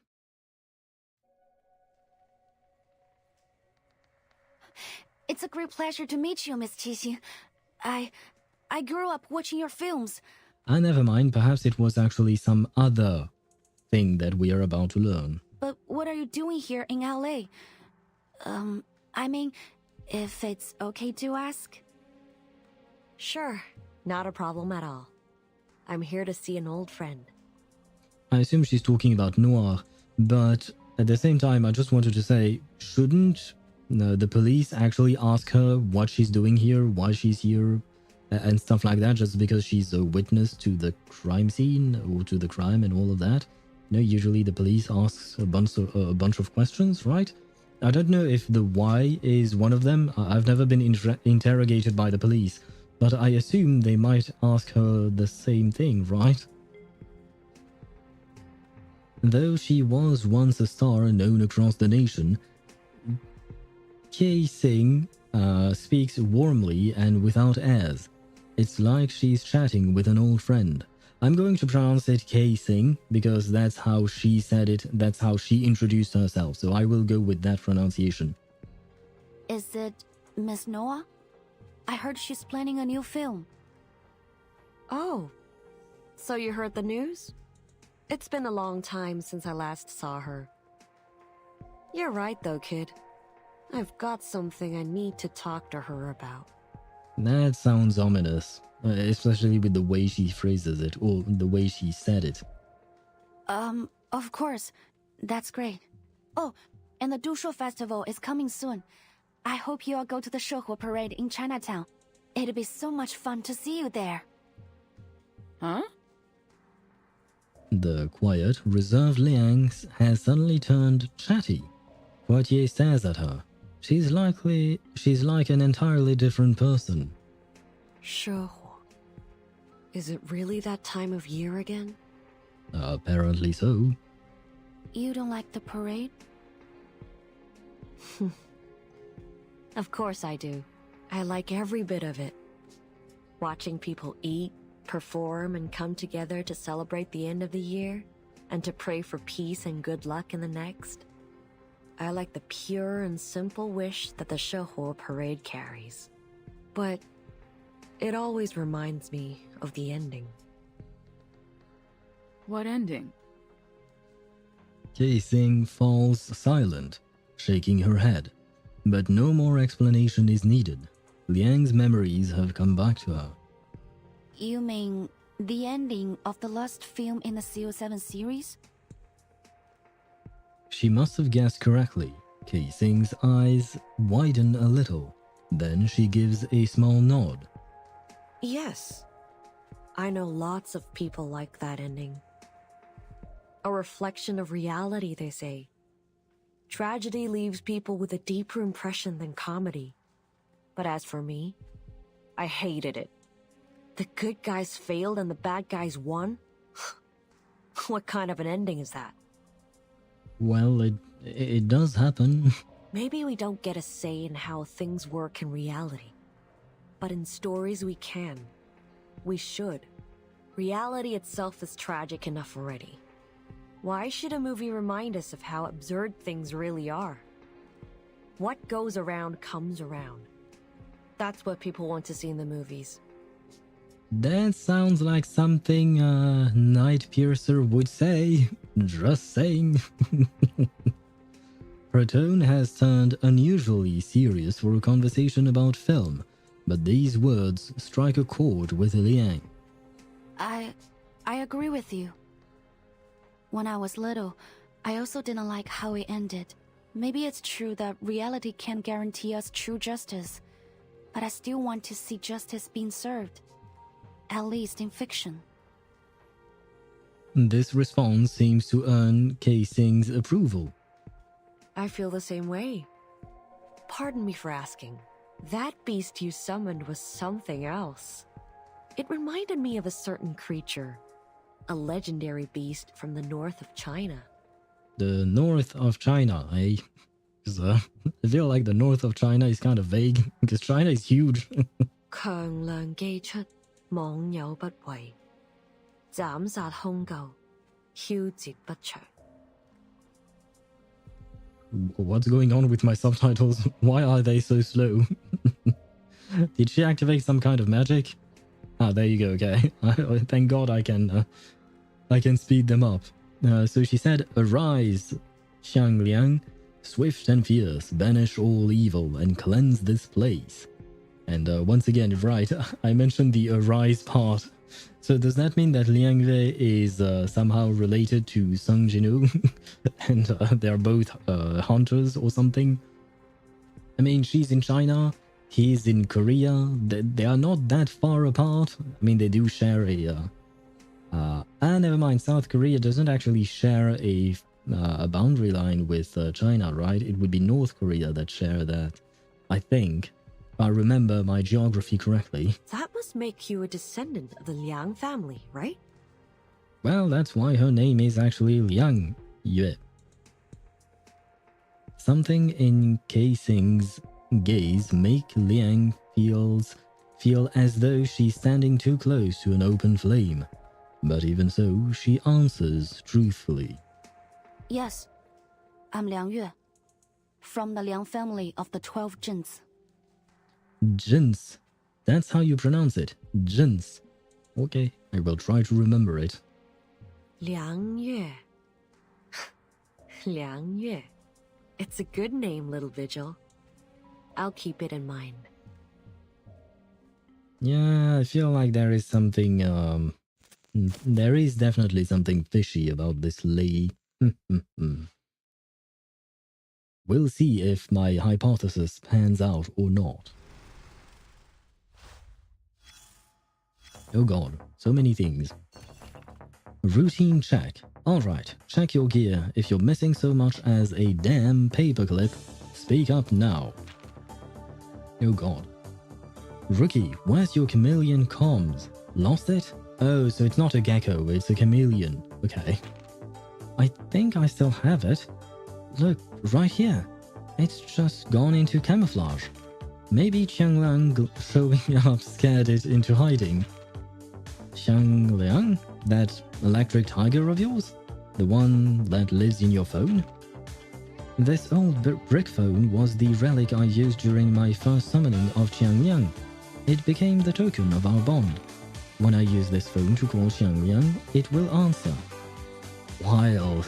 It's like something straight out of those TV shows. But using a phone for rituals? I thought rituals from your side of the world would be more, traditional? Like those dancing show puppets you've got? That's an excellent guess. Previous generations of summoners in my family did use shadow puppetry to call Qiangliang, but that was centuries ago. Oh, so does that make you a once-in-a-century kind of genius? Not really. I was just lucky that the phone is a more convenient method than show puppetry. There it is. You're still humble as ever, princess. Can you summon Qiangliang again? I owe it a thank you for the help earlier. I wouldn't recommend it. Calling Qiangliang without a good reason might make it angry. And the calls are really expensive. But she's still not saying exactly what is the price to pay for this call. Deleted scene. Good thing it wasn't live. We'll just cut this part out. How long is this? Kind of long, and I have 1 minute and 35 seconds before ads run, so I don't know if I can actually read that in that specific time. So I think we'll leave it at that for now. We'll wait until the ads die out. I will trigger them so we don't have to wait 1:20 for no reason. And I am myself going to take a quick break as well because, during streams I yap a lot, but that also means that I hydrate myself a lot, and you know what comes next. So I am going to take a quick break, go to the restroom, and we'll be back to read that, and I think we can do another couple of stages before the end of the stream.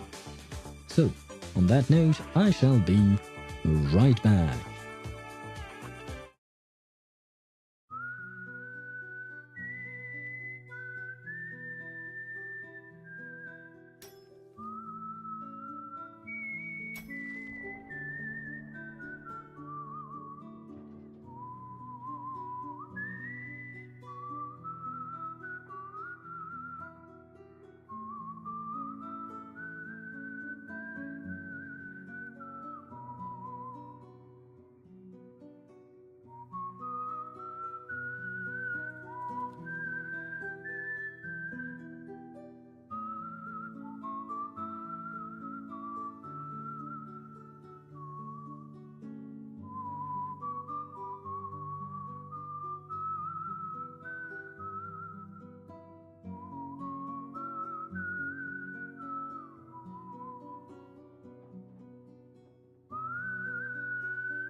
And I am back, switching scenes right now. There you go.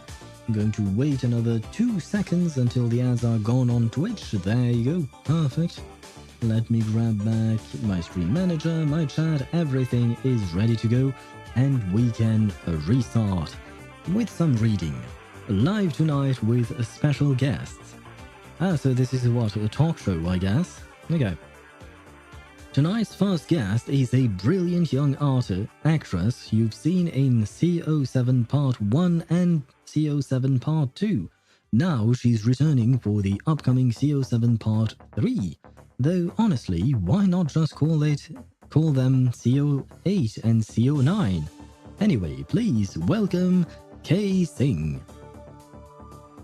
And then, you know what Noir said? She said, we're wrapping up, so we might as well use all the explosives. So your reaction to the explosion wasn't just your stellar acting. I'd like to think some of it was, but that wide-eyed reaction when the explosion's shockwave hit me, that was definitely real. No more big fireworks for Part 3, I take it? You must have used them all up in the last one. 50-50. What's that? 50-50. Either this film ends the series with a bang or flops on its face because of its garbage excuse for an ending. It's... Whoa. I think we're about to head into spoiler territory. Before Noir sues us, let's cut to the commercial. Girl, come on. I know some actors have a tendency to spoil things. I believe that Tom Holland has that tendency as well. And I've read or heard about things about him, which, I mean, he doesn't seem to do it, you know, what do you call that? On purpose, but she seems very much intent on spoiling the ending of the movie that has yet to come out, so yeah, not a good job as an actress, I'd say. I'm so happy right now they put my wife Velvi shards on the BP shop so I can rank her a bit. Ah, nice, congrats on that. Do you think you can max her out, or is it too expensive to do so? I don't really remember the prices and how easy it is to get the currencies in Honkai Impact 3rd. Never mind. I do remember that it took me a long time a long time. It took me a few weeks to save up to buy Vermilion Knight, Vermilion Eclipse Knight, the Himiko one, basically. But it might be in another shop. Because I do remember that there were several shops where you could buy characters in Honkai Impact 3rd. But at the very least, it is a happy news indeed. Not sadly, not because I don't have BP, but rank her a bit. Sadly not, because I don't have the BP. But maybe. So you can... But do you have the shards? I'm not sure I understand, sorry. Do you have enough shards or not? Or do you have to actually buy the battle pass in order to get it? Because for me, battle pass is BP, so it's not actually a shop, so I was wrong about that, maybe. But, well, it's always nice to see our waifus somewhere. I know I am always happy to see Kakanya somewhere, even though I'm not entirely sure we will see a lot of her. Though, that being said, there was that theory that I read online that she might come back for an anecdote, because her story is not really all that finished, technically speaking. Kind of. We'll have to wait and see. BP to get more currency, more currency to buy shards. Right, okay, so you use currency that you get in the battle pass in order to buy the shards that you will then use to buy the copy of VLV. Is that how it works? Good grief, it is so complicated. And it's not just Honkai Impact 3rd, but all gacha games are like that, where you have multiple currencies that you get from multiple things and kind of a pain to deal with. Exorcism. The device is... Wait, no, I did that already. My bad. Other side, same coin. People generally prefer to maintain their distance before promises are made. Ah, wait, Loggerhead is here. So we are about to meet Loggerhead. Nice. She seems cute in the trailer and the few voice lines that I've heard of her. And I actually got her today. I'm not exactly planning on using her, but, you know. I read an article about the conflicts between Miss Qixing and the other two producers of the CO7 series. There were two other producers. I assume one of them is Noir, although I thought Noir was the director. That being said, she could also be the producer as well. Before, I thought it was only rumors. But now, thinking over what she said, what if it's true? What am I saying? It's ridiculous. I mean, it wouldn't be the first time when an actor or some people on set disagree with things. Whether it is in regards to the film itself, the movie itself, or in regards to the process of filming. And some things escalated quite a lot, and we've seen plenty of that. Then stop pouting over it, Princess. We've got work to do. The hallway of the Laplace Rehabilitation Center Cooperative Hospital is bustling with people. Lost in thought, Liang is jolted back to reality by a firm clap on the back. You want to bet on how many people in LA have similar arcane skills? Come on, it's a total coincidence. Well, I feel like once again you are jumping to conclusion. I keep saying things like that, but we don't know whether it is a coincidence or not. Because, yeah, there might be other people having the same arcane skill, although, I don't know about that for a fact, because I don't think we've been told exactly how common specific arcane skills are or not. So maybe that is indeed the case, and someone else has a silver needle type of arcane skill. Why not? But the fact is that she has a connection to the movie, and strangely enough, the Night Piercer case closely resembles the movie. So while it still might be a coincidence, I think there is still reason to actually look into this intuition that Liang Wei just got. You don't really think they're the same person, do you? That'd be nuts. No, that could be a thing. That could definitely be a thing. I mean, it's the Detective CO7 we're talking about. Sure, she's been retired from acting for a while, but she's like super famous. Yeah, and you know that some super famous people do bad things all the time, right? If she was gonna go all kooky and start taking out crooks like she was the real CO7, why wait all this time? It's been years since her last movie, and we're only just dealing with this Night Piercer guy now.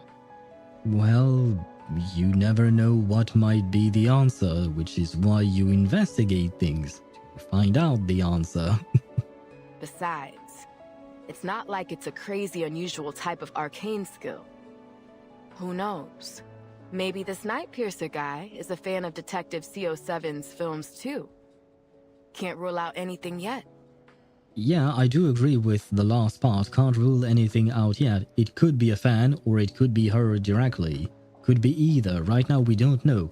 Which is why we invest... Well, I'm gonna stop repeating the same thing. Hey, you okay in there? Did I knock the wind out of you? It's okay. I'm fine. She didn't seem fine. Liang shakes her head. Poitier, still bewildered and perhaps feeling a little guilty, insists that she didn't mean to hit her so hard. Not that it matters.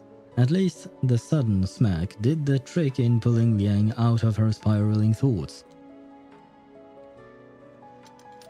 Neither the test results nor the suspect's family has arrived yet. Liang makes her way to the vending machine at the far end of the hallway with the coins Poitier dropped in her hand as a half-hearted apology, and buys herself an orange juice. But that absurd thought, that ridiculous guess from earlier, still refuses to leave her mind. Forget it. Just like you said, it doesn't make any sense. No, it actually does. And on top of that, I mean, this is outside of the story, but that's the thing. We are in a story, so it feels like it would be a better conclusion for the culprit to be someone we know rather than some random dude that we haven't met in the story yet. To be fair, we are still in the beginning of the story, and on top of that, Yang doesn't see this as a story. For her, it's real life and all of that, so of course that's my perspective as a player. But also, my perspective is that we don't know anything yet. We have not seen any kind of investigation or report on the actual investigation, because I do assume they have been investigating the case, right? So yeah, since we know nothing, we can't rule out anything. All attempts to push the thought from her mind are failing. That is, until a frantic voice cuts through the air. But you're injured, ma'am. You can't just leave. I'm totally fine. It's just a tiny smidge of damage. I can fix it myself. Yeah, it kind of looks weird having a camera mounted like that on top of your head. Even though I know, or rather, I do believe that the camera itself is the, what would you call that? The actual person here, the awakened arcanist. I know she's the camera and the rest of her body is just a construct made for her so she can move around. But yeah, I mean, I suppose we've seen sentient ferrofluid, so yeah, a camera, why not? You call a broken arm a smidge? Need to let us treat it immediately. What's going on here? If she has a broken arm, shouldn't she be seeing a mechanic instead of doctors because her arms are mechanical? The doctor recognizes her uniform immediately. Are you a vigil? Could you help me stop this girl? She's trying to leave with a broken arm. Can she not? If I recall correctly, you can sign a document saying that you are leaving against medical advice. But if she wants to, you can't force a treatment on a patient. She was in an accident, but since she's woken up, she's refused to let us examine anything. Well, regardless of what you may think, she has the right to do so. I wouldn't advise it, of course. I think she should be treated, but legally speaking... She might not be our normal kind of patient, but we're doctors. We can't let someone leave when they need immediate medical attention. You didn't have to add that first part. I know she's an awakened, but you didn't need to add that first part, especially in front of said patient. I'm in a hurry now. I'm gonna miss my bus. Why doesn't she like vigils? Beneath the girl's clothing, the exposed skin has a cold metallic sheen. That must be what the doctor meant by not our normal kind of patient. Liang notices the emblem on her chest, making her as an employee of the St. Pavlov Foundation. How odd that she'd have such a panicked reaction at the sight of a vigil. There'll be another bus, but you only have one buddy. You should listen to the doctor. Sit down and wait until you're cleared to leave. Please show us your ID so that the doctor can give you treatment. For a few stiff seconds, the girl's mechanical head freezes in place. Then, in a movement almost too fast to follow, it snaps up. Look! A hamster riding a stethoscope! Really?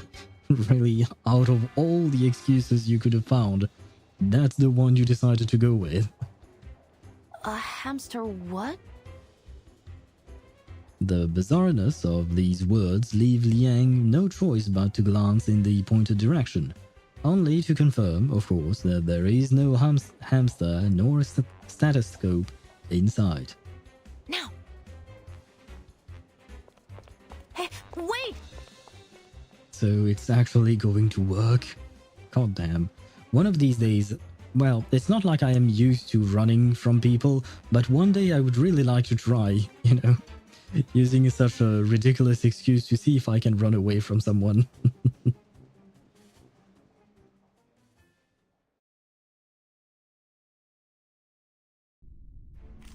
Wait, we are fighting?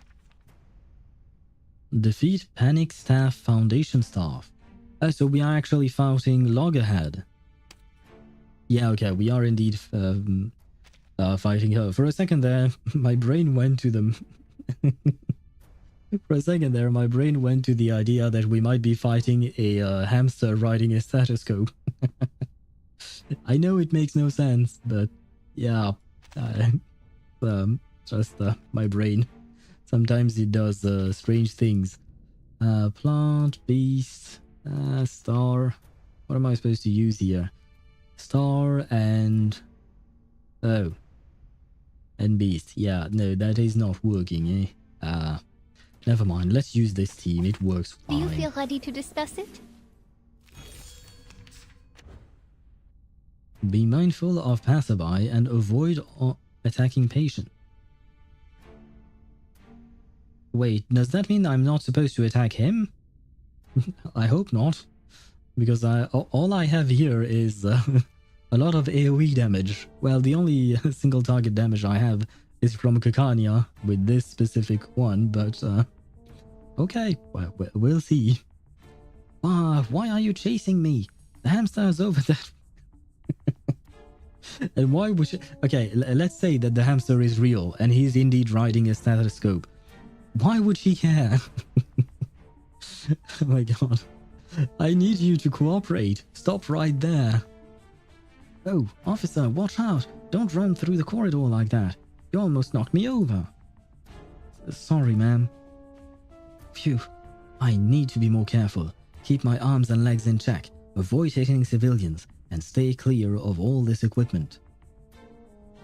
Wait, is he a patient? He is. Well. This way, please. Well, too bad. He's going to suffer. Sorry. A real troublemaker. Had I known, I would have picked another team. Never mind. I can hit him. It's fine. Having a reason to worry. And he's certainly hitting us. So, you know, there is that. But he's dead anyways, so we're fine. Well, I mean, all in moderation. There you go. I will be watching you. It's for your safety. He died. Great. Now back to the salon. I hope that was okay to kill him like that. Well, he's not dead, I know, but still. Watch out! Sorry, I'm after a... The hospital's narrow hallways are hardly suitable for a chase, and Liang quickly finds her path blocked by a supply cart. By the time she's made it past, the mechanical headed girl has disappeared. No, I actually wanted to meet her. Her metal chameleon communication device issued by the Division of Arcane Affairs gives off its distinctive chime. Hey, Rookie, where did you go? Get back here. The medical report is ready, and Mr. Wong's family just arrived. Understood. How's Mr. Wong doing? There is a long pause on the other end of the line. It's not pretty.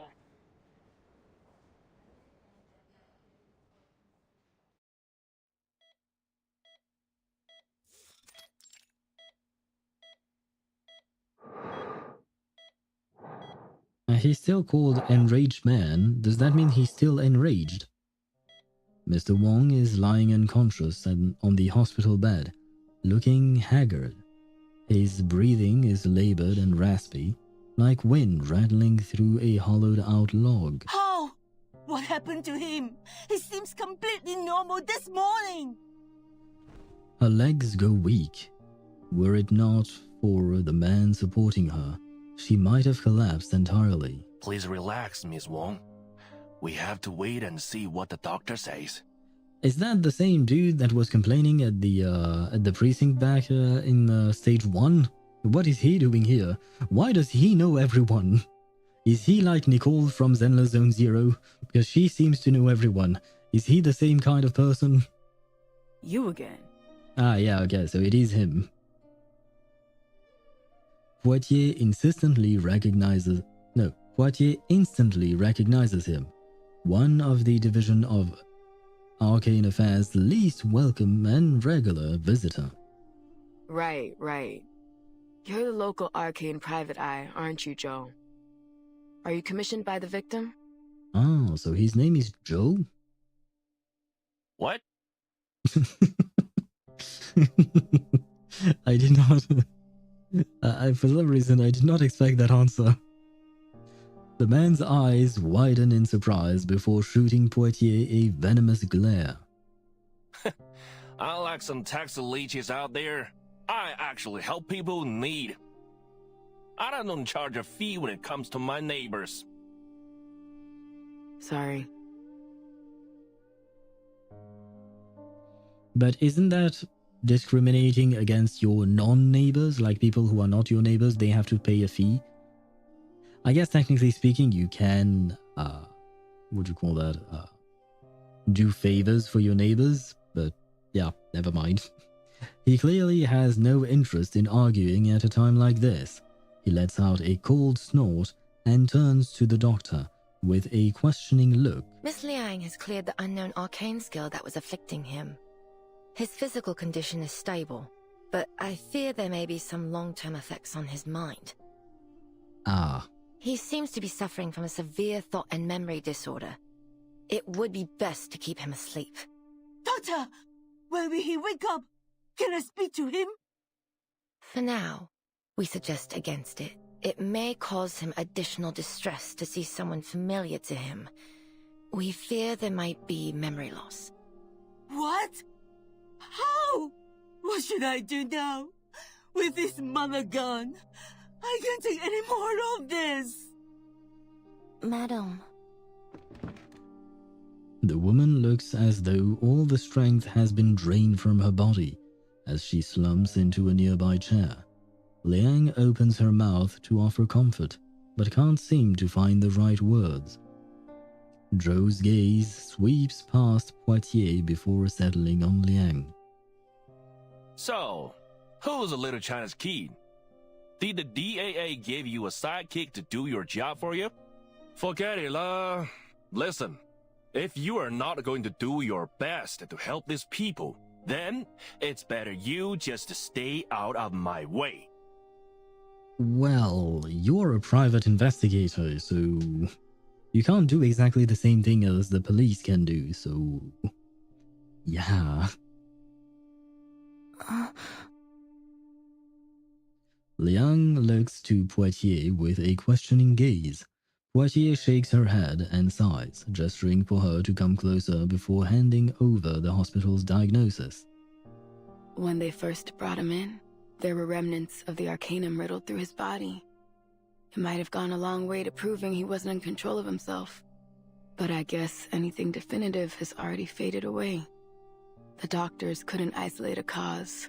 Worst case scenario, they might not believe us and have this poor guy shoved off to the funny farm. Liang clenches her fists and looks towards the woman curled up in the hospital chair, quietly sobbing. She looks so small against the oversized seat. Finally, Liang steps forward and crouches beside the chair. After a brief hesitation, she reaches out and places a hand over the woman's. Zhou looks surprised. Madam, please. You need to stay strong for your husband. They've brought in some of the best doctors from the Laplace Rehab Center. If there is anyone that can help him, it'll be them. In a way, it is a promise with no real guarantee. A statement that could almost be considered a lie. But even lies have value when a person needs to hear them. The woman hastily wipes her tear-streaked face and lifts her head. He said that he was going to buy produce from the wholesalers. But I couldn't reach him. And then the police called. Well, he didn't lie. He did buy the produce from the wholesaler. My husband is a good man. Everyone knows that. He would never do something like this. Please Please, miss. You have to help us.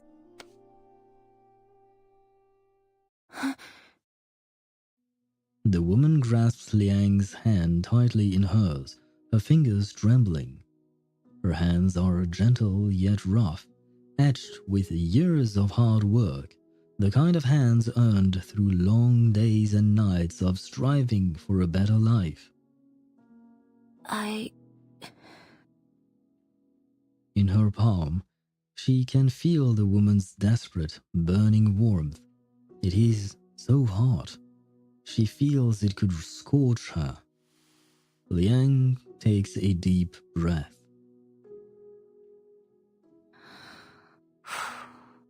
You can rely on us, ma'am.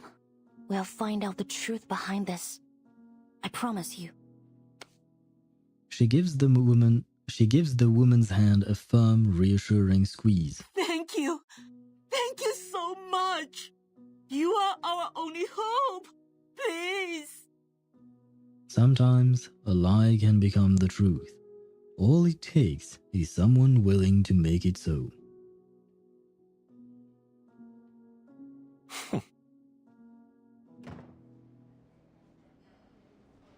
The door to the ward is shut behind them. After a moment of silence, Poitier tilts her head. Rookie mistake, princess. Never make a promise about something you don't get to decide on. I'm sorry, Miss Poitier, but I only meant... Hold it. I didn't say we weren't gonna do our best. The words she was about to say no longer serve any purpose. Instead, Liang does something Poitier has never seen her do before. She smiles. Thank you, ma'am. Not so fast. We still need some solid evidence if we're gonna crack this case. But where to begin? It seems like there are no obvious clues beyond what we were seeing. Mr. Wong had no enemies and was well loved in his community. Yeah, okay, but could it be someone who was not actually targeting Mr. Wong, but was targeting, what's his face? Jimmy 3 something, I think? And they used Mr. Wong to achieve their objective of harming Jimmy something? If that's the case, then it can't be a simple motivation. Still, something sticks out to me. When I ask about any recent events or happenings, it wasn't Mrs. Wong that answered. It was... Poitier already knows where this is going. Joe, our private eye with a chip on his shoulder against the DAA. Yes. He mentioned that there have been strange things going on around LA's Chinatown recently. According to my notes, he mentioned there were children that suddenly became distant and unresponsive, young men that began showing signs of memory loss, and an otherwise healthy elder that rapidly developed signs of dementia. Absent-mindedness, empty despondence towards family and friends, memory loss. It all sounds very familiar to Mr. Wong's condition. But no one thought to bring the matter to the police.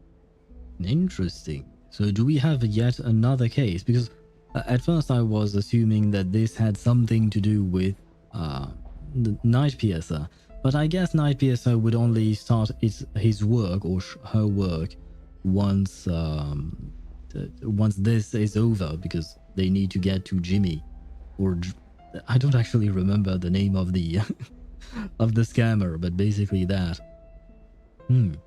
So could we have yet another villain then? I also spoke with the nurses here. They said they've also noticed an increase in patients from Chinatown complaining of confusion and memory loss. I guess once again, no one thought it was serious enough for our attention. Poitier's expression darkens. Well, what you thinking, Cadet? Are all these cases related? Well, that would be a big coincidence if it were just a coincidence. If it's as widespread as you're making it out to be, we might be in over our heads. Even so, I think we can't overlook it as a possibility. Well, yeah, I mean, when one case happens, you don't really think much of it. A second one might be a coincidence. Third one still could be a coincidence, but you've cited at least 5 or 6 of them. So at some point, the coincidence becomes a pattern. Arcane skills that directly affect the mind are rare, but they do exist. I've read of similar cases in the Vigil's archive. Does that include Kakanya's arcane skill? Because it does... It doesn't exactly affect the mind, but it allows you to peer through your own mind. So it is somewhat related. One of them, as I recall, had very similar symptoms to what we're seeing here. Liang's brow no. Liang's brow furrows. Yeah, that's the way to say it. However, if there were some criminal intention behind all of these symptoms, what could it be? Yeah, that one I have no idea. Or could it be an accident? Maybe a child with a powerful arcane skill who can't control it. Or some unregulated and dangerous arcane objects. We can't draw any conclusions without more evidence. The two officers look troubled. Then, as if something has clicked in her mind, Poitier's face lights up. Arcane objects. Isn't there a department in the Foundation that stores and records dangerous arcane materials? Yeah, probably. Yes, at the headquarters of the Foundation. And its official name is... the Arcanum Containment Department. Why the sudden suspense for the name? Is there something special about it? Because I don't remember them mentioning it before in the story, so... It feels kind of strange that they would put some kind of suspense here. Voilà. Je crois que je suis arrivée. Ah, Matilda. I missed you, my French girl. Still speaking French, I see. Yes, indeed. It's been a while since we've seen you. C'est bien plus lumineux et spacieux que je ne l'avais imaginé.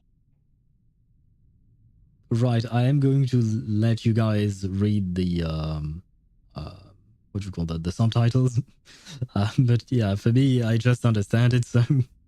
Yeah, I didn't really think about that, because earlier I thought about, you know, the person speaking in Chinese. I believe it was Liang Wei's father, but that's because I don't understand Chinese. But yeah, French is another matter. But it's also funny to hear some French in the game. Wait, no, don't disappear. And by the way, I'm still waiting to learn about your mother, Matilda, because the last time we saw you, something was about to happen to your very famous mother, and we still don't know what it is. So, yeah, what's up with that? Game, did you forget about Matilda and her mother? Saving lives. He is a doctor who loves his job. Seeing you hurt gets him a little giddy, that's all. That's kind of strange. Read the poster. Welcome to the Laplace Rehabilitation Center. We are the world's leading hospital specializing in Arcanum. Whether you are suffering from Arcanum-related injuries, cursed with bad luck after an argument with your neighbor, transforming more and more into a beetle with each passing morning, suddenly recalling your past life as a pharaoh causing you great distress at your office job, the Laplace Rehabilitation Center is committed to giving you the best treatment available. Don't worry about whether your rare condition is covered by health insurance. To thank you for contributing to medical advancements, we offer discounts and subsidies based on the rarity of your condition. Each rare condition gets you a flat 60% discount. If you're simultaneously bitten by a vampire and a dragon while dissolving into an oil painting, but you're somehow still alive, then that's right, your treatment will be free. And we'll even pay you 80% of the treatment cost as a bonus. Thank you for supporting the Laplace Rehabilitation Center. Helping you helps us help everyone. Good grief. What kind of ad is that, man? Getting bitten by a vampire and a dragon at the same time. Seriously. Voices on the street. Hey, is that Miss Casing over there? Looks like a friendly chat is in order. Last night, the Night Piercer struck again, attacking the convoy transporting the infamous Johnny three times. Okay, so it did happen, and his name wasn't Jimmy, it was Johnny. My bad. But it did happen, so the attack actually happened. I wonder. And this definitely looks like Casing. So could it be a coincidence still? Two officers were knocked unconscious during the attack. However, Johnny 3 times was seriously injured and remains... What? Oh. And remains, I guess, in critical condition. Insider says citizens clashed with the convoy earlier that day due to dissatisfaction over Johnny 3 times light sentencing. Later that night, the Night Piercer struck, seemingly enacting vigilante justice on behalf of Johnny 3 times victims. Public support for the Night Piercer has grown since. And although it's already been a day since the attack, crowds still gather at the scene. We are here to hear what the people on the street have to say. Serves him right. That scumbag deserves a prickly end. I think following the law is important, but honestly, the way Johnny 3 times got such a light sentencing feels off. Who? Me? Are you asking me? Oh, sorry miss, but you haven't happened to see CO7, have you? Oh, no reason. I thought this one of those pranks interviews they've been doing lately. How should I put this? Sorry, but someone in my position isn't really allowed to comment on politics? The hell was that last guy about?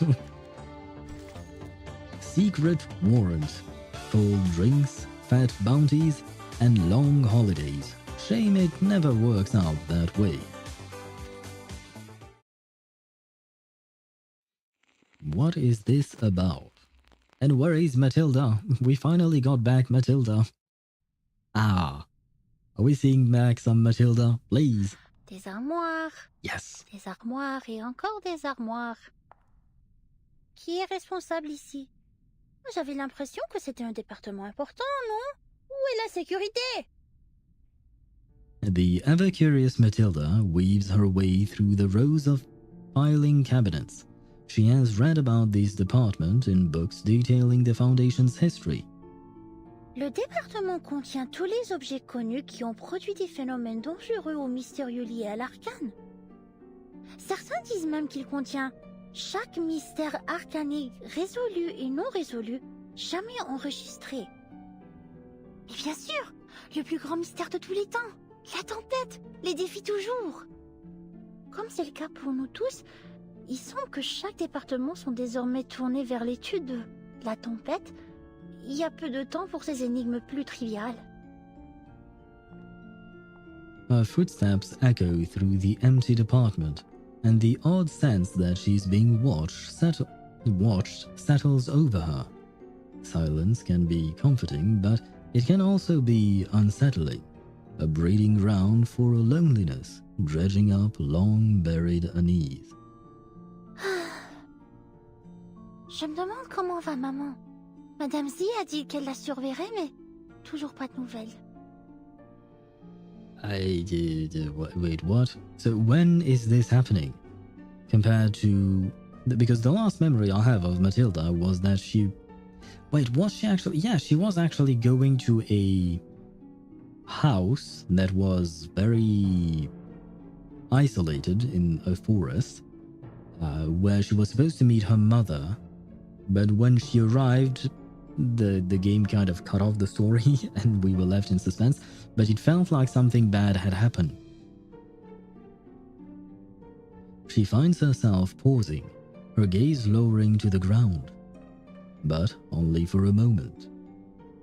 Non! Ressaisis-toi, Mathilda Boaniche! C'est ta maman, la plus grande mère de tous les temps! Qu'est-ce qui qui pourrait bien avoir mal tourné. With renewed confidence, she picks up her pace, her pale ponytail bouncing behind her. Maintenant, sa fille la plus remarquable est en train d'accomplir une mission importante pour la Fondation. Contrairement à certains autres qui ont consacré leur temps précieux à des vacances au nom de réveiller les jeux d'Uluru. Is she talking about Tooth Fairy who went for the Uluru Games in London or the qualifiers? Is that what she's talking about? On espère tout de même qu'ils réussiront à rendre ces jeux aussi grandioses et sublimes qu'ils disent qu'il était dans le passé lointain, ou sinon... Just as she passes another set of shelves, something catches her eye. Everything's fine here. Now on to the next row.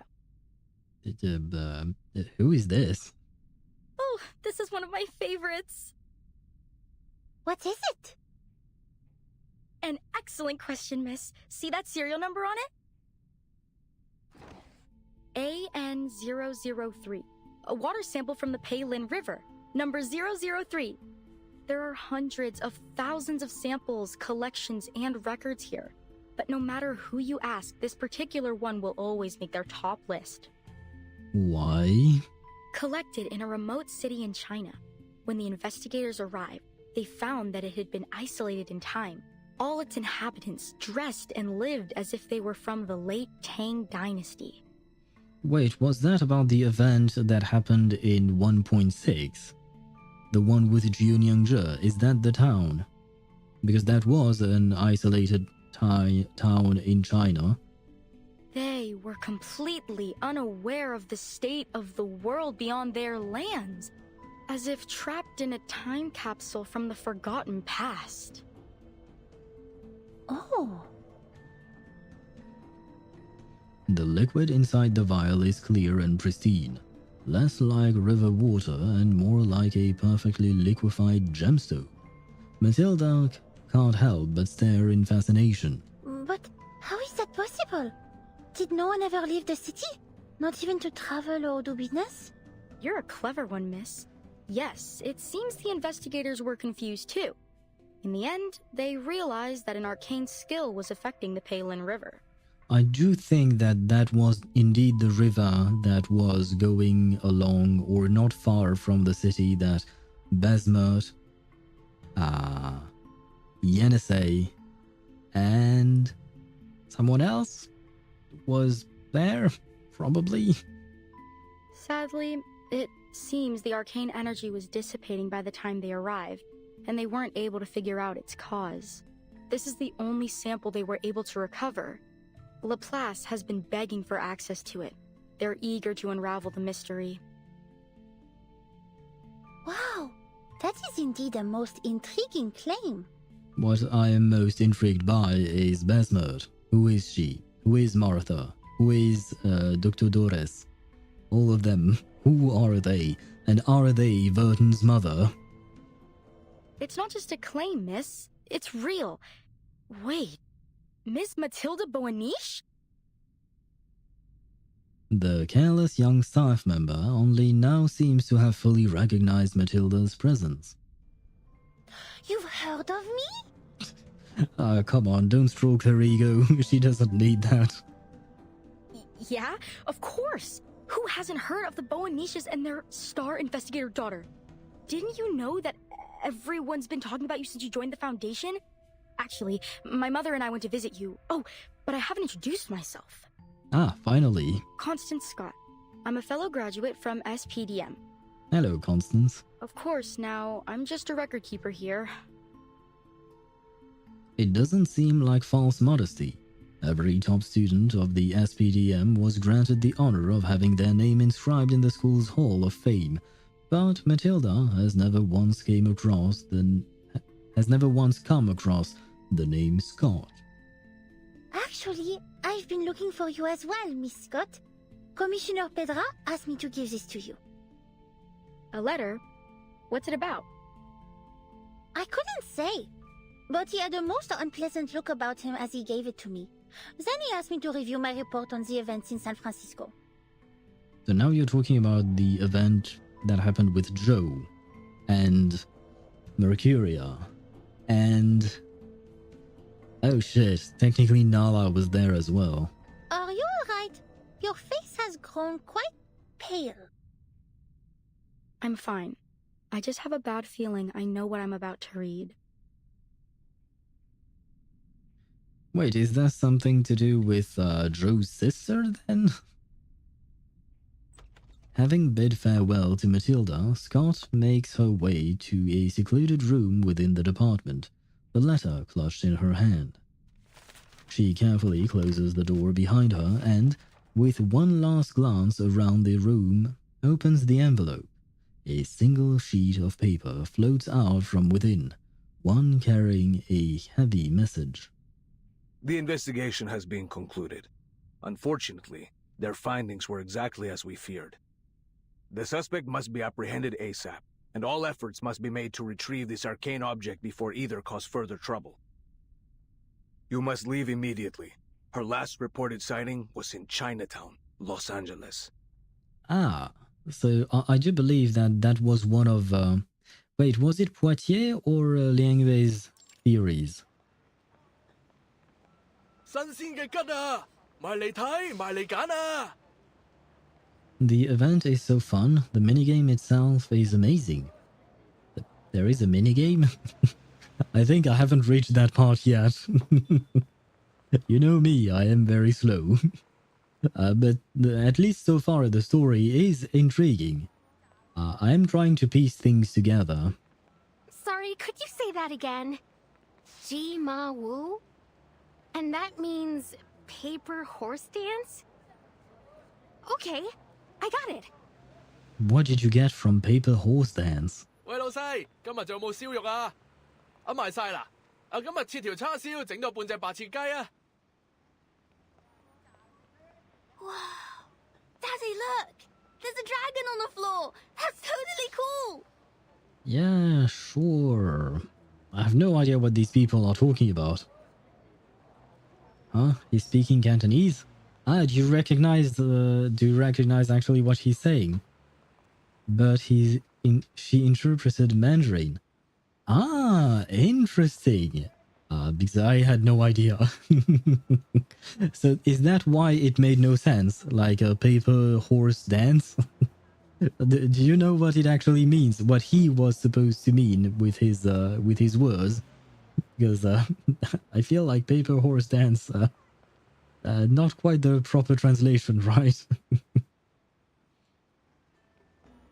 People speaking many languages meet and weave around each other on the crowded avenue. Liang wanders among them, stopping every now and then to take it all in. Ji Ma Wu is correct. I don't know Cantonese though. Okay, so you know that in Mandarin it does mean, what did I say again? Horse dance and something? Paper horse dance? Okay, so unfortunately, well, we got confirmation that she was right in her interpretation, but we still don't know what he actually said. Though, I don't think it really matters, but it is interesting to see that they would implement such a specific distinction.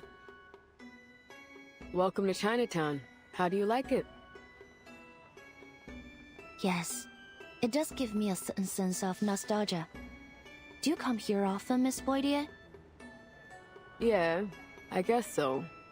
I mean, outside of work, it's been a while. 3 years or so. Damn, that has been a while indeed. Ji is paper, Ma is horse, Wu is the shortened form of dance. Qiao Wu. I'm probably not pronouncing any of this right, but well, you know. But thank you for the information. I always like to learn these kinds of tiny things. I mean, it's not like I'm going to speak Mandarin with anyone. I mean, I guess maybe I can try and speak Mandarin with you, but I think you will find our conversation rather limited. But yeah, no, I just like these types of detail because it really brings the world of the game to life. Because, you know, the game happens in a world very similar to our own, and we definitely have these kinds of distinctions. Only once in 3 years? I don't think you can consider that often. Yeah, no, probably not. Poitier waves a hand, glancing down the lively streets on either side. Yeah, well, it's a fun place for a day trip, sure. But things are different when you put on the uniform. Yeah, I see what you mean. Just you wait, in the future the owl will speak fluent Mandarin. Well, not gonna lie, I had no plans on learning Chinese, Mandarin or Cantonese or any of the other dialects, because I do believe that there are several other dialects. It's just that Mandarin and Cantonese are probably the most spoken ones, I guess. Probably. Please do correct me if I'm wrong. But yeah, I didn't really have any plans, and I feel like I'm probably not going to learn Japanese from the not Japanese, sorry, Chinese from the few words that I hear in reverse. I could watch Chinese anime to learn a few more words, because I have noticed that after watching anime for a few years, I have picked up a few words here and there, but that's absolutely useless. It's like, I'm probably never going to use those words ever in my life. But maybe at the very least I can pick up a word or two here and there in Chinese as well, if I watch more Chinese anime. My parents speak a local dialect, heavily depends on where you are from, and then the language also has different based on north and south, Beijing versus Shanghainese. That sounds complicated, man. I mean, I knew that there were differences, and but that still sounds complicated. Because, for instance, in France, we speak French everywhere, basically. There are some other dialects that do exist in France, but they are not the main language. And, they are no longer the main language even in these regions. And unfortunately, we are starting to lose these dialects, slowly but surely. Although they are not exactly dialects, they are actual other languages. Oops, sorry, didn't mean to click on that. I just saw that Automod did not like your message, so I would like to approve it. There you go. The north-south difference isn't that bad. It's the local dialects that really fuck you up. I can guess, yeah. Because I know that the languages in France as well, they have nothing to do with French, some of them, I mean. It's not just a different accent, it's completely different languages. So, if I were to listen to one of those languages, I would not understand anything, despite the fact that I am French, I've lived my entire life here. But since I don't know these languages, I wouldn't make any sense of them. So I assume it's the same thing for China and their local languages, but these dialects are very prominent, right? More so than what I described in France, because, like I said, in France, the dialects that I'm talking about, the other languages, I should say, I don't know actually if they are other languages or just dialects, because there are quite a few.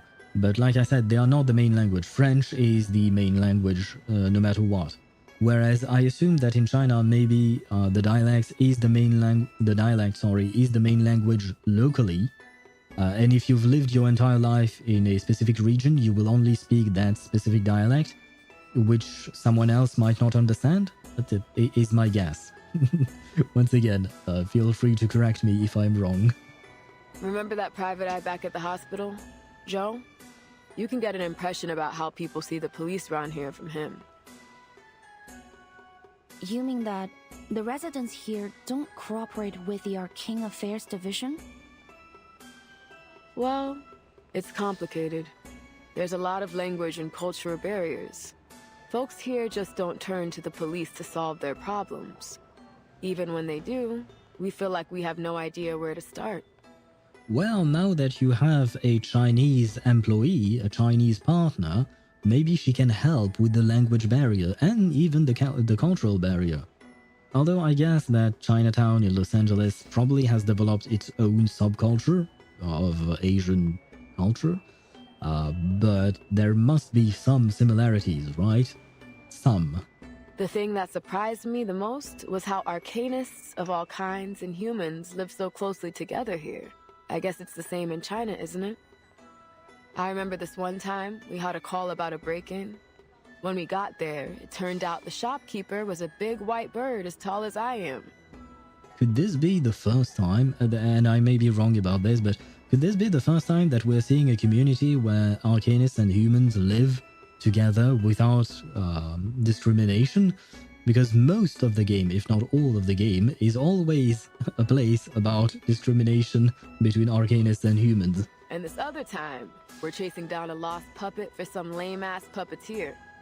Anyways, so I asked an old lady if she'd seen a doll nearby. You know what she said?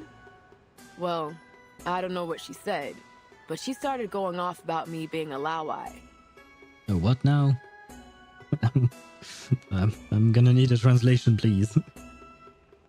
Showed the big white bird to the popo.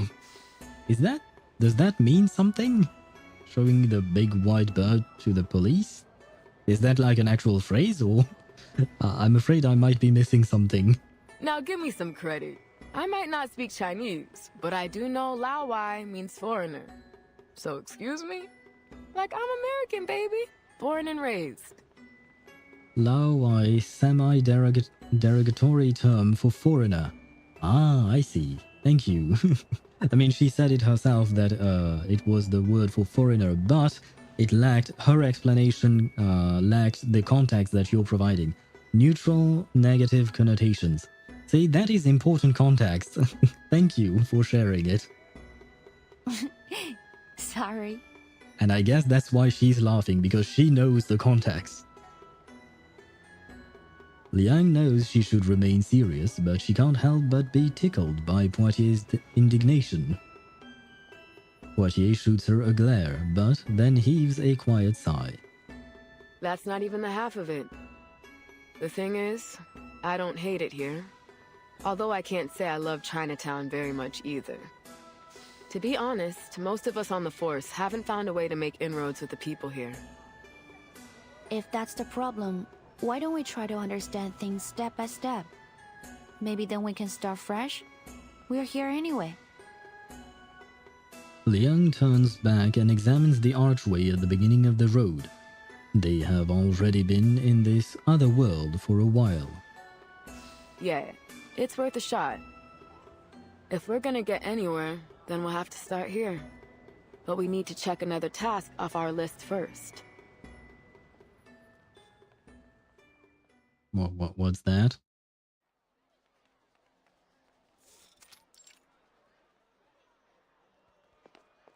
They cross the street and turn into a narrow alleyway. Should be right there, down the alley. Feeling excited, rookie? Not really. I have no idea what we're doing here. I mean, I'm not there yet myself, but I don't think that Liang Wei would be excited about this.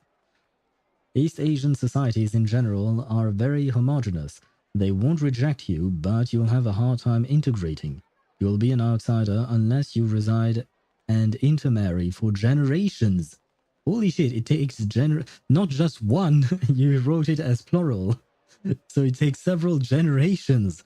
Damn, that's kind of too bad. But I understand what you mean, not rejecting you, but at the same time, you're not fully integrated. I do feel it's kind of sad. I do wish that, you know, integration was better. If the person wishes to be integrated, of course. But I do feel like it would be more welcoming, perhaps, because I guess that you can always feel the fact that you are indeed an outsider, right? Probably. But, oh well, I suppose those are cultural differences. We're about to pay a visit to your favorite director, Noir. Oh, really? Favorite? What? No. I just like the movies, that's all. I've got no specific feelings for the director.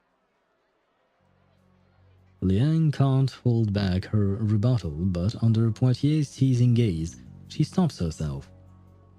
Maybe just a little. I am curious about the mind of the director behind such great movies. But this is strictly a police matter, so I will act with professional self-restraint. Actually, I've made a request with the Vigil's intelligence branch for a file on Director Noah and any related events. We should get it soon. Ah, that was actually a good idea.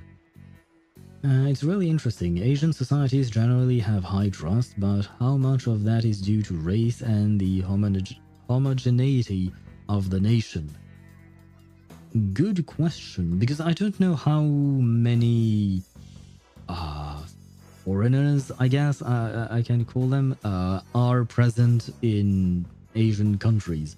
Like, because, for instance, in France, we have quite the variety of people coming from various regions over the world and all of that, especially near Paris, because it is a big city and all that. We do have people coming from all over the world, whether it is Asia, Africa, America. We have plenty of everything. And I'm not just talking about tourists, but also just people who have emigrated to France and all of that. So I don't know how big the emigrated population is in Asian countries. Western societies, European and American, are generally open to integration, even with our orange leader. Well, the orange leader doesn't seem to be too open at the moment. But yeah, generally speaking, Europeans and Americans are usually open, because that's also how that's also very dependent on the country's history, right? Because the United States, for instance, it's a country founded by people coming from different places in the first place, right? And France has had countless war with other countries, and other countries have occupied France, France has occupied other countries, and people moved around a lot as well. So that also explains it. But Asian societies generally see ethnic minorities disappear and shrink. That's sad. I mean, it's just my opinion, of course. But I do feel like it's sad because different ethnic minorities, or even, it doesn't have to be a minority, but in general, you know, I feel like, you know, the melting pot, the mixing of different cultures always brings more to the table. You always learn more by exchanging with someone who is completely different from you than you would from someone who shares the same culture, because most of the time when you're speaking about culture, for instance, it's kind of like an echo chamber in a way, in the sense that you're just going to say things that you both know, whereas when you're with someone who is from a different culture, they can bring you new information, something you didn't know in the first place. East Asian. I feel like Southeast Asia and India are a whole other case. Probably. I can't speak for India, but Sri Lanka. In Sri Lanka, honestly, my experience was not exactly pleasant there, because I've been there to see some family, and my family was nice. That was not the problem. But like, I've met some people who kind of excluded my brother and myself. Like, we had some administrative issues to deal with, and basically our mother was talking to the person, and at some point my brother had a question to ask, which was a relevant question, except he asked the question in English, because in Sri Lanka plenty of people speak English, and the person in front of us, they spoke English as well. She spoke English as well. And yeah, my brother asked the question, and that person flat out ignored my brother, answered the question but looking straight at our mother, as if my brother did not exist one bit. And we've seen that several times, where people, just because my brother didn't, or even myself, we didn't speak the language, they would flat out ignore us and make it so as if we didn't exist. And it's not like they didn't speak English themselves. They could have answered. We knew they spoke English, but they chose to not speak English and just answer in Sinhalese, which we understand, but, you know, they certainly made us feel like we were not welcome just because of the fact that we didn't speak the language. So I don't know if that is something that can be generalized to the entire population of Sri Lanka, but because, you know, malice or embarrassment? I personally saw it more as malice than embarrassment, like avoiding usage of bad English. Nah, man, at some point, sometimes they did speak English, and they spoke English like there wasn't a problem. I mean, they had Sri Lankan accents, but that's about it. There was no problem with their English. So, which is why I tend to go towards the malice potential, because, yeah, no, their English was absolutely fine. I mean, perhaps they did not perceive their own level of English as being fine, so there could still be that possibility, and you may be right about embarrassment. But, well, it's hard to say. I would still... The overall vibe that I got was mostly malice rather than embarrassment, because I've seen some people being embarrassed about speaking English, plenty of times, actually, especially in France. I've seen several of my friends being embarrassed talking in English, and it certainly does not give off the same vibe, you know? But once again, I don't know for a fact that it was malice or not. But yeah, the thing is, we did feel unwelcome by those people. At the same time, at some point we were driving with my uncle, and he didn't know exactly where to go. He was kind of lost, so he just stopped his car in the middle of the road.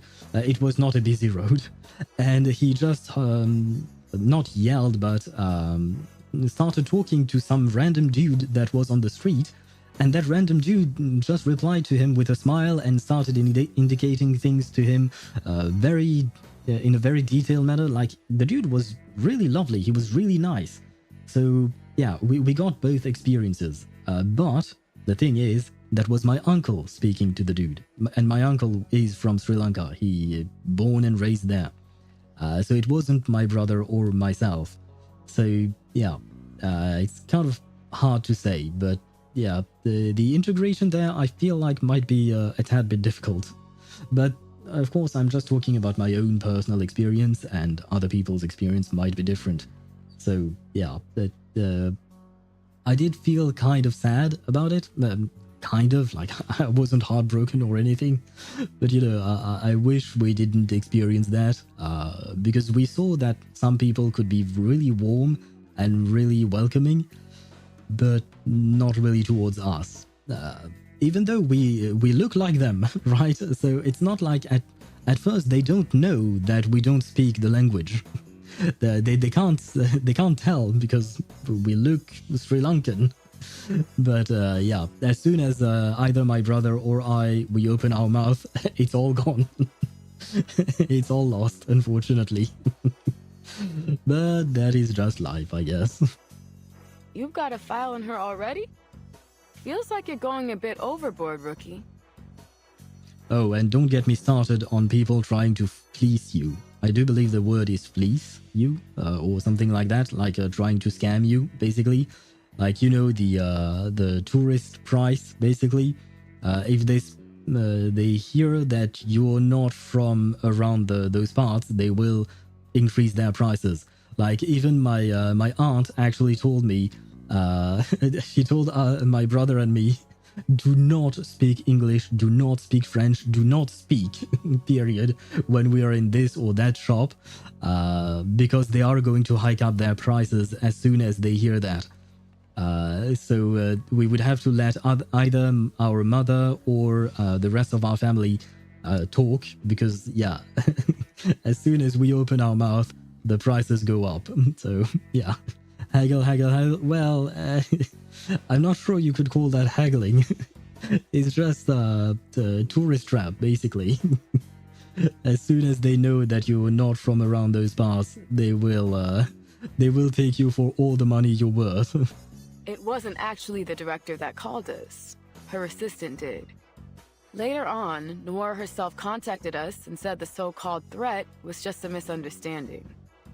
Normally, we'd leave it at that, There's too much real crime out there to bother with a case where the victim doesn't think anything happened. Still, according to dispatch, the assistant was real spooked over it. The operator got the feeling we should give it a second look, so they kept the file open. But look, this is just a follow-up and an excuse to come down here. So keep your mind on the real mission. Got it, ma'am. The scene from the Division of Arcane Affairs yesterday flashes across Liang's mind. After leaving the hospital, they immediately return to report their findings and highlight the dangers lurking behind Chinatown's strange events. But the higher-ups had a different take on things.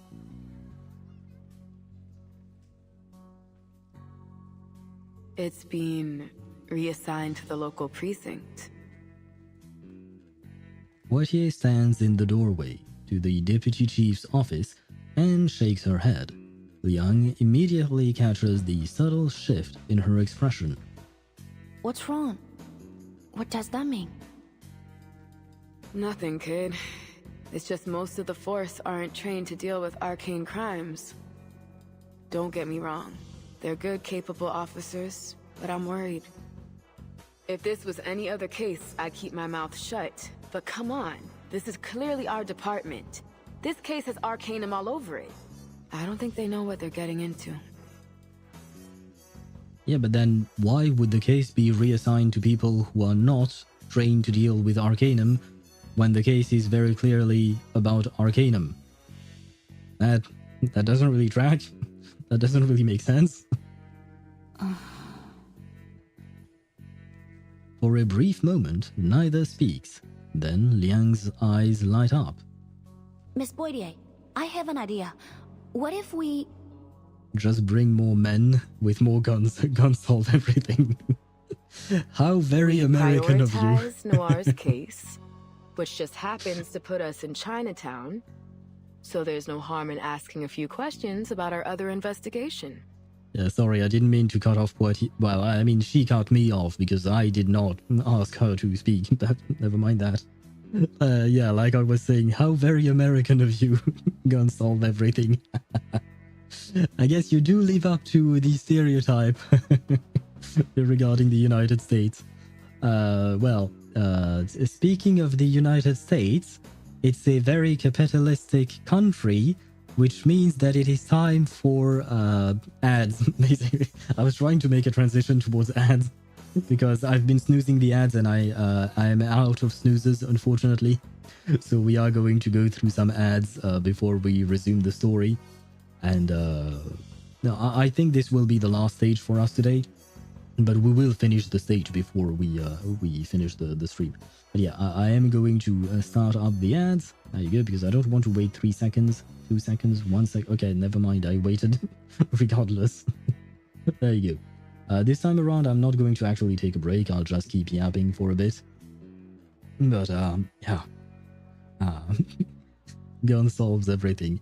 It's actually an interesting cultural difference, you know, between France and the United States. The culture of guns in the United States is something that is kind of difficult to understand for a French person, in the sense that we don't grow up thinking that guns are supposed to be a part of our lives. I mean, I don't think that you grow up thinking that way, but you know, when you grow up in a specific country, you have specific views that are kind of ingrained into you, not directly, but just by the mere fact that that is how your society is or your environment is. First gen Asian American, never even held a gun. Yeah, I do assume that plenty of Americans don't even have never seen a gun in their life. But you know, it's the general idea that we get from the way too many Americans. But yeah, I do assume that a lot of people are not into guns. I would think of guns are to Americans as protests are to French. You know what? That is actually a good comparison. That is indeed a good comparison. And speaking of protests, I've read actually a lot of comments because, well, you mentioned the orange man at the head of your country right now. And it seems like he's doing plenty of not so legal things, you know. At least that's what I see from the news that I watch and all of that. The things that your president is doing is not really that legal for... he's an idiot, yeah. Bipolar orange man. Yeah, you could definitely call him bipolar, given the fact that he says something, then retracts back 2 days later, then goes back. Please stop flip-flopping on tariffs. Yeah, because he's putting everything in his... uncertainty is killing the market, yes, indeed. But some people I read online theorized that it was done on purpose. He was trying to tank the American economy so that his rich billionaire friends could buy everything up and privatize what was once public services. Because apparently that is exactly what had happened to Russia after the fall of the Soviet Union, and basically he's trying to do something similar to the United States. If it is indeed the case, you're headed towards a very dangerous path. And the problem is, given how everything is interconnected nowadays, the United States is kind of dragging the rest of the world into its path. It is, well, very complicated, and I'm probably lacking a lot of information, but... And I don't know if that is true, that is like a fact, and he's actually trying to do that. I would say just more just overblown ego. Could be that as well. I do think that he does indeed have an overblown ego, given the way he reacts to specific things whenever he's being criticized or anything like that. It does feel like his ego is through the roof. But what I was going to say about, you know, the protests is that a lot of French people reacted to what's happening in the States and asking, why aren't the Americans protesting? Because if a president was doing what the Orange Man is doing right now, but he was doing it in France, we would be with pitchforks out on the streets, you know. But I guess, yeah, it's a cultural difference as well. Vast majority of us don't care. Yeah, it does give off that feeling, especially and please correct me if I'm wrong because I don't live there, but a social contract between people and state. If we have money and comfort, we don't care. Yeah, that's the thing I was going to say. It feels like people don't care as long as it doesn't affect them directly. Similar situation to Chinese? Ah, really? Interesting. I didn't actually make that connection.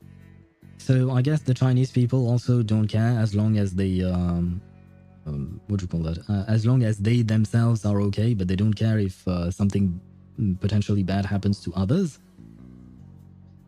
Because it's something that I read about, you know, the case of that man who was deported from the United States without due process, and someone apparently very intelligent, he seemed to have quite the big resume, said something along the lines of, it starts that way. You start by deporting people who are kind of different than the rest of the population, so the rest of the population doesn't really mind because they see that person as different, they see them as not themselves, so they don't think that this type of problem could affect them.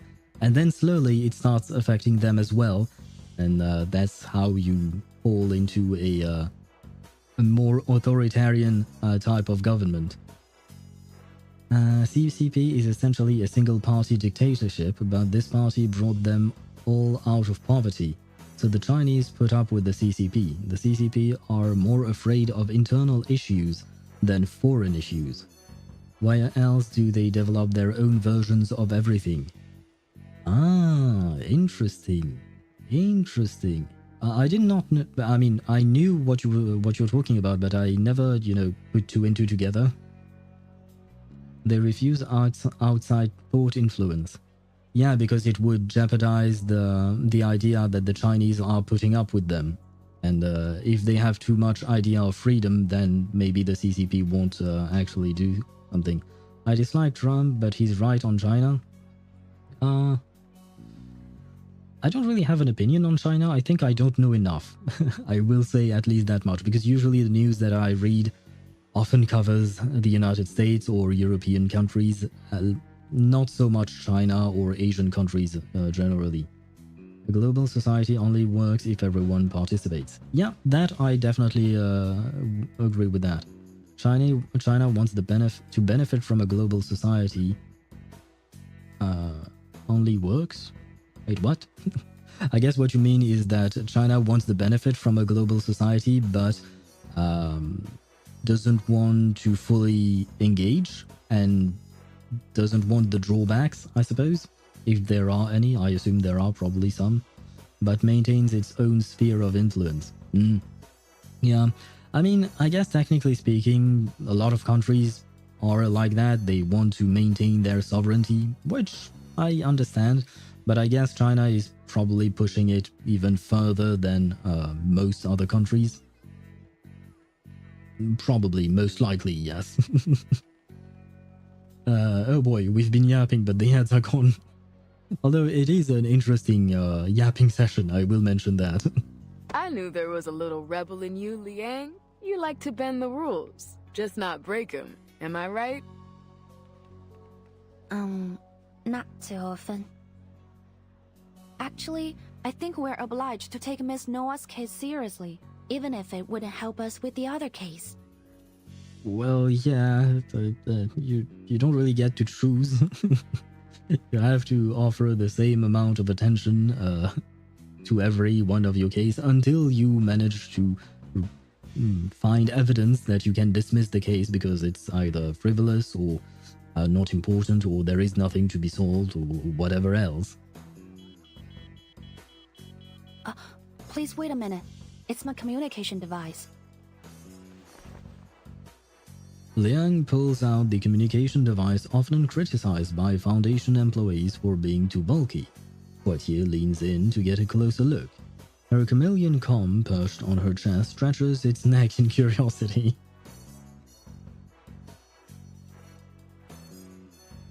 SPF-1 portable contact device activated. You've received a new message. Downloading attachment. Download complete. Please check your mailbox. Message? What's it about? It's from the intelligence department. They've found her records. Miss Noah is registered with the Foundation. There might be something in her files that can provide us some clues. Right, I forgot that a lot of arcanists are registered because you are supposed to, if I'm not mistaken, you're supposed to register with the Foundation as if you're an arcanist. She opens the pinned mail and scans through the attached files. Her expression turns serious. Wait, is this...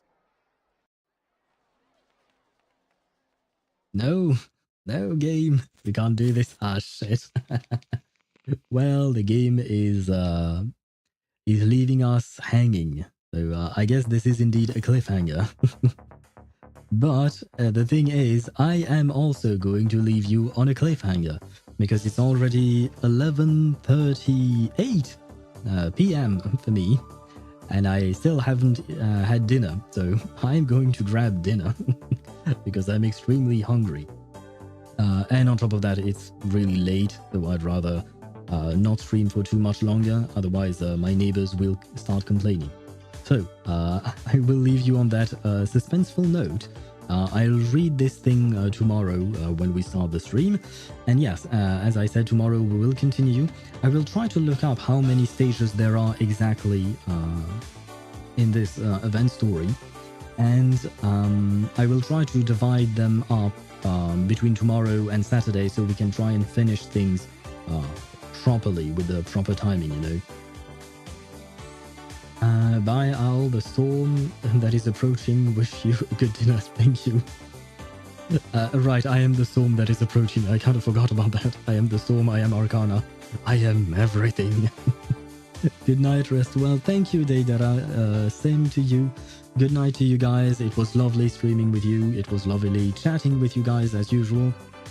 And I shall see you tomorrow at 6 p.m. Central European Standard Time.